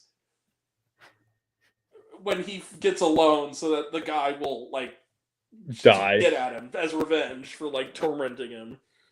It's great. It's really weird. It's really out there, and it's disturbing. Like, I'm not going to say it's not horror-ish, but it's so... Its tone is so obviously comedic. Like, it's clearly put into a world... They clearly put it in an environment that is not supposed to be taken seriously. It is very clear that it's heightened. It's a heightened environment. Yeah. It's one of those kind of movies. And I really enjoyed it a lot. Again, I'll give it 5 stars plus. It's another Best of the Year contender because it's just really weird. It's a really weird movie that I also think John Lithgow has never been better here. And I think John Lithgow it's got that. It seems like it has that like odd energy that like a Greasy Strangler has, where it's Oh, like absolutely. it's really weird and fucked up, but you're like, but I have to laugh because it's a comedy though. I'd also So throw like, I'd also throw the substance in there in the sense that like it exists in a world that kind of you recognize the world as being our own, but it's like our world through a funhouse mirror. Like there's something kind of cracked about it and kind of off about it, and I'll watch it when it's on Shudder. When it drops on Shudder AMC Plus, I'll probably watch it. And I think it's going to be on Shudder relatively quickly. Like I think it's going to be on there by the end of the month. Like I think it's going to have a very short theatrical run, but no, yeah, I'll probably watch it then because it's that one, and then the other one I wanted to watch was the Elric Kane joint. I don't know if you saw it yet about the girl who like has hooks up with a guy, but it's all trippy and weird, and there's I don't know what the fuck it's about, but there's another one that Shudder dropped recently where I'm like, yeah, I'm gonna watch this. This seems like my type of movie. I just like the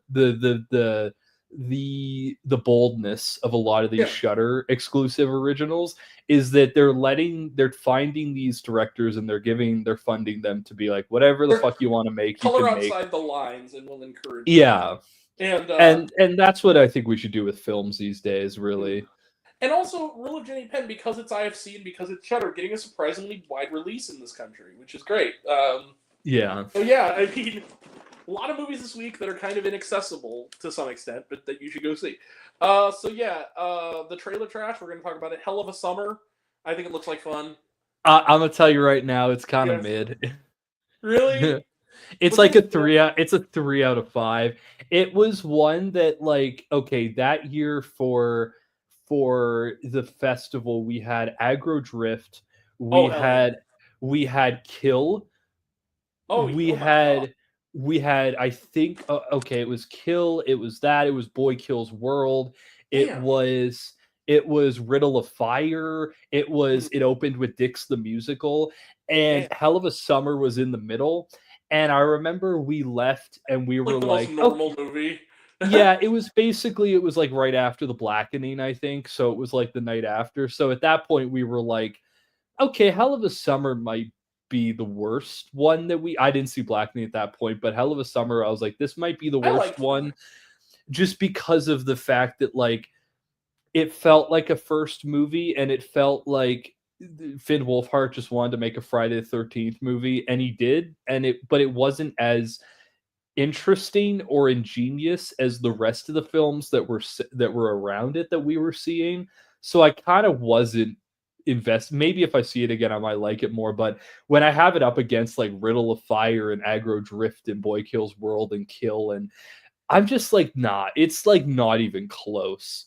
It was the same year as Naga. Like it was a good year for like weird midnight films, and that one was just kind of there. It was just kind of there. It just wasn't terrible, but it also wasn't like memorable. The trailer made me laugh, and I think that a lot of it might just be that a lot of the best bits are in the trailer. Most definitely, that's true. A lot of the best shit's in there. I kind of get that it's like a straightforward, it's like a throwback movie to like the Friday the 13th era. It looks like fun. One of the best jokes in the trailer for me that I thought was actually pretty funny is when Finn Wolfhard is regaling his friend with like the night they had, and he goes, "What happened?" He goes, "Does head mean anything to you?" It's like, "Oh my god, she blew you." It's like, "No, I blew her." You know, that was funny. There's some bits there where I laughed, but I think that it was the one that I was the least invested in, where I was just sitting there like, okay, is this almost done though? Is this almost done? There were a couple laughs. There's a couple scenes that were funny, but other than that, it's like, yeah, it's not great. It's not amazing. I wouldn't recommend it when it comes out, but it's more of something that if people want to see it, people want to see it. The Neon Acquisition is a little weird to me because I don't think it's that good to be under a banner like that. It's more IFC Midnight to me. Yeah. Opus, which I'm seeing is going to be talked about on next show. I heard it's fucking trash. I heard it's awful. I heard so too, and I'm kind of Hurry Up Tomorrow, which I said is either going to be surprisingly really good or the most pretentious thing I've ever seen. I've heard more people on the side of pretentious, and I'm starting to agree with them, where I'm like, there's no plot clearly of this movie. It's just him taking the songs from his album and kind of twisting it in the narrative. It looks like the Weeknd's like remake of Night of Cups. It just looks like a movie about nothing. Yeah.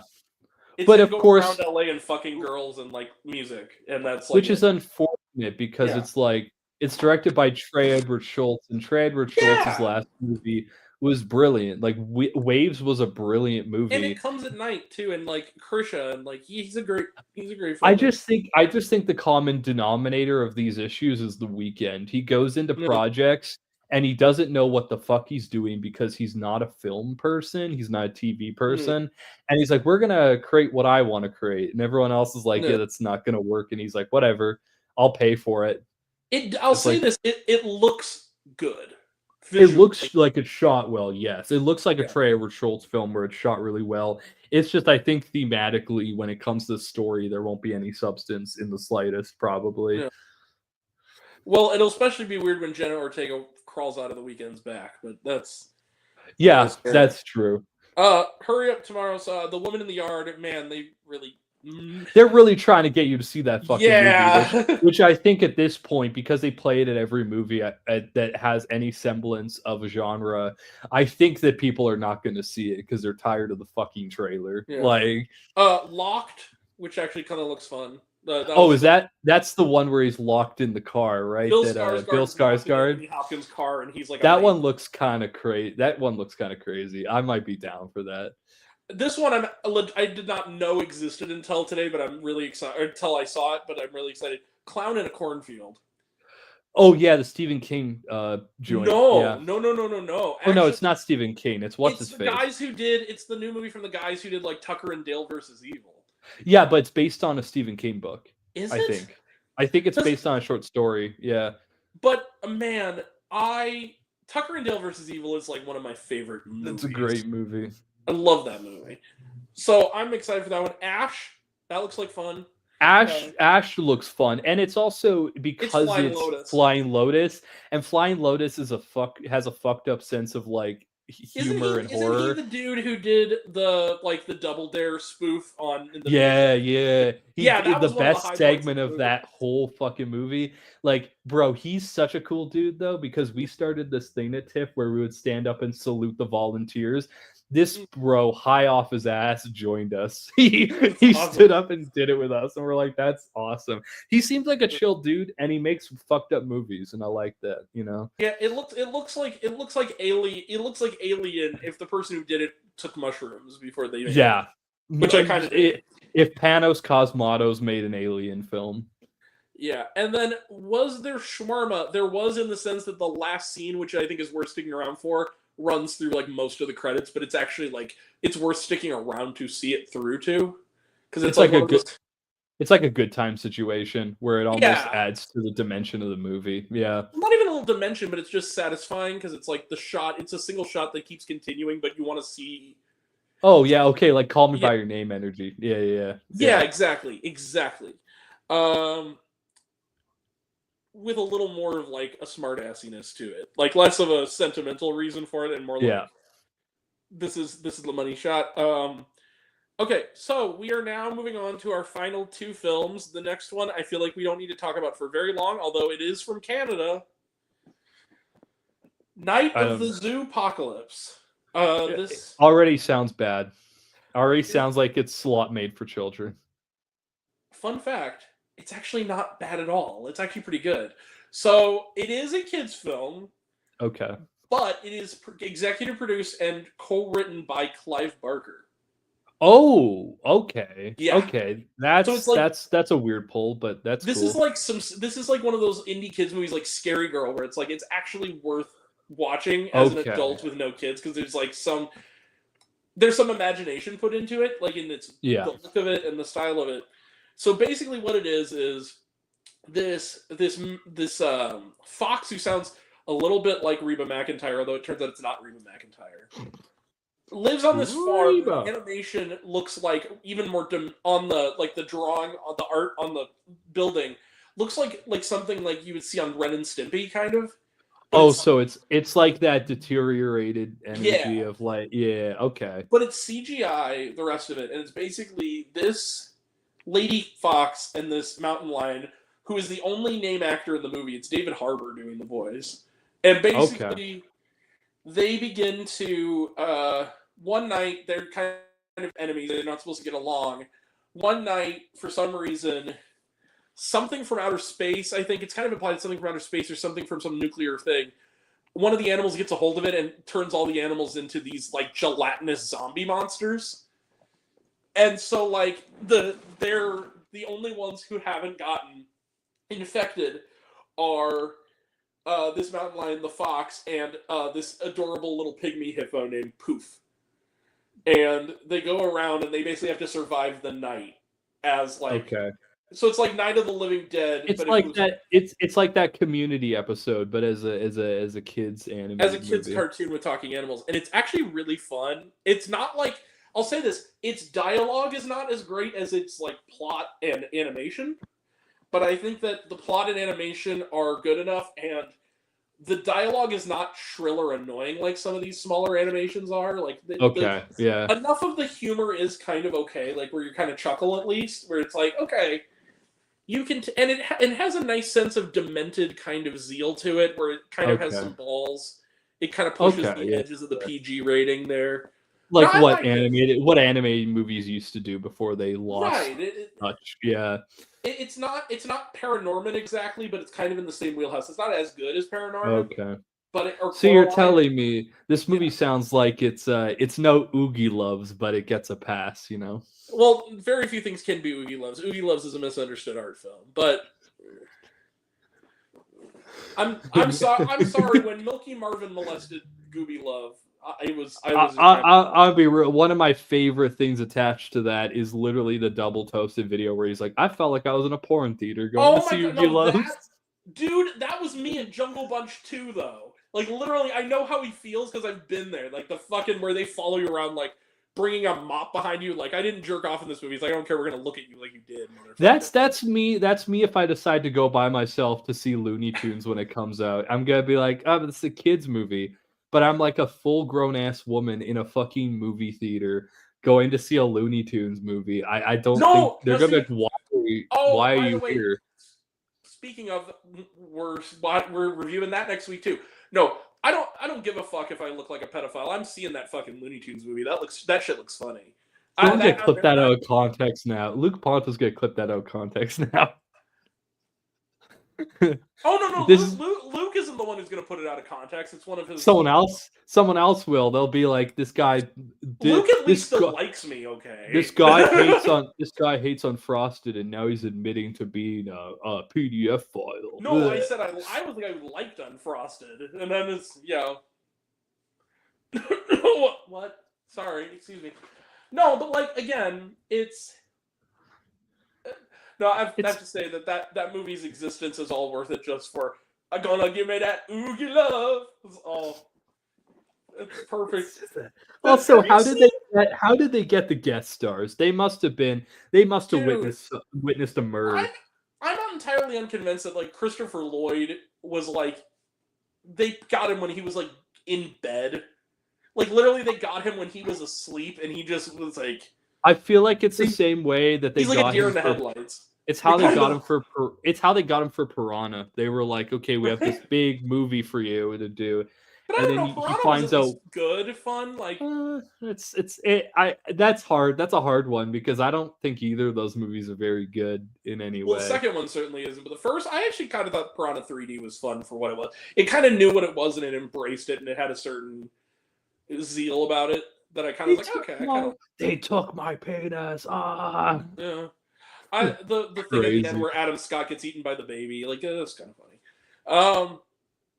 No, Adam Scott has my favorite movie line of the year, so I love him anyway. But what in which movie? In The Monkey, he has my favorite line of the year, which is yeah. Who's smiling now, you infernal son of a whore?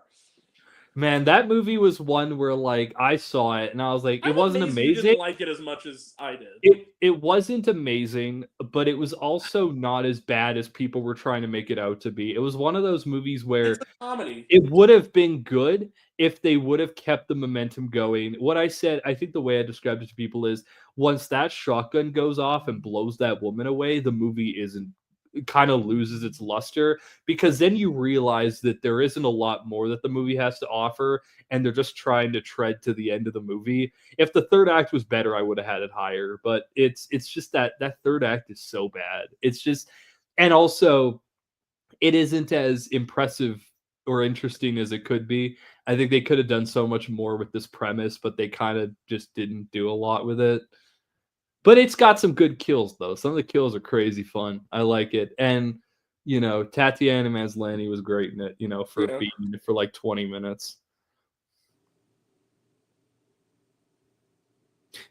Yeah, it was cool. It wasn't amazing, but I also haven't seen a movie this year that I would consider worthy of being on a best of the year list, which is kind of hard because usually at this period of time I saw something like last year it was stuff like Love Lies Bleeding where I'm like, okay, that was really cool. I fuck with that.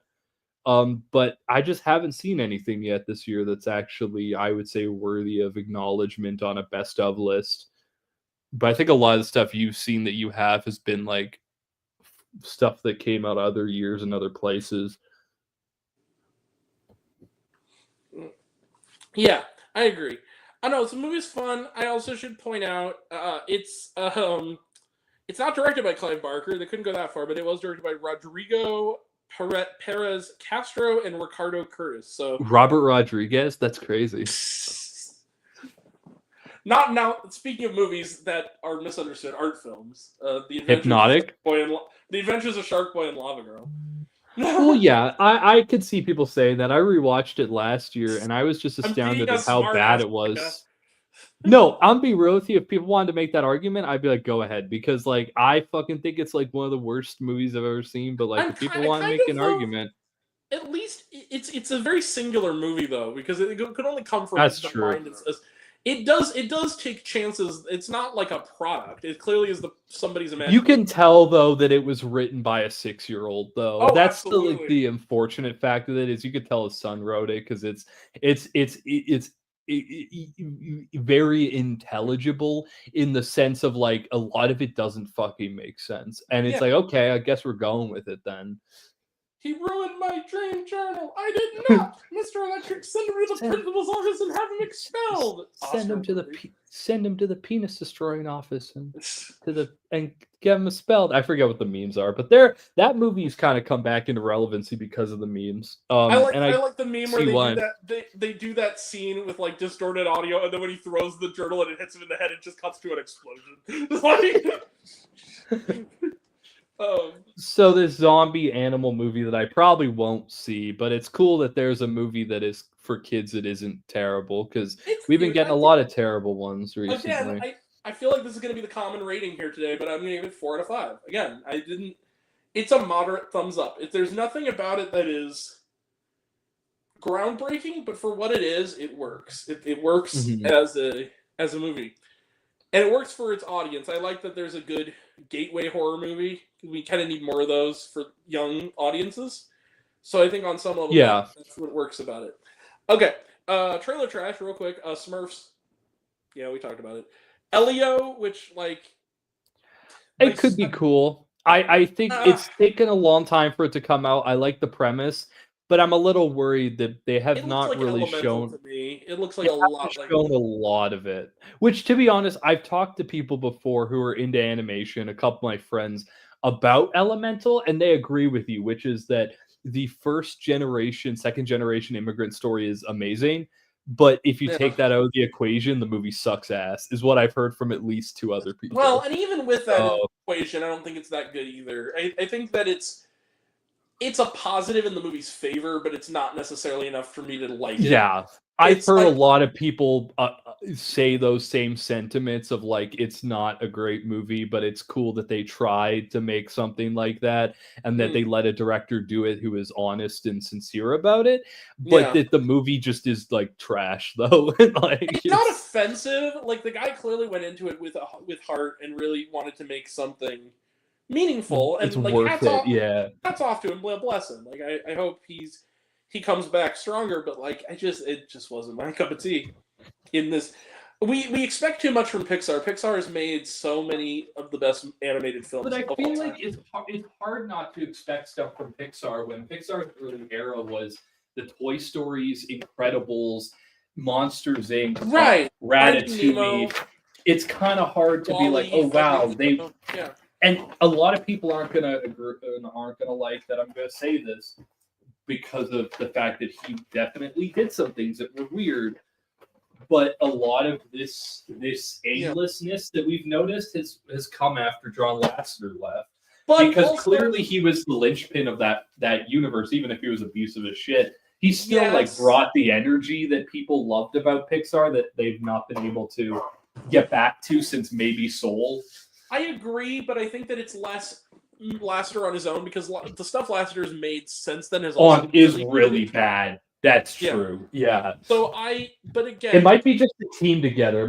It might be more that it's Doctor and Lasseter and all them together. They were able to make something special. But now it's like they're disbanded, and now everything.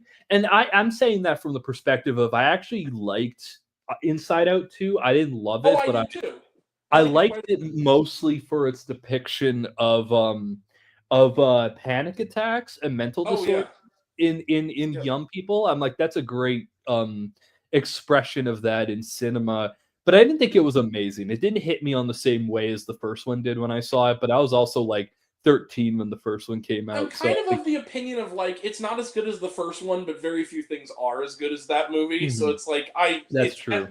As a sequel, it's about as the best a sequel to that movie could possibly have been. Yeah, and so I'm willing to give Pixar a chance on things, but clearly Pixar is not in the same mindset that they were 15 years ago. But really, can they be though? It's because been homogenized. Disney has had too much involvement in it. It's used to be more of an independent thing. Now but I feel that about all the stuff, like the Marvel film, all the Fox stuff, the Searchlight stuff. All of it kind of has just become Disneyified because Disney put their hands on a lot of the stuff. To some extent, yes, but some extent also, like, with the Fox movies, it's not that they put their hands in it, it's that they didn't know what to do with the good movies they had, so they got rid of them, Like Fire Island, just dump it on Hulu. Which sucks. Yeah, that's another thing, too, is, a lot of the Searchlight, I don't know what's up with Searchlight, because I like the things that they're acquiring and they're producing.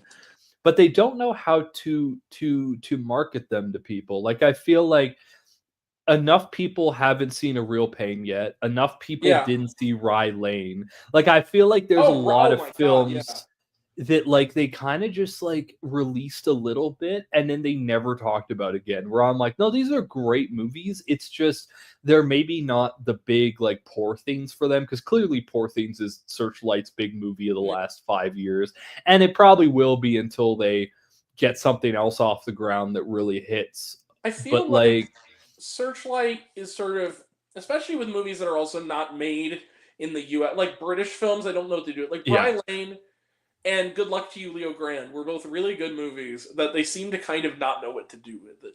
Because it was the idea of Americans aren't going to understand this British stuff, so we're just going to put it this sort of, which is really fucking weird to me because British content has been, why acquire it in the first place if you're not going to do but anything? British content has been big for a while. Maybe it's a different acknowledgement because I'm Canadian and Canada has an association with Britain still, but every Sunday on CBC there'd be Coronation Street and there'd be 2 episodes, and that's been a big soap opera for 70 years. We watched Doctor Who when we were younger, so it's I don't see where this misunderstanding of British content is, because at least in my area, Canada's always liked British content. Yeah. Mr. Bean was a big thing around Christmas, every fucking year. Yeah. Well, Becca, I'm sorry. We gotta move this. Yeah. It's getting late. You gotta watch that the blind man fight the fat man and the woman. So Lilo and Stitch. Again, I hope that they let Dean Fleischer camp cook, but it's Disney, so who knows? I'm a little scared. We have no footage. They might have not let him cook. Maybe Sarah Pauli dodged the bullet by dropping out a Bambi. But see, that's one of the ones I was actually legitimately kind of excited for, because she could bring a David Lowery sensibility to that, and that would be kind of cool. Oh, and it'd be like a Pete's Dragon type thing. I liked Peter Pan and Wendy. Y'all can go kick rocks. I didn't see it. I can't say anything because I didn't see the movie, but I heard from a lot of people that it wasn't bad. It's a David Lowery movie first and a Disney movie second, and that's the best thing about it. I might check it out. It's on Disney Plus, so I could watch it at any time. What else we got? The Bad Guys 2. I kind of liked the first one. The second one looks like fun. I didn't see it Wasn't in either. love with it. Wasn't in love Heard it with was it, but good. yeah, it was good. It was imaginative. Karate Kid Legends, we talked about it. The King of Kings, we talked about it. A Minecraft movie, we talked about it. The Day the Earth Blew Up, a Looney Tunes movie. And I'm actually looking forward to this because, well, first and foremost, I'm a sucker for a good fourth wall break. This one has one of the funniest I've seen in a while in the trailer, where the guy, they're talking about like there's our last hope is Daffy, and everybody's like, Daffy, not Daffy, oh God, not Daffy, and then somebody in the audience goes, seriously, the duck is gonna save the world? It's like, yep, and he goes, God, who writes this crap? Like, and he walks out. I'm like, okay, that's funny. I think a lot of my willingness to see it is coming from that perspective of Sticking it to David Zaslav. Yeah, that like Warner Brothers has treated Looney Tunes the way that Disney has treated Muppets for the last 20 years, where they're not necessarily serious about them anymore, which is weird because they were a It's the house that milestone built of Warner comedy. Brothers. Yeah. They were. It was like they were like the Three Stooges. They were like the milestone. They were like the Pink Panther. They were the milestone of the comedy of Warner Brothers. Bugs Bunny is Warner Brothers what Mickey Mouse is to Disney. 100%. And the way that they even like you could argue with even like some of the later Saturday morning stuff like Flintstones, Jetsons, Wacky Races, like they don't take these things seriously anymore, which is weird because these things built generations of children. And for them to basically make nothing out of the Looney Tunes is really weird, but what can I do? They're doing the same thing with Mickey Mouse. They're like no more Looney Tunes. It's like, but we decided to do a reality show about the Paul brothers. I want it. And I get where that idea is coming from a numbers standpoint. It's still but I'm just like, bruh, like we need more Muppet stuff. We need more Looney Tunes stuff. I don't know why these studios don't want to do those when they've proven to be successful before. Like I don't get it. Yeah, it's ridiculous. I love, and the other thing is it's a spinoff of like the more recent Looney Tunes like HBO series, which was actually really funny. Like was actually really good. It's the same creative team who did that, which was actually good. It was like a return to form. It felt like the old school Looney Tunes, minus of course like the racism. But like, because like they can't do that shit anymore. They could, but they'd get in trouble for it, you know. Like, they'd get in trouble for it, and they'd have to have Whoopi Goldberg at the top of the DVD explain to us why. So you see, racism was a thing that people believed. Oh God, remember those old cringe DVD intros to movies where they were like speaking of John Lasseter, the fucking one for Spirited Away still makes my teeth itch every single time. Wait, where for the Disney DVD release of it, where it's like. It opens with John Lasseter going up to Hayao Miyazaki and going, like, Miyazaki-san, America, Miyazaki-san, and then bows to him. Did they fucking do that? I understand. In the US, they did on the DVD. Yep. I understand what they might have been trying to go for. It's still cringe. But from your description, it's cringe. It's fucking awful. Like, it's Amelia. It's like that level of. It is. It's just like that's such a disrespect to the fact that like bitch him and he's a genius. He's an artist. Like Miyazaki, Satoshi Kon, like Japan has been making way better animations. Katano, like they've been making way better animations. Latvia now also has made a better 100% than the America does, and for them to be like, welcome to being a part of our country, it's like, well. I feel like it should be the other way around. Is the Japanese are introducing the American films to I'm also people. of the mentality of like you guys released Princess Mononoke and Kiki's Delivery Service 5 years before this bitch. Don't talk down to me. Yeah, like it's that thing where it's like and they found immense profit off of that. The Weinstein Company as well found immense profitability off of the distribution of these films. Yeah. But they never really had real respect for them, and I'm like, that sucks because they're like awesome. Like I have no Disney animated movies in my favorite movies list, but I have two Studio Ghiblis. I have two Studio Ghiblis now, and then I also have Perfect Blue and Akira. So it's kind of like it's just how it is. I got my ticket for Princess Mononoke in IMAX. I'm so excited. Hell yeah. So anyway, moving onwards and upwards. And was there shawarma? There was. Also, this movie has like a record for like the most production logos at the end of a movie ever. It was like 1.5 minutes. That's awesome. And a lot of them were Canadian financiers. What was the joke? What film was it that people were making fun of that was just in the theater that had Late Night with the Devil when everyone saw it? Late Night with the Devil, the first like 5 minutes. It was first 5 minutes of productions, and I'm like, it's I get it. 92-minute movie, and like the first 5 minutes. Like I understand why that is, because it's hard to finance a movie, especially at that budget. But like even when I watched Neon Demon last night, there's like 1.5 minutes of credits, and I'm like, that's a lot. That's insane. that there's this many people behind crazy. this movie. Okay, we have now reached, ladies and gentlemen, the last review from this boondoggle. And that is an early review, everybody, kind of, unless you're at Sundance 2023. That movie is Magazine Dreams. This is directed by who is the director here? J.A. Boneta, the guy who did Elijah Bynum, it says, is the name of Elijah Wood. Elijah Bynum. Apparently, his only other feature was Hot Summer Nights, which I think I saw. It was okay. It was because it was like Timothy Chalamet is in the summer and he's hot and he wants to fuck this woman. He also gets into dealing drugs. He wants to fuck Micah Monroe, which can you blame him? I mean, let's be real. But it's a fine movie. It's whatever. It's okay. Like it was A24 before A24 became cool. Yeah, it was probably acquired by them. I don't think they made it. They just acquired it from someone else. It was okay. This movie, on the other hand, blows it out of the water. So, Magazine Dreams, basically, it's Jonathan Majors.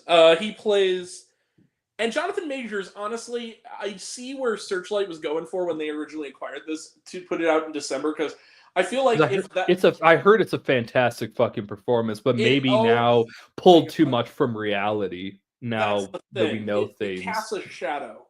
That's the biggest knock against it, is it casts a shadow on it. So essentially what this is imagine if you took Taxi Driver, Eminem's Stan, and maybe The Joker, and you kind of put it in a blender with Love Lies Bleeding, you get this movie. So it's basically Jonathan Majors plays this guy who is honestly probably autistic. Like, the implication is that it's not just that he's socially awkward, it's that, like, he isn't... You know what I mean? Like, there's... Yeah. It's anti-socialism in some level, where it's a mix of psychopathy mixed with probably autism. Yeah. And his character is a guy who he wants to be a bodybuilding champion. And he wants to, as the movie's title suggests, be on the cover of a magazine. That's all he wants in life. He works at a grocery store where his behavior often makes the customers uncomfortable. He lives with his grandfather, who is very sickly, and he writes letters that are increasingly erratic to his idol, who is this bodybuilding champion. And as the film goes on, it's sort of vignettes in this guy's life as he's trying to be normal. He goes out with a coworker of his, played by Haley Bennett. It doesn't go well. He tries to... and it's almost a little bit of Punch Drunk Love, too, in the sense that, like, he's a guy who, in his day-to-day, puts on this composure of quiet, shy timidity, and then the second the most minor infraction is committed against him, he rips people and objects apart.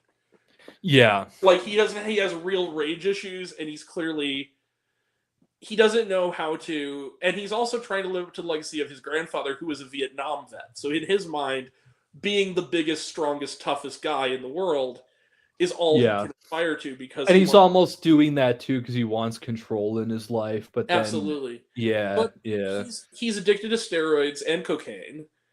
And as the movie goes on, we find out that, like, this being a bodybuilder is actively killing him. He has tumors on his kidneys that need to be removed, that he will be alive if they just remove the tumors. And he says no, and they say why? He goes, because bodybuilders don't have scars. I need to be the best in the world. So it's this guy he will not let anybody tell him, I'm not going to do this. And it's the kind of movie where it is a profile of a very disturbed person. It's the profile of a very unwell individual that is done with real sympathy, but not condoning of the behavior. of the mentally unwell person. It's like a Darren Aronofsky film where like it's not so much. Requiem it's for like a Dream Wrestler. too. Yeah. Wrestler or Requiem for a Dream. It has, or The Whale. Like it has that kind Yeah. of. It's a where it's like don't follow in their footsteps, but if you're in their space, you could probably get better if you like see work the on humanity underneath the broken person. And yeah. My thing is that there is this unfortunate parallel. Jonathan Majors is one of the best male acting performances I think I've seen in a movie in this century. Yeah. What sucks about it is that he's playing a guy who is a barely contained ball of pure, violent, aggressive rage. And publicly so. Like, there's a scene in the movie where one of the running plot points in the film is that somebody does a shitty paint job. These painters do a shitty paint job on his grandfather's walls. And they're supposed to come and do another layer, and when they tell him, basically, no, fuck you, we did the job, you're going to have to pay us extra, he goes to their place after hours, trashes the place, they find him later, beat the shit out of him. And then later on, he's sitting drunk at a diner eating breakfast, and across the table from him is one of the guys who jumped him with his wife and his 2 kids. And he loses it. He starts throwing food at him. He starts yelling and berating him in front of his kids. He starts yelling at the kids. And they're horrified. Yeah. And you feel that horror. It's real, palpable. It's this guy who is very tall, very, big, muscular, harassing people. just like who, because of stuff that he could have just let go. It's all his. Yeah. He's his own worst enemy. That's the thing. It's like he can't let things go. It's like he's so focused on being this bodybuilder that if anything, it's almost that autistic thing of like with some people who are both autistic and severely mentally ill, where it's like, I'm in my routine, and if somebody disrupts my routine, I'm going to try to kill them. Yeah. Because I can't, or I'm going to at least fantasize about. Well, because it's the one thing you can control in your life, and when there's out of control, it's like, well, what do I have control over? It seems like the type of movie that I do want to see. But it's that thing of, I think what it's more an indication of is if someone is really good at playing a complex and possibly bad character, what does that say about the person? I think that like that's a question we can all ask about a lot of performances, because let's be honest, like it isn't even like a lot of people want to dance around the fact of like they like don't officially say it, but he was like convicted. Like it's real. Yeah, like he's a monster. It isn't something where it's like, oh, they were put into trial and then the trial didn't end up in a certain way. No, he was convicted, and even though a lot of people on like the type of like Geeks and Gamers YouTube want to act like, oh no, he wasn't. It was like, no, he was convicted. He actually like he abused at least one girlfriend, and like it's kind of like that thing of, is it a good should I approve of this performance, even though it comes from a place that has created real harm, even if it's a really good performance? And you got to make up your mind in that regard. But looking at it as a film in and of itself, it is that situation of like, no, this movie, I'm not even gonna front. This is like my second or third, I think, best film of the entire year so far. It's very likely going to be one of the best films of the year. And it's one of the best films of the decade. And yet, it is impossible not to watch it with the elephant being in the room next to you, that there is real life damage that this guy is channeling that he really did to people in the real world. Yeah. And that somehow it's a backhanded compliment of, he did like this amazing performance that will be remembered in the history of film, but did he lose? That's the thing that's such a bummer, is the movie the movie itself now is, which again, he wasn't the only one who made the movie too. Yeah. Is such damaged goods that now it's not only out of the Oscar race, it's going to be dumped in a wide release by Briarcliff, who put out The Apprentice. It's going to be put out in a wide release in the middle of March with like no marketing budget. They're just going to Briarcliff is pulling W's. I kind of like friend this. Zoe was another winner for me. I kind of like the concept of them picking up movies that seem like they might not be appealing to a lot of the bigger art house places, because there are a lot of movies that I think deserve distribution that never really get it, but it's because there's kind of a little bit off the cuff. So I like, because when they pulled The Apprentice shit, I'm like, that's cool, because that movie needed to be seen by people. I think it's the only honest depiction of him probably ever. Outside of maybe 17, that is. But my thing is, like, I can't sit here and give this movie any less than my top score, but with the caveat that, like, you don't support what he did, but but it's a good movie and a good performance. And also, like, I encourage people to see it, but at the same time, it is that you should see it if you know for a fact what you're buying a ticket for, and you know for a fact who is involved in it. Because there are going to be some people, understandably, who are going to be like, if Jonathan Majors is in it, I don't care if it's good, it may very well be good, I don't want to bother. Yeah. That's fair. I understand that completely. I saw this movie because it was an early screening. They were doing it for AMC Screen Unseen. It was the secret, When the movie started and the title came on screen and you heard Jonathan Majors' voice, 4 people walked out. As by the time I'm not the movie surprised. got to the date scene about an hour in, almost half the theater walked out. It's a tough it's in the same boat of when Fantastic Fest showed the new Luc Besson film as one of their secret films and everyone walked out. I genuinely believe, I feel in my heart that these secret movie things should, even though people will abuse this system, I think that the secret movie, they should be out of the box. Clubs what it should be is they should have a refund policy, because I don't think it's necessarily fair to, in this situation, especially in this one, or like the Luc Besson one at the festival, I don't think it's fair to not tell people what it is and then a snafu at the end be like, oh, you just spent $30 to see a movie with a person that you probably don't agree with.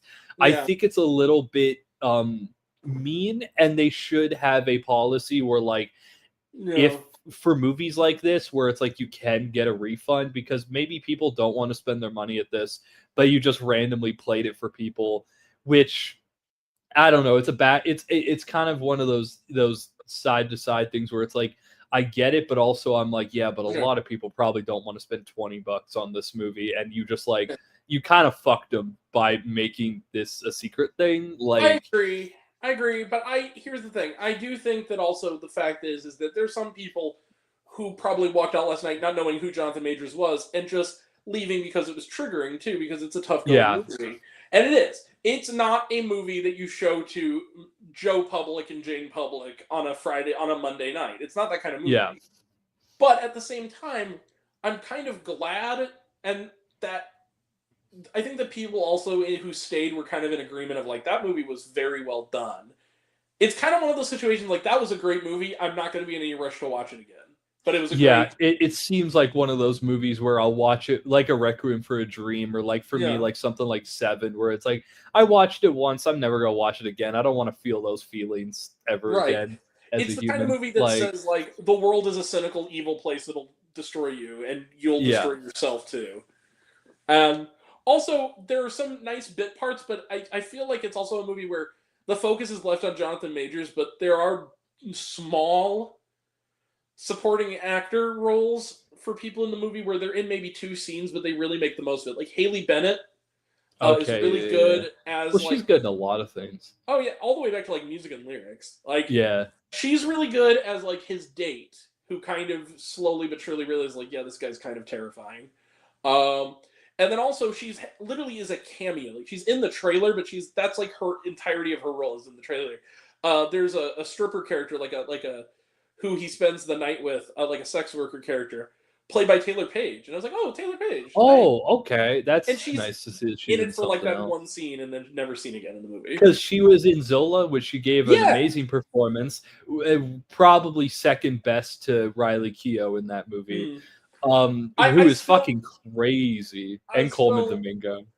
My mom watched that big interview she did with Oprah, where it's like Riley Keough is so soft-spoken and sweet, like, in her, like, mannerisms and stuff. Yeah. Then I showed her the clip from Zola about, like I don't do that kind of shit anymore. I'm a Christian. I fuck with Jesus now. Yeah. And it's like, It's such a good performance because it's so unlike her, and she was able to tap into something. But it's nice to see that Taylor Page is in something else that isn't because that is interesting. Because the only other thing I saw her in was Beverly Hills Cop Axel F, where I was like, which she did her part well. She was great. It wasn't terrible, but it also was one of those movies that was kind of just like a cannon fodder for Netflix in the summer. Beverly Hills Cop, the Axel F. I actually kind of liked it a little more than I expected, in the sense that, like, it's probably the best movie with Beverly Hills Cop in the title since the first one. I know that's kind of damning with faint praise, but it's still like relevant. Hey, I like the third one. I really like the third one. I don't know. I mean, has a good idea. It's the premise. It's the premise of it. I love movies set in like theme parks, and it's literally just a whole movie in a theme park. I don't know, but no, it's fun. So Magazine Dreams. I'm gonna give it 5 stars plus, but it is again with the caveat, like, you know who you are. I'm not paying to see it. I'll admit that. I'm probably gonna download it off Yiffy because I'm not gonna pay for it. But like, I will see it because I do. Because a lot of people out of that screening at Sundance were like, no, this is like a really good performance. And this might be an Oscar performance. The filmmaking is very hypnotic and very, like, a lot of it's more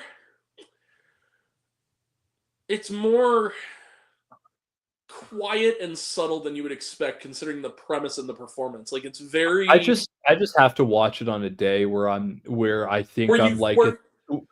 mentally like on the peak where it won't, because I feel like that's a movie where I got to be careful what time I watch it, because if I watch it at the right time, it might make me like really depressed, and I don't want that, because it seems like one of those. If anybody suffers from suicidal ideation, that is, when you're having an episode, that's not the time to watch that movie. Yeah, that would make sense. It'll bring up too much to you. But no, it was really good. We're gonna end it with trailer trash now. And then we're going to call it a night, because I'm also, in case you haven't heard, I'm feeling a little under the weather, so I'm kind of tired of talk. But for today, I'm ready to, I don't know. I'd say drink some tea, but it depends on what tea we have at the house. Because if it's sleepy time, fuck that shit. It's gonna be that scene from Scott Pilgrim versus the World. Yeah. Yeah, except that it's not going to end with me, Mary Elizabeth Winstead, letting me feel her up and then sleep with her. Yeah, no, it's not good. It's probably going to be just you watching Daredevil. Every time I'm watching Kieran Culkin, real quick, Kieran Culkin on the award circuit, all I'm just thinking about is, like, this dude is just Wallace Wells. Like, holy shit. Like, that's the thing too. A lot of people think Succession, but the entire time he was nominated for things, it was either Fuller or it was him doing overtly gay shit, stealing boyfriends in Scott Pilgrim, and I'm like, this is the guy that. And that's a fallacy that I think the Oscars never cleared up, which is giving him supporting when he's clearly the main character, and Jesse Eisenberg is the supporting performance. Which is real weird. Maybe because they knew that he would like probably do better in the supporting run, so they put him in the supporting run, even though technically he's not the support. He's literally the main character. My favorite single chunk of dialogue is Scott Pilgrim. Almost every line in the movie fucking kills, even though small one. But the line, when he's harassing, what's his name? Chris Evans. Crashing the boys. When they're at the bands early on, and he's like, "Hello, we are crashing the boys. Is that girl a boy too? Yes." He's just like, one of the best lines in that movie is like the before the Chris Evans fight, where he like go ask him about his sloppy seconds. Like, there's some good shit in that movie. Supposed to always get his sloppy seconds. That's a funny ass movie. Edgar Wright will always have my heart for movies because he's always making just fun movies. The Running Man, I definitely feel is going to be one of the best blockbusters this year. And from what certain people are saying, it sounds like it's going to be bloody. It's going to be really horny. I'm just really excited to see what this fucking version is that he's making. Adopted babies. The best line, he goes, Hey there, Jimmy. He goes, I got a question for you. Like, do they rock or suck? They have not started playing yet. That was a test for me. You've passed. The thing goes around in his head and it gets in the middle. I gotta pee on her. What? What? Like, I mean, I gotta pee. Hold on. It's a good fucking movie. That's a great movie. If anyone wants to watch anything that's very much steeped in Geek culture. Canadian geek culture, but also this that feels very much. I would put it in the same boat as the F Word, where it's like a movie that feels so Toronto in its aesthetic. There's another one that just came out called Matt and Mara, which I still have to see, but with It's Matt on the Johnson. list. Yeah. But people are saying that that's another one where it's like if you lived in Toronto, it's gonna feel like you're like living back in, which I might watch tonight just for something to watch because like it's on CBC Gem. I might as well check It's it on out. Movie over here, I think. But it's I like the part I like is when the guy goes on stage and the guy is recognizable, but he's only in that like one scene. But it's like our first song is called "I'm So Sad." I'm so very very sad. It's like And it's like 2 lines. like thank you. It isn't a race, you guys. All right, this next one is dedicated to the dude who keeps yelling at us from the balcony. It's called "We Hate You, Please Die." Goes sweet, love this one. I love the reverse. I love the reverse of that, where like instead of two notes and it's done in 2 seconds. I love the bands that just do 2 notes and it's an hour and a half long, just sludge music. That's what I fuck with. Where it's like, "Arr," and they do that for like an hour and a half. I fuck with that heavy. I ain't gonna lie. No, they have a girl drummer. There's so many lines in that movie that are fucking awesome. We're all peaches and gravy. I use that a lot. I like the. She punched the highlights out. He punched the highlights out of her hair. Out of her hair. He punched the highlights out of her hair. The vegan police when they're like, milk and eggs, bitch. Milk and eggs, bitch. the when he's like, that's not dairy. Milk and eggs, bitch. so young Neil, what do you do? What do you play? Zelda, Tetris. It's kind of a big question. Like young Neil, you have learned well. From this day forth, you shall be known as Neil. It's a great movie. That's always one that if I want something fun to watch, that's always in the roster of stuff I keep going back to. And it's the kind of movie where like so good. It should have gotten an Oscar nomination for editing because that's some of the best editing. Editing, sound design, and also maybe cinematography because they put so much effort into making it look like a comic book. But then what I realized, I thought back, I recently watched Mandy, I watched Neon Demon again. A lot of these movies that look really cool, I'll throw Scott Pilgrim in there too. A lot of movies with the best cinematography of the year never get best cinematography Oscar noms. And I think it's because the movies are too weird for the general public that votes for it to watch, because we just learned this year that they don't even finish movies. They kind of just watch like 20 minutes and then vote for shit. It's unfortunate because was it nominated for best documentaries? They got 5 minutes into it. Failed. Which is unfortunate because even Ebert was like, that is literally the greatest documentary. One of the best Roger Ebert videos ever is when he's basically saying like this is like where he's not even being he's letting decorum fall for a second. He goes, this is utter complete bullshit, and he's like actually calling to arms like, we need to change this. This is not cool. Well, it's like, because like that is that's one of the documentaries. If I were to put up a list of the greatest documentaries, it'd be it'd be Paris is Burning, it'd be Bowling for Columbine, it would be like there's a few, like a lot of them that are in the Criterion Mad Hot collection. Ballroom would be on mine because I really like that movie a lot. Like there's a lot of great like documentaries I think of where I'm like, those are the greatest. Shut Up and Sing, that was a good one. Even though I'm not like a big documentary girl, I like shit like Hoop Dreams. I thought Hoop Dreams was great. I thought that was Superman, fantastic. The Christopher Reeve story. Like there's definitely, it's up there, and I agree with the sentiment that he had, which was that, but also it kind of fits into the energy of my mom and I had that conversation about the Demi Moore thing, about her getting nominated.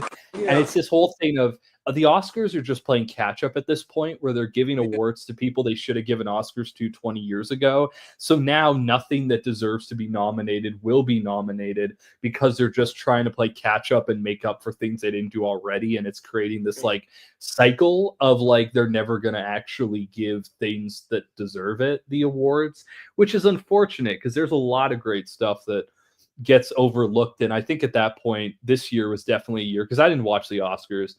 This is the year where I decided, like, I don't really care about the award shows anymore. Because, like, what does it really serve? Because I get back in the day when it was a way for people to open up their brains to different types of films, especially when they started giving foreign language films awards. But now it's like, you've got the internet, you've got Letterboxd, you've got streaming services. I don't think we really need a show to tell us what should be considered the best films of the era, when we can literally just go on Movie or Criterion or any of these and discover any movie from any year in existence of cinema and just watch it. Like, I don't think it has a purpose anymore. And we have online resources like yearendlist.com is a great website, because it's literally a catalog of every major critic's best of list since like 2010. And it's literally like and you see the variety of tastes. So like some of them like had like Ambulance by Michael Bay on there. Yeah, like, which I don't blame him, because it's fun. It is. But like, anyway, no, the movie is Magazine Dreams. 5 out of 5 stars plus. It's great, but you get no more. I'm a little worried. I feel like it's one that, because it came out a couple years ago, it's not going to end up on a best of the year list for me. But it is one that I will I'm going to watch it, because I do want to see what this amazing performance was that people were talking about 2 years ago. Yeah. But I know it's one that is going to be one that I'm not going to watch after, just because of how fucking tough it is as a movie, how rough it is. And anyway, so trailer trash real quick. The Alto Knights, it looks fine. I like Barry Levinson as a director. It's another twin movie. It's another twin movie from Warner Brothers, I guess. Yeah.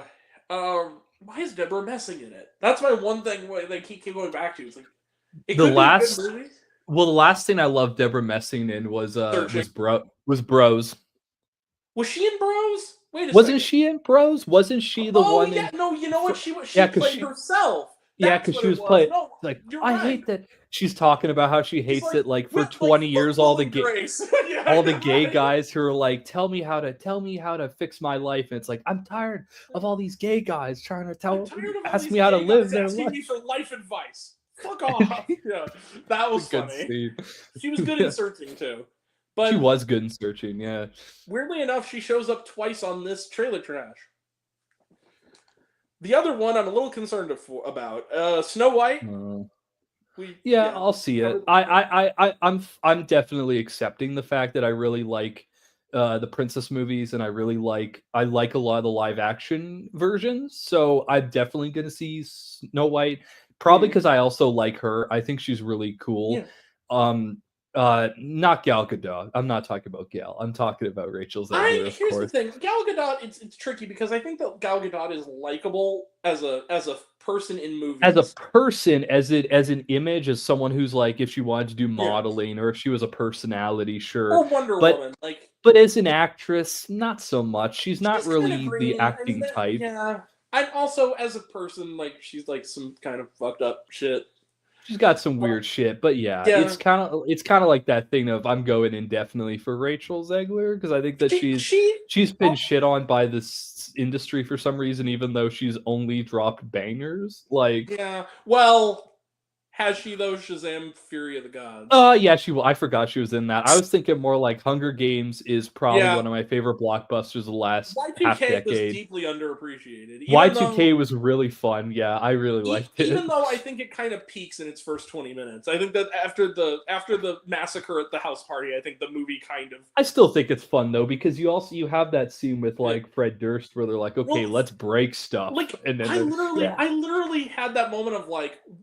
Where I'm like, I can't lie, Fred Durst is kind of great in this. He's kind of. That's the thing too. I'm loving that they're putting Fred Durst in. All these like '90s kids who are finally grown up are putting Fred Durst in their movies, because he's actually really fucking good in these movies.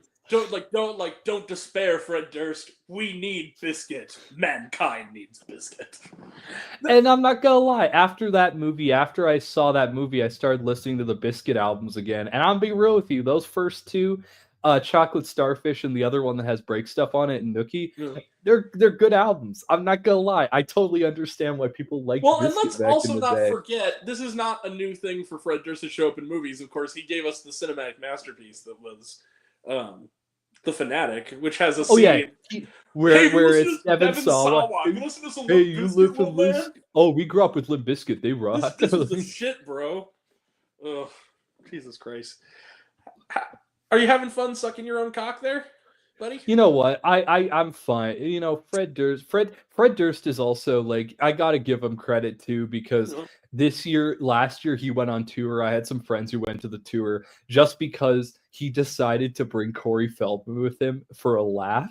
That was insane, bro. His live performance is probably one of the worst things I've fucking seen in my life. I've heard Corey Feldman's music. It is some of the worst. It's cinematic. Awful. It's cancer in music He form. also thinks that he's good though, which I've watched many channels where they only cover him, and they're like, something disconnected in his mind in the 2000s, and since then he's lost it, and it's so fascinating to watch the deterioration of this man who thinks he's a good musician, and he thinks that he's like God's gift to the 80s, and he wasn't though. Like, it's just he wasn't even the crazy. best Corey.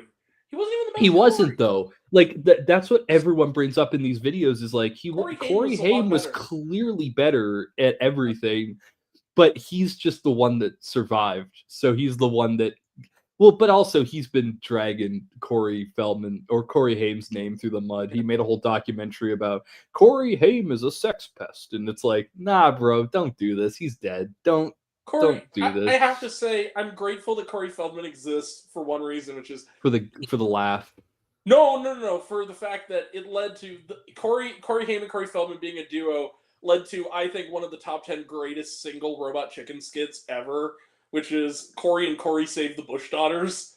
Where they're like, we're gonna get the Corey jet, Corey. We're gonna get the Corey airplane, bro. We're gonna get the Corey. Why don't we have a nice tall glass of shut the fuck up?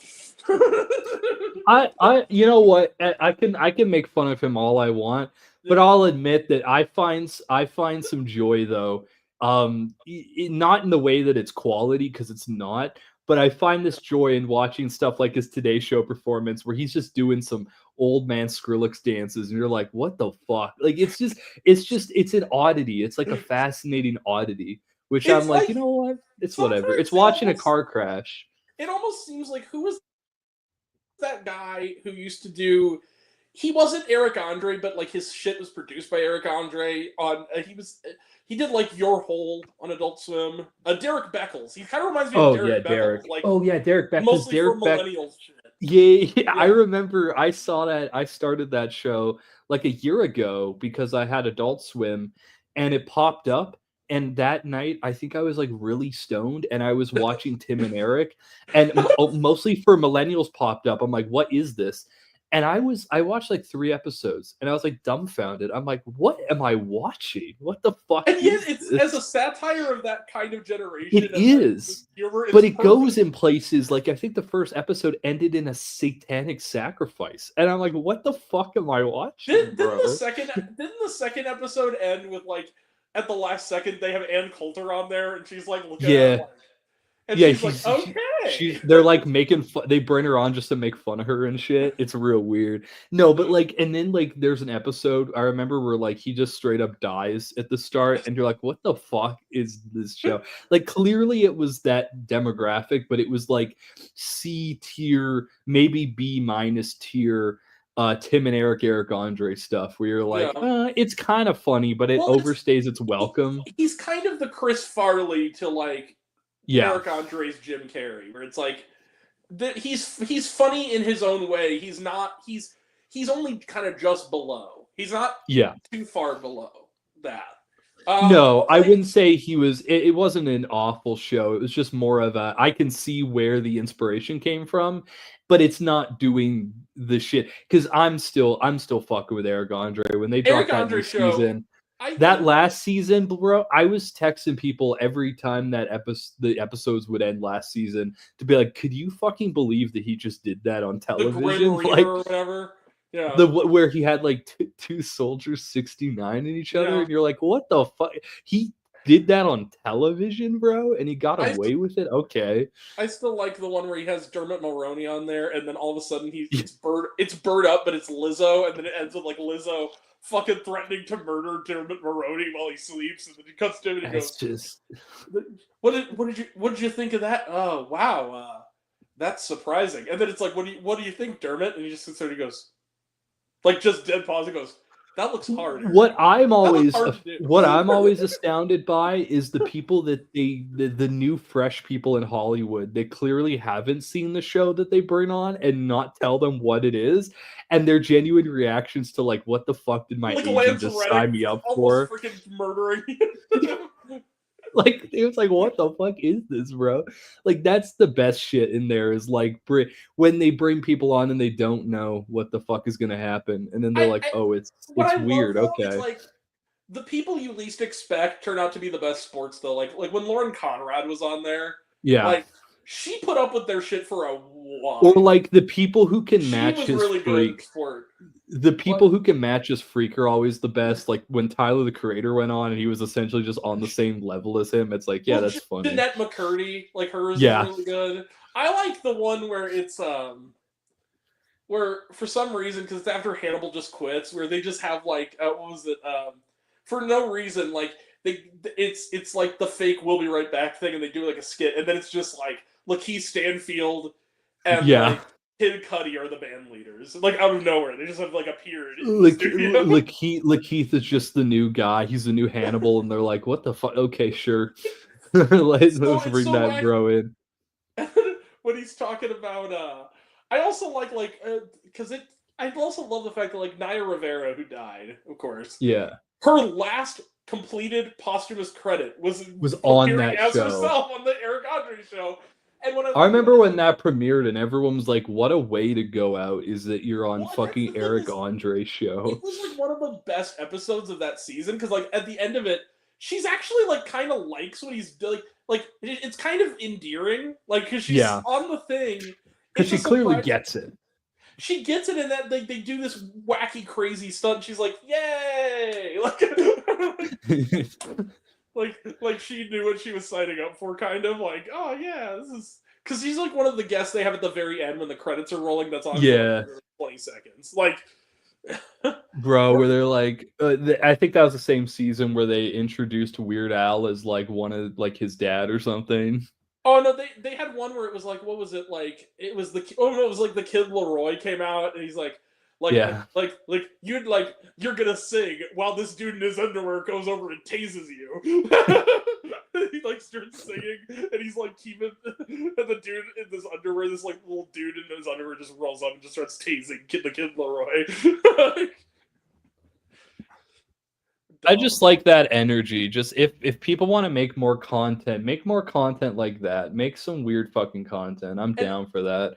That's the type of shit I want to see going into the future. People's Joker ass shit, you know? Every once in a while, I'll show my mom an Eric Andre clip, and about 80% of the time, she'll look at me like, "You find this funny? Like, seriously?"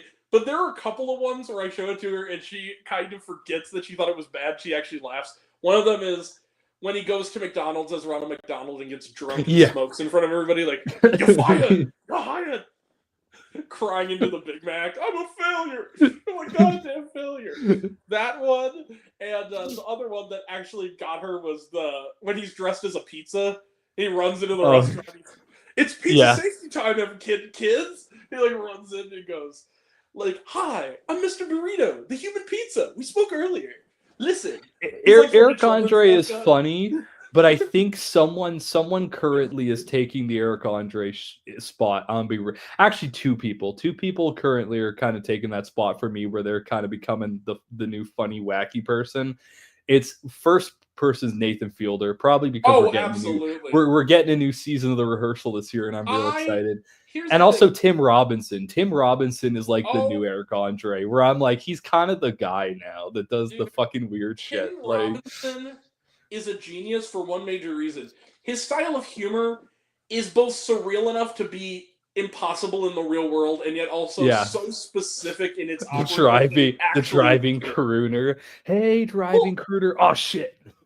like doing like I'm doing a like stop! I'm doing something. I'm doing a paid forward chain, motherfucker.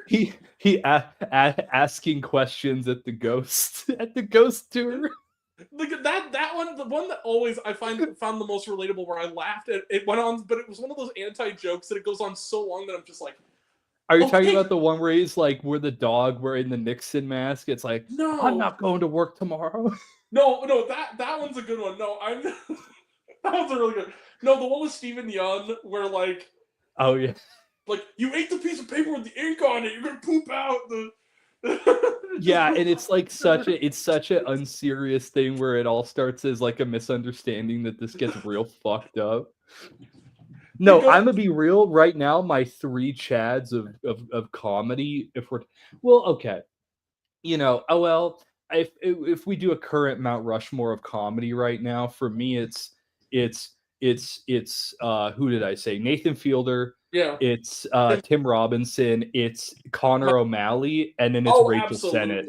And then it's Rachel Sennett to end off the 4. I think that those are the 4 comedians where I'm like, this is the funny shit right now. I would say Rachel with Iowa Debris. I think the two of them. Yes. I think that if you Rachel with someone else, because I think that she has like a bond with a lot of people that she's able to like balance off people. I just think that that's like kind of the comedy that I find myself really fucking with at this period of time. Connor O'Malley, I just want... Stand-up solutions is insane in the modern day. Now watching that, you see, a big tech company making a geopolitical opinion. Connor O'Malley, I kind of put in that sphere of like, is it funny because it's funny, or is it funny because of the stuff they wrote is funny, or is it funny because the aesthetic is so fucking specific? Like him, Joe Pera, and Alan Resnick. Like those 3 kind of fall in that category of like, and Joe Firestone, like that kind of. True.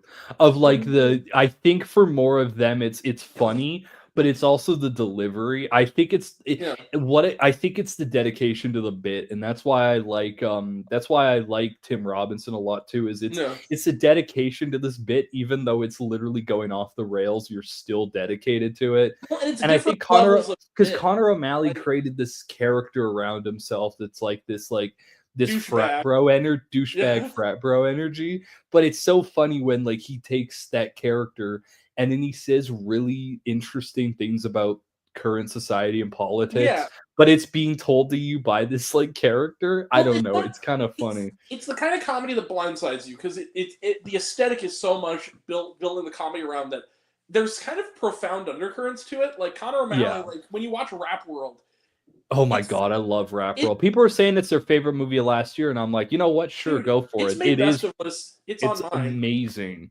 If I counted shorter films, if I counted like it's feature length, it's an hour. I guess so. I would count it. I would count it as much as I count the Jules episode of Euphoria, where I'm like, not technically a film, but I think it fits in the thing enough where I'm like, it has to get a mention. It's so good. I put the Defunct Land Disney Channel's theme episode on my best films of the year. That's true though, because that was really good. I know a lot of people put the Jenny Nicholson Star Wars Star Cruiser video on too, and I'm like, I get it. I understand. Yeah. I love, but like for instance, like Joe Pera, like they'll do the bit is he's going grocery shopping, or like I love that episode. Yeah, my favorite episode of Joe Pera Talks with You by far and away is when he goes to read the church announcements, because that whole episode it's a one joke premise, which is that he's supposed to read the church announcements, but he hears Bubba O'Reilly for the first time, and so he can't focus because he's for the first time ever he's geeking out over something. And so it keeps cutting back from the church announcements to him. Literally, he orders a pizza and has the guy, you gotta come in here, man. You gotta listen to this. And they're like are rocking out to it. And it's like this little pocket of humanity inside of this humorous aesthetic. There's a couple of them. This song, and he wants everybody else to join him. It's sweet. Like there was one about him hanging out with friends. I forgot what episode it was, but there was one where he was hanging out with guy friends. Yeah. And there's this humanity to it where I'm like, it's funny because he's like a meek character and he's like kind of quiet.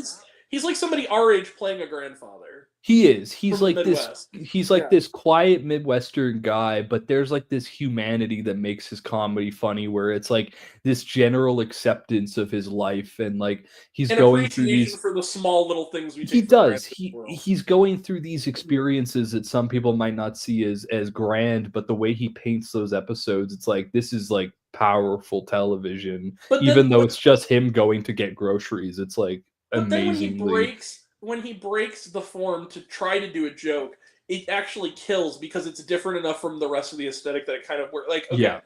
he has a podcast now called Drifting Off, where it's a sleep podcast, but I got to it's start listening to that to go it's to bed. filtered through him like doing his bit, and so there's all these running bits that you don't notice they're running bits until like the fourth time they do it because it's just so like it passes over. So like It's like a meditative thing, yeah. Well, like he'll interview people, and it would always be like comedians, and it would be on the topic of like, this is a history of chairs, and then he'll like talk to somebody. It'll be like Whitmer Thomas or something, and he'll go like, I have these questions. He goes, "What's your favorite type of chair?" He goes, well, I like a good, whatever, this kind of wood and this kind of stuff. And he goes, and then goes, what's your favorite movie? Like, what movie would you show a date? He goes, well, I know this is going to be a pretty common answer. It's a very common answer, but I really like taking my date. I really like to show a movie I show my date every single time is The Hobbit: An Unexpected Journey. And so he says that, and it's like, me too. And then like the next person he asks the same question to, and they goes, and it's always the same joke. It's like, man, you probably heard this a million times, Joe, but when I want to get a girl to notice me, I just put on The Hobbit: An Unexpected Journey. It's like those TikTok bits I see where they make fun of those on the street asking people stuff. Yeah. There was like the one where it was like they kept talking about the abandoned something under the Chick-fil-A, and everyone brings it up where they're like, oh, like I took my date to the abandoned mines under the Chick-fil-A, and then they ask someone else, and it's like, yeah, so like it's I like that where it's like it's so out of left field, but they keep playing the bit to the point where you're like, okay, I have to give them it's like a bit for that shit. This is one of my favorite skits from SNL, and then we're gonna wrap this up. One of my favorite skits from Saturday Night Live, and I think it's the one that is on nobody's list because most people hate it because it's from the era when like people hated the show and it wasn't doing well. Oh, was it the 80s? Was it like it was in the 80s era? Yeah.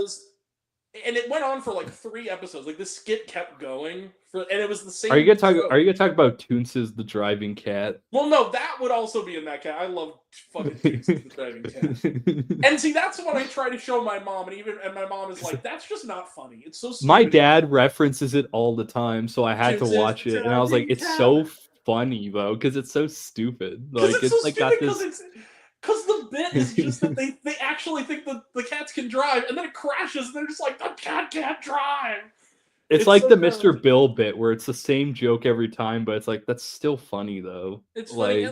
And like, okay, but this one, so basically the bit was, it was only in a few episodes, but the whole thing was a giant, like, spoof of, like, network TV coverage. So the joke is, Eddie Murphy, it was when Eddie Murphy was on there, and for a few years on the show, he played Buckwheat from The Little Rascals. Yeah. And then in one episode, when it was like, he had left the show, but he came back to host while he was on it. It was like his last year on the show. They had an episode where Buckwheat is assassinated walking out of his hotel room.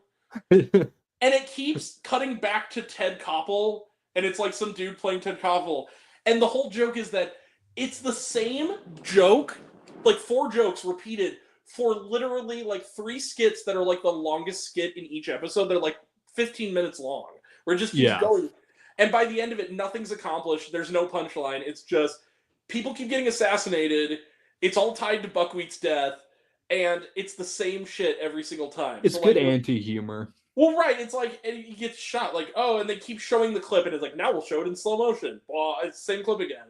And then they do, like, they'll have, like, this episode of Dateline is brought to you by, mutual life insurance, because you could die tomorrow. It's like, it's always the same bit. And then they get to the assassin, who's also played by Eddie Murphy.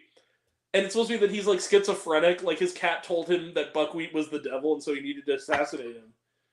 And so he's walking by, and he gets assassinated. But before that, there's like an extended chunk of this running skit where they take a documentary crew to the shooter's hometown and like interview everybody, and it's like not just people in his life, it's like obscure people who know him kind of.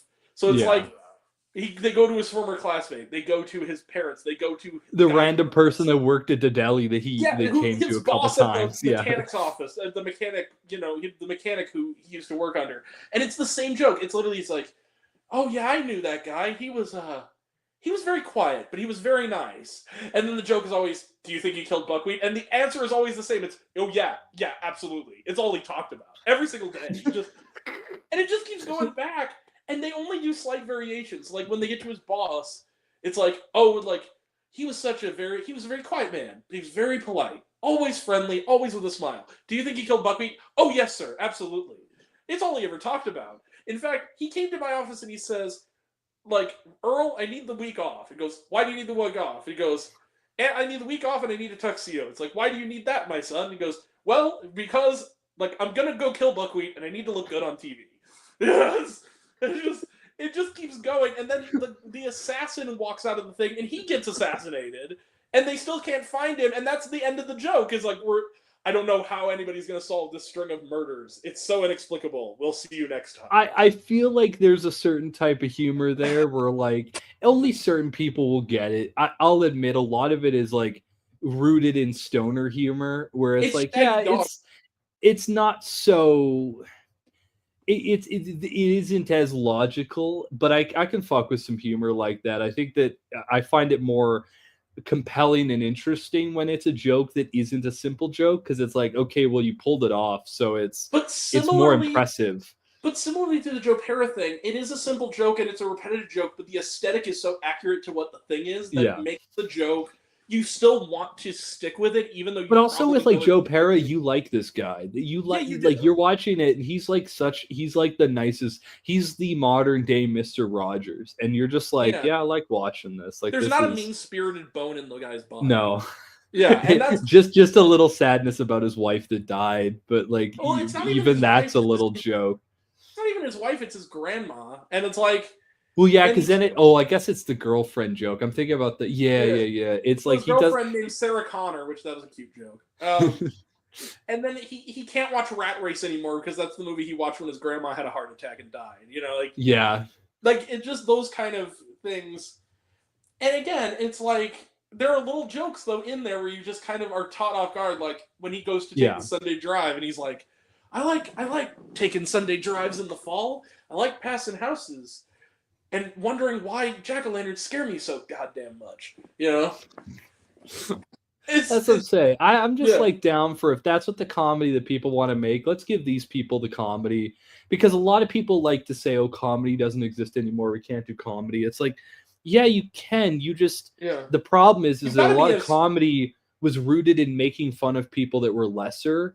And now that we don't do that, a lot of comedians realize that they're actually not that fucking talented. Right. And like, just because you make a bunch of drunk people laugh at a bar doesn't mean you're funny. And like, my thing too is like, okay, the idea of like, you can't be funny anymore. It's like, well, what material do you got? My pronouns are beer and drinker. Oh, that's just not funny.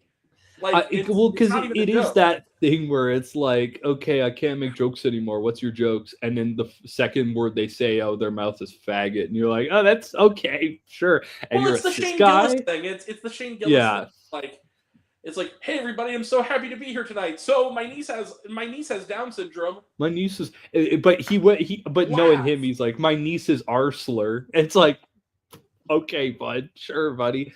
Where's that's joke? The thing. That's what I thought was so funny about like the videos that came out after the SNL episode, because the amount of people that made videos like, wow, the audience didn't clap. No. The band was clearly uncomfortable the whole time. Yep. That was like one of the worst bombings of the entire like SNL intros. Would you believe me if I said his second time was even worse?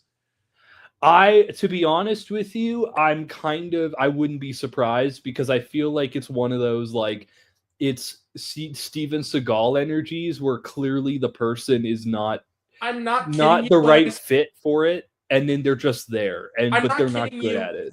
Every single joke is women, right? black people, right? It's like every joke. On this second one that he did? Literally, on the second... Dude, and he's so bad that, like, funny people are made not funny. Like, Heidi Gardner is a very funny performer. There's a skit where, like, okay, this setup. I'm like, okay, this setup is funny, right? But then because he's there, it's not funny, which is, what if we did, like, a PBS Kids afternoon show, but it's called Afternoons at Dad's House? And the joke is that Shane Gillis is playing a deadbeat dad. Oh, who's in a Mr. Rogers sweater, and he's supposed to be teaching kids lessons, but instead he's asking them why mom was fucking the gardener. Like, okay, that's kind of funny. As a in the right, if you got someone to, right. I feel like it's in the right context, like, though. If it was Michael Keaton hosting SNL that night, yeah, pretty funny. Or if it was like, get someone off-brand that does terrible shit like that, like, you know, Gilbert Gottfried or something, where they just go off the handle. But it's, I think a lot of the terrible SNL sketches weren't necessarily terrible, but it's the people that are hosting that make it terrible. Where this clearly wasn't their idea, but this was someone's idea in the writer's room, but it just wasn't the right host for it. There are also skits that on paper, when you put it down in writing, it sounds really unfunny, but then you get a host who's really into it. Like, for instance, the episode with John Malkovich, where he's hosting it, and the skit was these two nerdy kids wake up. It's like Will Forte and him wake up on Christmas morning, and they have all this cool shit, but the only thing they're excited about is they finally got a calculator. And the bit is the only bit is repeatedly him going, "Oh, like, don't you want to play the PlayStation?" He goes, like, "Yes, yeah, maybe later, but Mom, look, we got a calculator. This is the best Christmas ever." And it's so dumb, but it's because he's so devoted to it. And it just makes your defenses drop. You're like, fine, this is funny, because it's so. I do think that that's always been, like, even when I went back and I watched the first couple seasons, and I watched videos about the first couple seasons, like when the movie came out, I think what I noticed was, a lot of it is tied to, is the host funny? And if the host doesn't work in that context, the episode fucking blows. And I think it's always been an issue, but they've also never, because then you had the people that go on and they wouldn't want to play into the joke, and it was a terrible episode. Steven Seagal. Even a couple people in the first season, like, what's his face? Yeah, Milton Berle episode sucked for that reason. But it's like, I feel like I'm surprised that in 50 years, SNL hasn't learned to not choose people because of their star value. Right. Because some of these people are not funny. Like, Elon Musk is not a comedian. Yeah. Why the fuck was he a host? Why was Kim Kardashian a host? Like, it's just... I think the key is, like, okay, the first time John Mulaney hosted, right? Yeah. It had some of the worst ratings that season, but you know what happened? All the clips went viral, and it's because John Mulaney was not only funny, but a good host. He could play well with the cast, and the bits he was doing were really funny. And he has that type of humor that people love him for, that weird off-brand humor that he's always kind of been known for, that kind of got traction at that period. And it's like this week, Lady Gaga hosted, and it was really funny, because Lady Gaga played... And the will play characters, and they allowed it to be weird so that Lady Gaga could really play in the sandbox with it. Like, the bit where it's an idea, again, on paper that sounds like, you've got to be kidding me. That's stupid. Anybody could come up with that. Where the bit is, it's like an inspirational kids movie plot where it's like, it's like a high school, but it's like if Stuart Little was about bodybuilding competitions, where the joke is that there's a cartoon mouse in the class. And is it a bit about the thing Trump said about mice? Is that what it's about? Is the bit about them testing on mice? It's not even that. It's literally like it's one of those ones where, like, it's a long skit. It's like 6 minutes, but for the first like 4.5 minutes, it is so earnest. It's like this mouse, and he wants to lift, but everybody makes fun of him, and all the bullies are mean to him, and the only one who takes sympathy on him is Lady Gaga, who's like this wallflower, and is singing about how, I'll teach you how to bodybuild. It's gonna be okay, little mouse. And then they get to the competition, and he can only lift 2 tons, and he leaves in tears, and everybody's like mocking him, and it's played straight, and then the roof caves in on the gymnasium, and then he saves everyone. They need to lift only 2 ounces, and then the mouse shows up. But then the only one who doesn't get out underneath it is the school bully who always picked on him. And so at the end is like, he's like, "Hey man, I'm sorry I picked on you. Can you give me a hand, bro?" And then he just drops the thing on him and it just crushes him. That's what I'm saying. Is like you got to get people that are willing to play the game, because I feel like the funniest episodes have always been a person. What's his name? Buck. The Buck Henry episodes were always fucking great because he went in and said, "Do whatever the fuck you want. I'll just join in because I love it." Really funny. To get people like that, where like they will. Even Billie Eilish has been a great one. The Billie 3 times she's done it. Oh man, because she's done it like 3 times, but she's always been really funny because she goes in and she's like, "Let's just do whatever you guys want to do," and they write good skits. Again, with Billie Eilish though, Billie Eilish has a weird energy, and that's one of the things we like about Billie Eilish. Yeah, they pair her with cast members who fit her weird, and they give her material that's weird. So like. And specific, like her best skit she ever did when she hosted was the hotel, like the shitty hotel where she and that's true. I would say the hotel or the Christmas one she did, which was the Taylor Swift music video that turns into like this person's locked in the house. Like that one's kind of funny too. It's locked in the house, and it's like, it's like the Love Actually thing, but instead, they have a guy chained up in his underwear and saying like, "Call 911," like.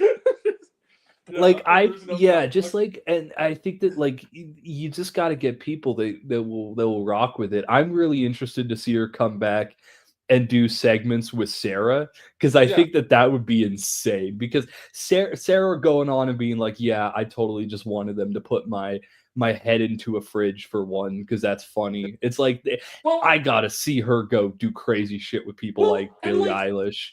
Please Don't Destroy, even their bit wasn't funny this week, and again, it's because I think they had to write it around Shane Gillis, and I just think he's not funny. Yeah, but it's like the whole Muppet thing. It's the Muppet of it all, where it's like people who clearly are not fit for the world, and they have to write around them. You know, well, it's weird because it's like you could tell that it was probably this is the pitch because this host gets to pitch ideas, right? So it's like Shane Gillis came into the office of Please Don't Destroy and said, "I want a skit where it ends with me getting a lap dance from Tate McRae. So build something around that." And that's kind of feels like the only reason it exists, and it makes you feel kind of nasty. It's like that's weird. Plus, also she's like fucking 19, 20. Bro. That's real weird. Yeah, she's younger than me. She shouldn't be. Me too. Like that. And that's also how dare they disrespect a Canadian like that. Well, and on top of that, like Tate McRae's performances were like the high point of that shitty episode. She's a really talented musician. She is, and the thing is that that's the one album this year that everyone's like, "Oh, it's on my shuffle. I love it. I love it." I haven't heard it yet. It's on that list of I got to hear it because I know that knowing me, I'm going to join in and be like, "Yep, one of the best of the year. Let's go." I would put that one, The Story of Us by Gracie Abrams, and the new Vampire Weekend album kind of in my top 3. Hell yeah. I heard those ones were good too. No, the one what would I put up there? The Ethel King was good, but I'm be real with you, I haven't heard a lot of good ones this year. A lot of the big ones, like the Lady Gaga one wasn't amazing. I liked the Billie Eilish one. Yes. Oh, from last year? Yeah, that one was cool. The one where it's all like the I'm gay and I love my girlfriend. Yeah. But I love that. The weekend one kind of was not very good. The weekend one wasn't great. The Drake one wasn't great. It had to follow up After Hours, which I think is like his best album. Yeah, and I would agree. I think After Hours is his most like interesting when it comes to like stylistically, and he clearly, when you look at the track list, these were all songs that he never got to release on other projects that he's just dropping now because he can. And it's so inconsistent. I finished it and I was like, it's not great. Like it's unfortunate that I'm saying that, but it's not anywhere near being good. Like, and this is the one they're gonna build a movie around instead of After Hours, which is unfortunate because I feel like After Hours would have been an insane, or even like Dawn FM would have been a crazy movie. But they're like, no, we're gonna put it around his unreleased stuff, you know? Yeah. Anyway, we got to wrap it up. The only thing I was going to say again about the Billie Eilish thing is just the one bit, because I love on SNL when a very human moment comes out because it's live. So like if you watch the skit where they're in the hotel, first off, Billie Eilish is smiling with her teeth a lot because she's clearly trying not to crack her shit up the whole time. Yeah.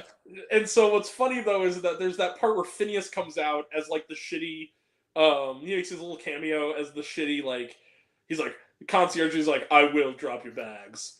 I will listen to Joe Rogan videos in full volume. I will sell you meth and then pussy out when I'm gonna sell it to you. I am chaos, motherfucker. That was a good sketch, yeah. And you just see Billie Eilish, and when he pops in with the hair, her face is just glowing. Of like, she is trying so hard. Like, that's the moment she kind of just is like, oh my god, you bastards, you're gonna make me break on television. Like, yeah, sort of, like, barely contained, like, I am this close. It's the moment where it's like, it goes from normal keeping it together to like John Mulaney fucking with the prompter before Stefan to mess with Bill Hader. Yeah. Like, this is the moment. This is the fat kid on the slip and slide moment. That's just like, hell yeah. No, it's let the inmates run the asylum. I'll say this: another underrated host who needs to host again. Weirdly enough, Taylor Swift was a really good host. Really, I don't think I saw that episode. Her episode was actually really funny. Like, because I kind of got to this point now where like I only watch them if they're hosts. Where I'm like, okay, that's gonna be a banger, and then I watch those episodes. This is like Taylor Swift in like 2008. So this is like so this was early era stuff. Yeah, like, yeah. My thing though with her would be like, has she gotten to the stardom level where it would be annoying? Because I feel like that was also her before she was really, really famous, when she was still doing the country stuff. Well, I'm a little worried she'll come on now and it will be more like the Kim Kardashian episode where a lot of the skits are around, oh, look how famous I am, where it's like, but things aren't funny though. Here's the difference though. Taylor Swift has talent. That's true. I think that I'm really interested to see the Searchlight Pictures movie she's doing. She's writing and directing a movie. I'm interested to see that because she did, when she was at TIFF, she did do a thing where she was talking about the movies that inspired her, and she brought up a lot of stuff where I'm like, oh, you know what? She actually is understanding of this. So like, I think she could make something cool. And this is a recent host that I think does, because everybody like, okay, Adam Driver always comes to play, right? Oh yeah, Ryan Gosling's always a good one too. Well, no, but the one that he only hosted I think once, maybe twice, but he killed it. And again, it's because he did weird shit and he played. Was Oscar Isaac was like a really good host. Like, he did the Sarah Sherman, like, I'm the wart thing or whatever, where he's like the meatball wart on Sarah Sherman's face, who's singing about how shitty it is to be a wart. Yeah. Or whatever. And I was just like, and the best skit of all that I always rewatch from Oscar Isaac is the one where he plays the actual chief of police from this town in Paw Patrol, and he's doing like a smear campaign against, he's actually the mayor's husband, who's tired of her relying on a prepubescent with a bunch of dogs to save the town when he's right there. And he's just sort of like, but he's doing it like, he's like socially awkward. Like, he's doing it like, Listen, everybody. I don't like. I'm the mayor's husband. I'm the chief of police, and I just want you to know, like, why would you not trust me? I'm a human. I walk on two legs. Like, it's a kid and some fucking dogs. Like, come on. And it's just like, and then the mayor's like, "What are you doing here?" He goes, like you're not home anymore. You know, like I was crying. Like, that's funny, and he does it. He's committed. It's a stupid idea, but he's committed to the bit. Like. Well, and like Peter Dinklage, like, he was also really the Space Pants skit is a perfect example of on paper, I feel like that is true. Yeah, this is the dumbest thing on planet Earth, and yet somehow his commitment, that wig he wears, and just the stop looking at him, look at me, I am wearing space pants. Space pants. Yeah, that was a good one. Damn it, he's committed to the bit. Like, I'm just give good people good material, and then the show isn't bad. But I feel like they're kind of leaning more into the realm of there's more bad episodes than good these days, and that's quite unfortunate because it's a milestone of comedy that's kind of degrading over time.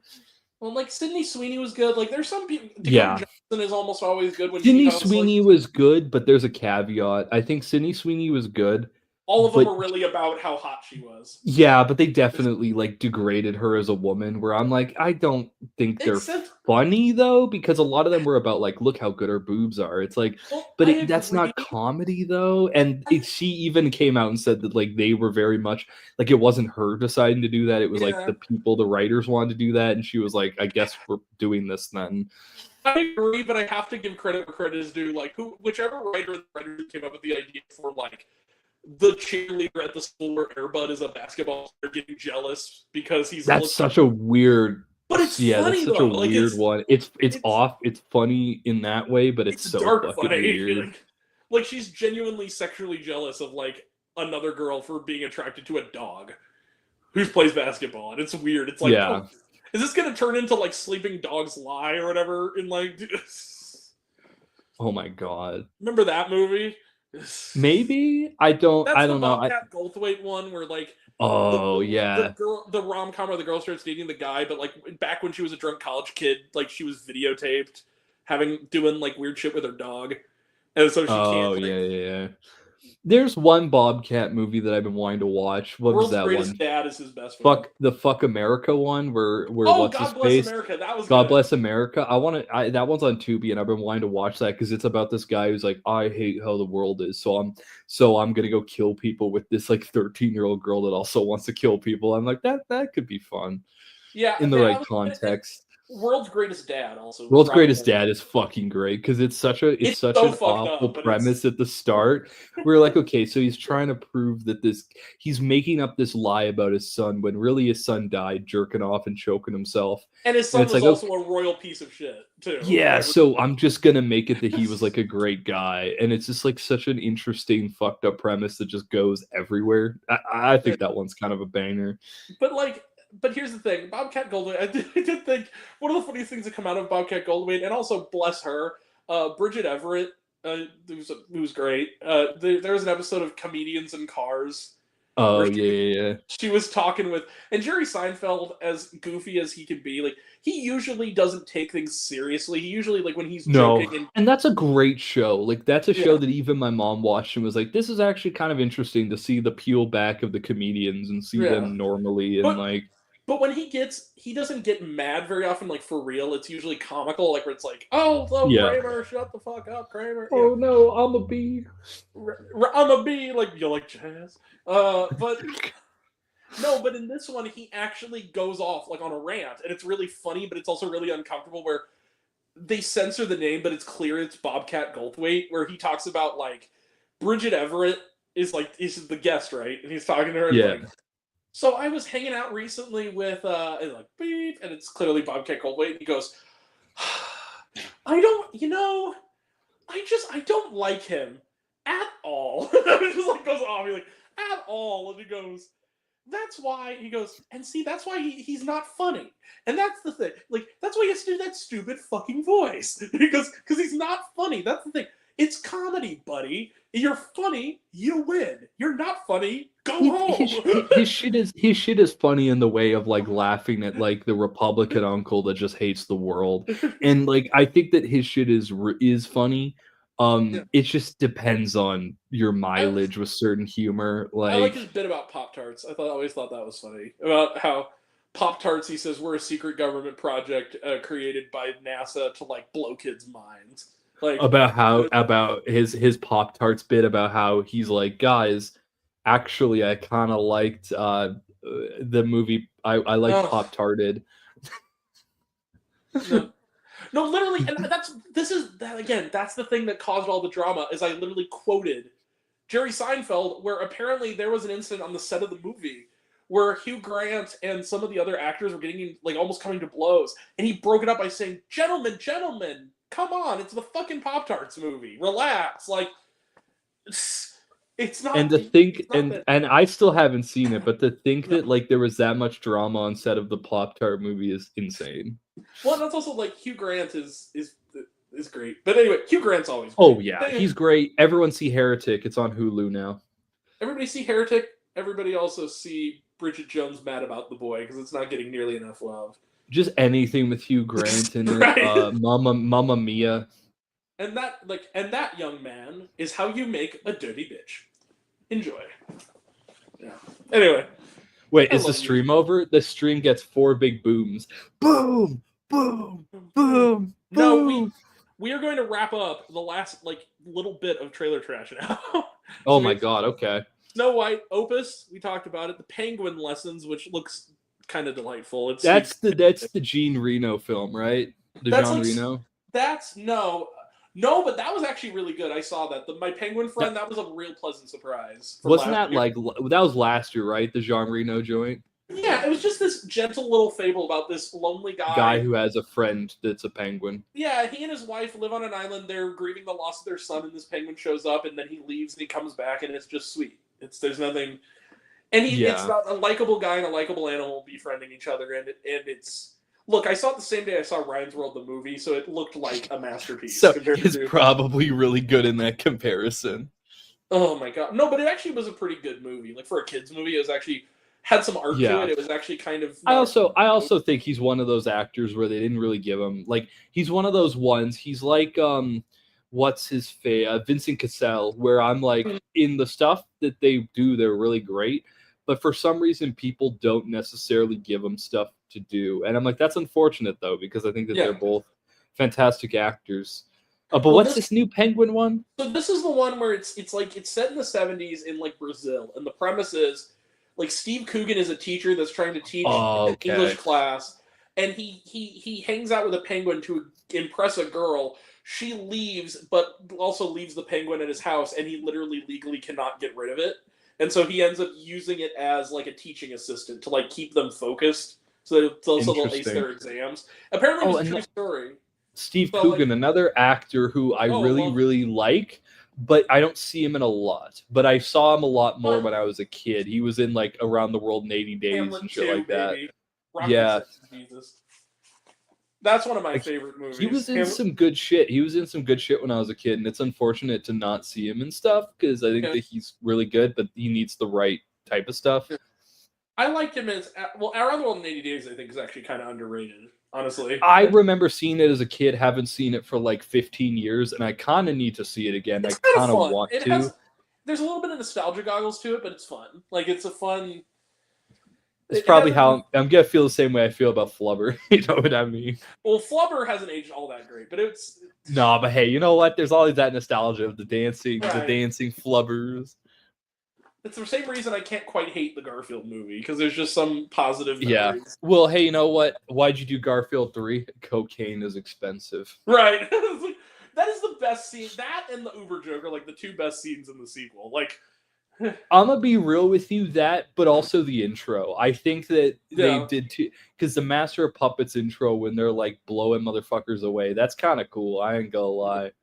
But it did feel like reheated, less funny version of the It was, but I think it was in that era where they're we got to get sequels out, guys. People care about sequels. But it was also after a lot of sequels hit that really worked. So it was kind of this is just the leftovers of shit that people want to see another movie of. Zoe Deutsch was good. I'll say that. She was. She's really funny. She was really shit too, yeah. As the dumb girl who's actually not that dumb. But it's never going to be the first Zombieland. I think the first Zombieland is a breezy 90 minutes. Nobody expected it to be good, and it was great. That's the thing. It's the fucking Twinkies, bro. Where are my Twinkies? I reference that to my mom because in Canada we're trying to do this thing where we don't buy American stuff, but we buy Canadian stuff. And Twinkies were hard because we were well, it's packaged in Canada, but is it made in Canada? And what I said to my mom was, if I can't have my Twinkies, I'm gonna turn into Woody Harrelson in that in the truck, where he's where's the fucking Twinkies? They're only snowballs. But you know what I love about it is that like any good comedy, Zombieland is funny. But it's also really sweet. It has a purpose. It has a point. It has a story arc. And even it's a family story. Well, and even the Twinkies have an emotional significance that actually makes the product placement forgivable. He wants the Twinkie because it's his memory of his son that he lost. Yeah. That's it's the little. But that's also a movie. That's a movie with great writing. Maybe comedies just need great writers again. Maybe that would help. When she abandons them again, it's you know what you are? You're like some fucking cock blocking robot made in some fucking government lab. He had a really good run of stuff at that era. He had that. He had Adventureland. Adventureland, which I keep telling people to watch, which they're oh, I haven't seen that. It's no, if you like 80s nostalgia, watch Adventureland. And also think that Great Kristen love Stewart's not a good story. actor. Oh my god. She's so fucking good in that. And everyone needs to get off the whole like, oh, she was in Twilight. It's like, but she's done so much after Twilight that It's not were like she's great. Helen Lutz or something. Like she's done Bro, better she was movies. she was in fucking 2 Kelly Reichardt films, bro. Like, come on. It's like that movie killed a lot of careers of good actors. Like Nikki Reed was a really good actor until she did Twilight. I haven't even seen her since then. Yeah. Like she's been like 13 is like one of my favorite movies. Oh my god, that's another one that's And on she's Disney so Plus. fucking I need great to in that watch it movie. again. That's a movie that I feel like it reminds me so much of like that teenage angst that existed in that era that movie came out in. I probably should watch it at some point again because it's actually like a great fucking movie. But everybody talks about like Holly Hunter and that she got an Oscar nomination for it. Everybody talks about Evan Rachel Wood, and she's great. Nikki Reed, I don't think gets enough credit for how good she is at playing this character who is kind of not a good person. Like she is a deeply damaged child, but you can tell that. I think what people too, though. She wrote it with Catherine Hardwicke. Yeah, I think the thing though is people focus on Evan Rachel Wood because it's that whole like you watch this good girl turn into someone who isn't, and there's that deterioration arc. But that is true. It's the same thing I'd say about fucking about Riley Keough in Zola, where it's like everyone talks about the person stuck in the situation, but no one ever talks about how good the crazy person is and how that performance is like actually awesome. Or like, even the person in the orbit of the crazy person, like Nicholas Braun is great in that movie. Yeah, like, oh my god! We'll make it money. I'm gonna. He jumps out the window. I love just the car. The smash cuts to the car. Oh, babe. Whenever I tell people about that movie, it's always about either Riley Keough's performance or I talk about how I love Coleman Domingo in that movie. Oh my god! He's like, I am the boss. I am the boss. And anytime he gets mad, he gets in that like real huge like African accent, and it's like terrifying the way that he did that performance. I give him. He's one of those actors that I feel like another one where people love him, but people don't look at him as like one of the best of this generation. But I'm like, guys, it's Zola, it's him in Euphoria, it's him in like so much where even he's like Candyman when he's in it for like 2 minutes. Oh my god, he was so good in Candyman. Like he is so good in like everything that he does, but no one ever puts him in that roster of one of the best of the generation. I don't know why, but like. But his voice too, he has such a distinctive like. He does voice that like a presence. Distinct. Like he can intimidate you with a word. Like there's just something about his, but also like Riley Keough, just like that whole section in the middle where it's like this is what happened from my point of view is like the greatest mid-movie. This is how I met this bitch.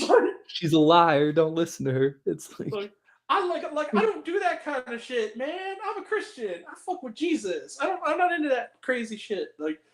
That and she's trying, and the other thing that I think makes that movie so funny is the juxtaposition of this woman, this crazy woman, who is trying to be a black person, next to an actual black person. Specifically, that scene where they're driving in the car and Nicholas Braun's in the back looking at Taylor Page, and she's going off about like, and she grabbed my weave and she's doing all this bullshit, and people are like, and they're in the back like really uncomfortable because they're like, why Taylor are you fucking talking like that? Horrified and annoyed, like. That's a great fucking movie. That's one that I always tell people to watch because I'm like, it's a female director. Yeah. It's a really great examination of sex work, a really honest one at that. And it's just so damn fun. It's just such a funny. Even though it gets uncomfortable, it's funny, it's fun. And it's kind of creepy too. Like there's just like an air of menace and dread. The thing I love about it something's fucked up. A lot of people say, yeah, the movie was good, but the ending sucked. I love the ending. I think that's a great I feel like, how do you end the movie though when the end of the tweet chain was that? Like, I feel like a lot of people go into it not really thinking about the fact that it's based on a tweet chain, and that's how the tweet chain ended. So how can you really continue off of something where there's nothing when they wanted to go beat by beat for what that tweet chain was? The movie, it wasn't like The Devil Inside. The movie does indicate to you that this is the point where the movie is winding down. Like, it's not like it's And also, they end on a note where, like, Zola's gonna go home. She's gonna move on from these people. Like, you know what's She's gonna never happen. gonna talk to him again. Well, like that moment where she says, "I love you, Zola," and she just like looks out the window and just like gives her the side eye. Like, Well, and that's the thing too. And I've seen an interview where they ran into her and they asked her, um, have you talked to White Bitch recently? And she's like, nah. Sounds like she's had a lot of crazy shit going on. Turns out it sounds like the Coleman Domingo character. It sounds like he's in prison now, according to according to the real Zola. He's in prison for like trafficking and shit. And I'm like, well, I'm not surprised. That's kind of what he was doing though in the movie. Yeah. Anyway, finishing up Locked. We talked about Locked, and then finally, this is the big one we've been building to. October 8th. What's October 8th? Is it a sequel to November 5th? No. Shit. Is it about what happened what happened on October 8th? It's a hold on. It's a documentary about how everybody who was on pro-Palestine was against the Israeli people and how they all that's what, because I was in my mind, I'm like, October 8th, that date means something.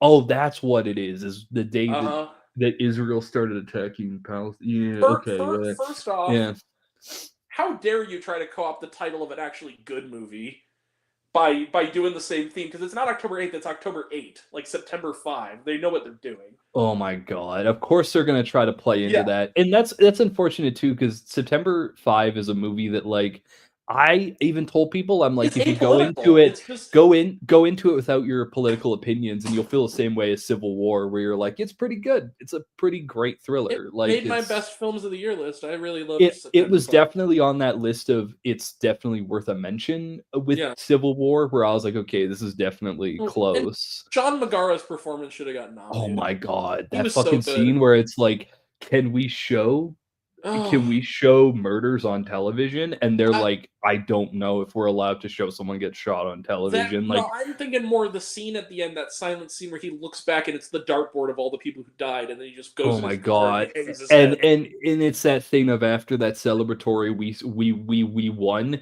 Them finding out that, oh, actually it was incorrectly described, and they all died, and you're like, oh, that's really sad. That's unfortunate that they're making them. They're gonna try to ride the wave of these like political thrillers and make a documentary of something that's clearly gonna be one-sided. I'm not gonna get into politics about it, but clearly it sounds like it's a one-sided documentary. I'm of the opinion that, like, look, I don't want anybody to get hurt. I don't want anybody to be a victim of war. But the thing is, like, when the only people you can get in your movie to be talking heads are people like Deborah Messing and Michael Rappaport, like, we know. Oh, that's bad. Okay, leading with, I feel like that's a great way to lead it, is tell who's in it, because then you see that it's like, oh, it's like that type of movie. Okay, that's not cool. And again, Michael Rappaport and Deborah Messing are good actors, but what the fuck? Like, why are you? But they're also definitely people who've been talking heads for the last like year and a half about certain things. And it's not very positive. I'll say that. Like, a lot of the stuff I've heard from them is like, that's a little bit that's a little bit problematic. That's a little too Joe Rogan for my taste. Yes. And I feel like that's probably what it's going to be. That's really unfortunate. There's too many shades of, they're putting chemicals in the water that are turning the frogs gay for me. I can't laugh at that too. Like, it's like some of these movies I can laugh at, like A God's Not Dead. I can laugh because those are ridiculous and stupid. I can laugh at the Last Patriot trailer because it doesn't exist. It's never gonna happen. but with stuff like that, I'm like, but also what makes it worse for me is, like, whenever, like, sure, have your fictionalized films, whatever, but when it's a documentary, it's like, people are there's a responsibility you have. There's a responsibility. I've been told this by people who are documentarians that I've met at film festivals, people that I know myself. There is this level of responsibility you have with documentaries where you have to just tell it how it is. And a lot of even good documentarians have gotten in trouble for not doing that. Like Fahrenheit 9/11 or Okay, from which thing is a movie that I like, but I'll admit that he definitely does this thing where he blanket statements sometimes in it, where but it's like I get that how that's like not but respectable as a Fahrenheit 9/11 documentarian. though. The one thing in it, though, I agree with you to extent, but I also think there's a certain level of smartassery behind those statements, Sarcasm. and on Yeah, top of that, he doesn't entirely villainize everybody who's on Bush's side. that is true. He sticks to the facts relatively. Because we did talk about that in It's film not a school. hit That piece, was you know. that was something that got brought up in film school when we did like a documentarian side of it, was like the fact that like there are scenes in that movie where he embellishes, and clearly it's kind of as a joke, but also a little bit it's his own like politics coming through. And Right. we did have that thing where it's like if we're gonna be honest, you have to show it sincerely, which is why I believe that no other land should get distribution because the Right. only way you can watch it is through a VPN on a website off BBC. Or hope to God Um, your local independent theater gets it fucking yes, then. because what I've heard about that one from people who saw it is that it's a brilliant, like it's not a film that is driven by narrative opinions of the people. It's just an honest depiction of things, and it's unfortunate that I have heard that that one doesn't have distribution right now, because I feel like that's the one people should probably see, from what I've heard from everyone saying it's like a brilliant documentary, a really sad one at that, but a brilliant one. Yeah. And with that, Weird way to end it. I think we got into 3 more booms on a positive. Boom, boom, boom. so this is the end of this first episode. I promise you all this won't Wow. be this long.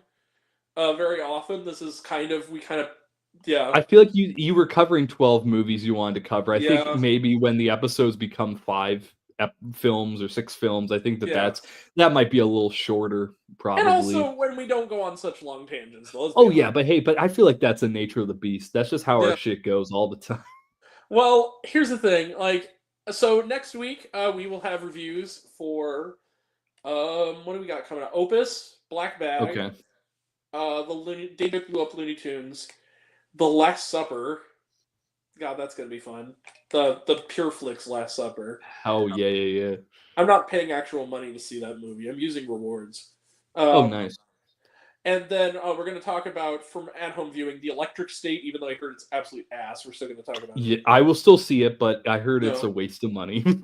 Electric State. What else is coming up? Oh, The Parenting, which looks like a lot of fun. Borderline. Are you doing Borderline? Yes, that was the other one. Borderline. Yes, that was the other one. Because that's coming out on Friday on digital. I know. That one I'm actually really looking forward to. I am too. I think when I saw the trailer and I saw his performance, I'm like, I actually am kind of down to see what the Sonia Nicholson is going to do. She's in it. Oh, she's amazing. Yeah. But anyway, that's coming up. We will have more to come very, very soon. And Becca, I feel like, how do you end the show? I think what you should end the show with is that everyone on the panel recommends a movie that people watch as like a way to like end it. That sound interesting? I don't know, because I know you brought that up before. Like film of the week. Film of the week. I'm gonna only count the ones that have come out this week. I'm not gonna. I'm gonna say film of the week, Seven Veils. That's what I'm going to say is my film of the week. I'm going to count... Okay, if we're talking about film of the week that I've seen this week, I have not watched a lot of new releases, so I think out of the things that I saw this week, my favorite thing that I saw was... Okay, I've got 2. First one, I recommend Neon Demon. I think rewatching Neon Demon was great. I loved it. But also, I ended the David Lynch watch finally, and I watched Fire Walk with Me, which might be my favorite movie. I would say if people want a David Lynch movie that isn't fucking Inland Empire, watch Fire Walk with Me, because that's amazing. That's like my favorite of his movies. I'll do the caveat like Seven Veils, and after you see Seven Veils, The Rule of Jenny Penn. That'll be my choice. But anywho, and also go see Novocaine. Why not? Make a day of it. I heard it's fun. People are saying it's fun. Go for it. You know, it seems like the Silent Night of this year, where people are like, it's just a fun action movie. Just go see it and have fun, you know? All right. Well, thank you all for coming again. Sorry, Rob. I hope you come back. That was... Sorry about that. Rob, I swear I'm on the right side of history. I swear. I'm not. I don't like Donald. I promise. I don't. Who does though? Unless they're paid, you know. Well, unfortunately, considering the results of the election, probably a lot more people than we're saying. But Well, they're it's wrong. my favorite meme about it is guys who think the stripper's actually into them. You know what I mean? Oh my god, that is perfect. Exactly. No. I saw that and I'm like, that's literally what this is thinking that the person who is making money off of you actually likes you. Probably not. Yeah. Probably don't care about you. Yeah. And with that, thank you all, and thank you, Becca, and until next time, thank God for Elon Musk and his shitpost memes. Thank God for Roger Ebert, our god. His penis proud and true. Good night, everybody. Bye. Awful. See you next week, everybody. Take care.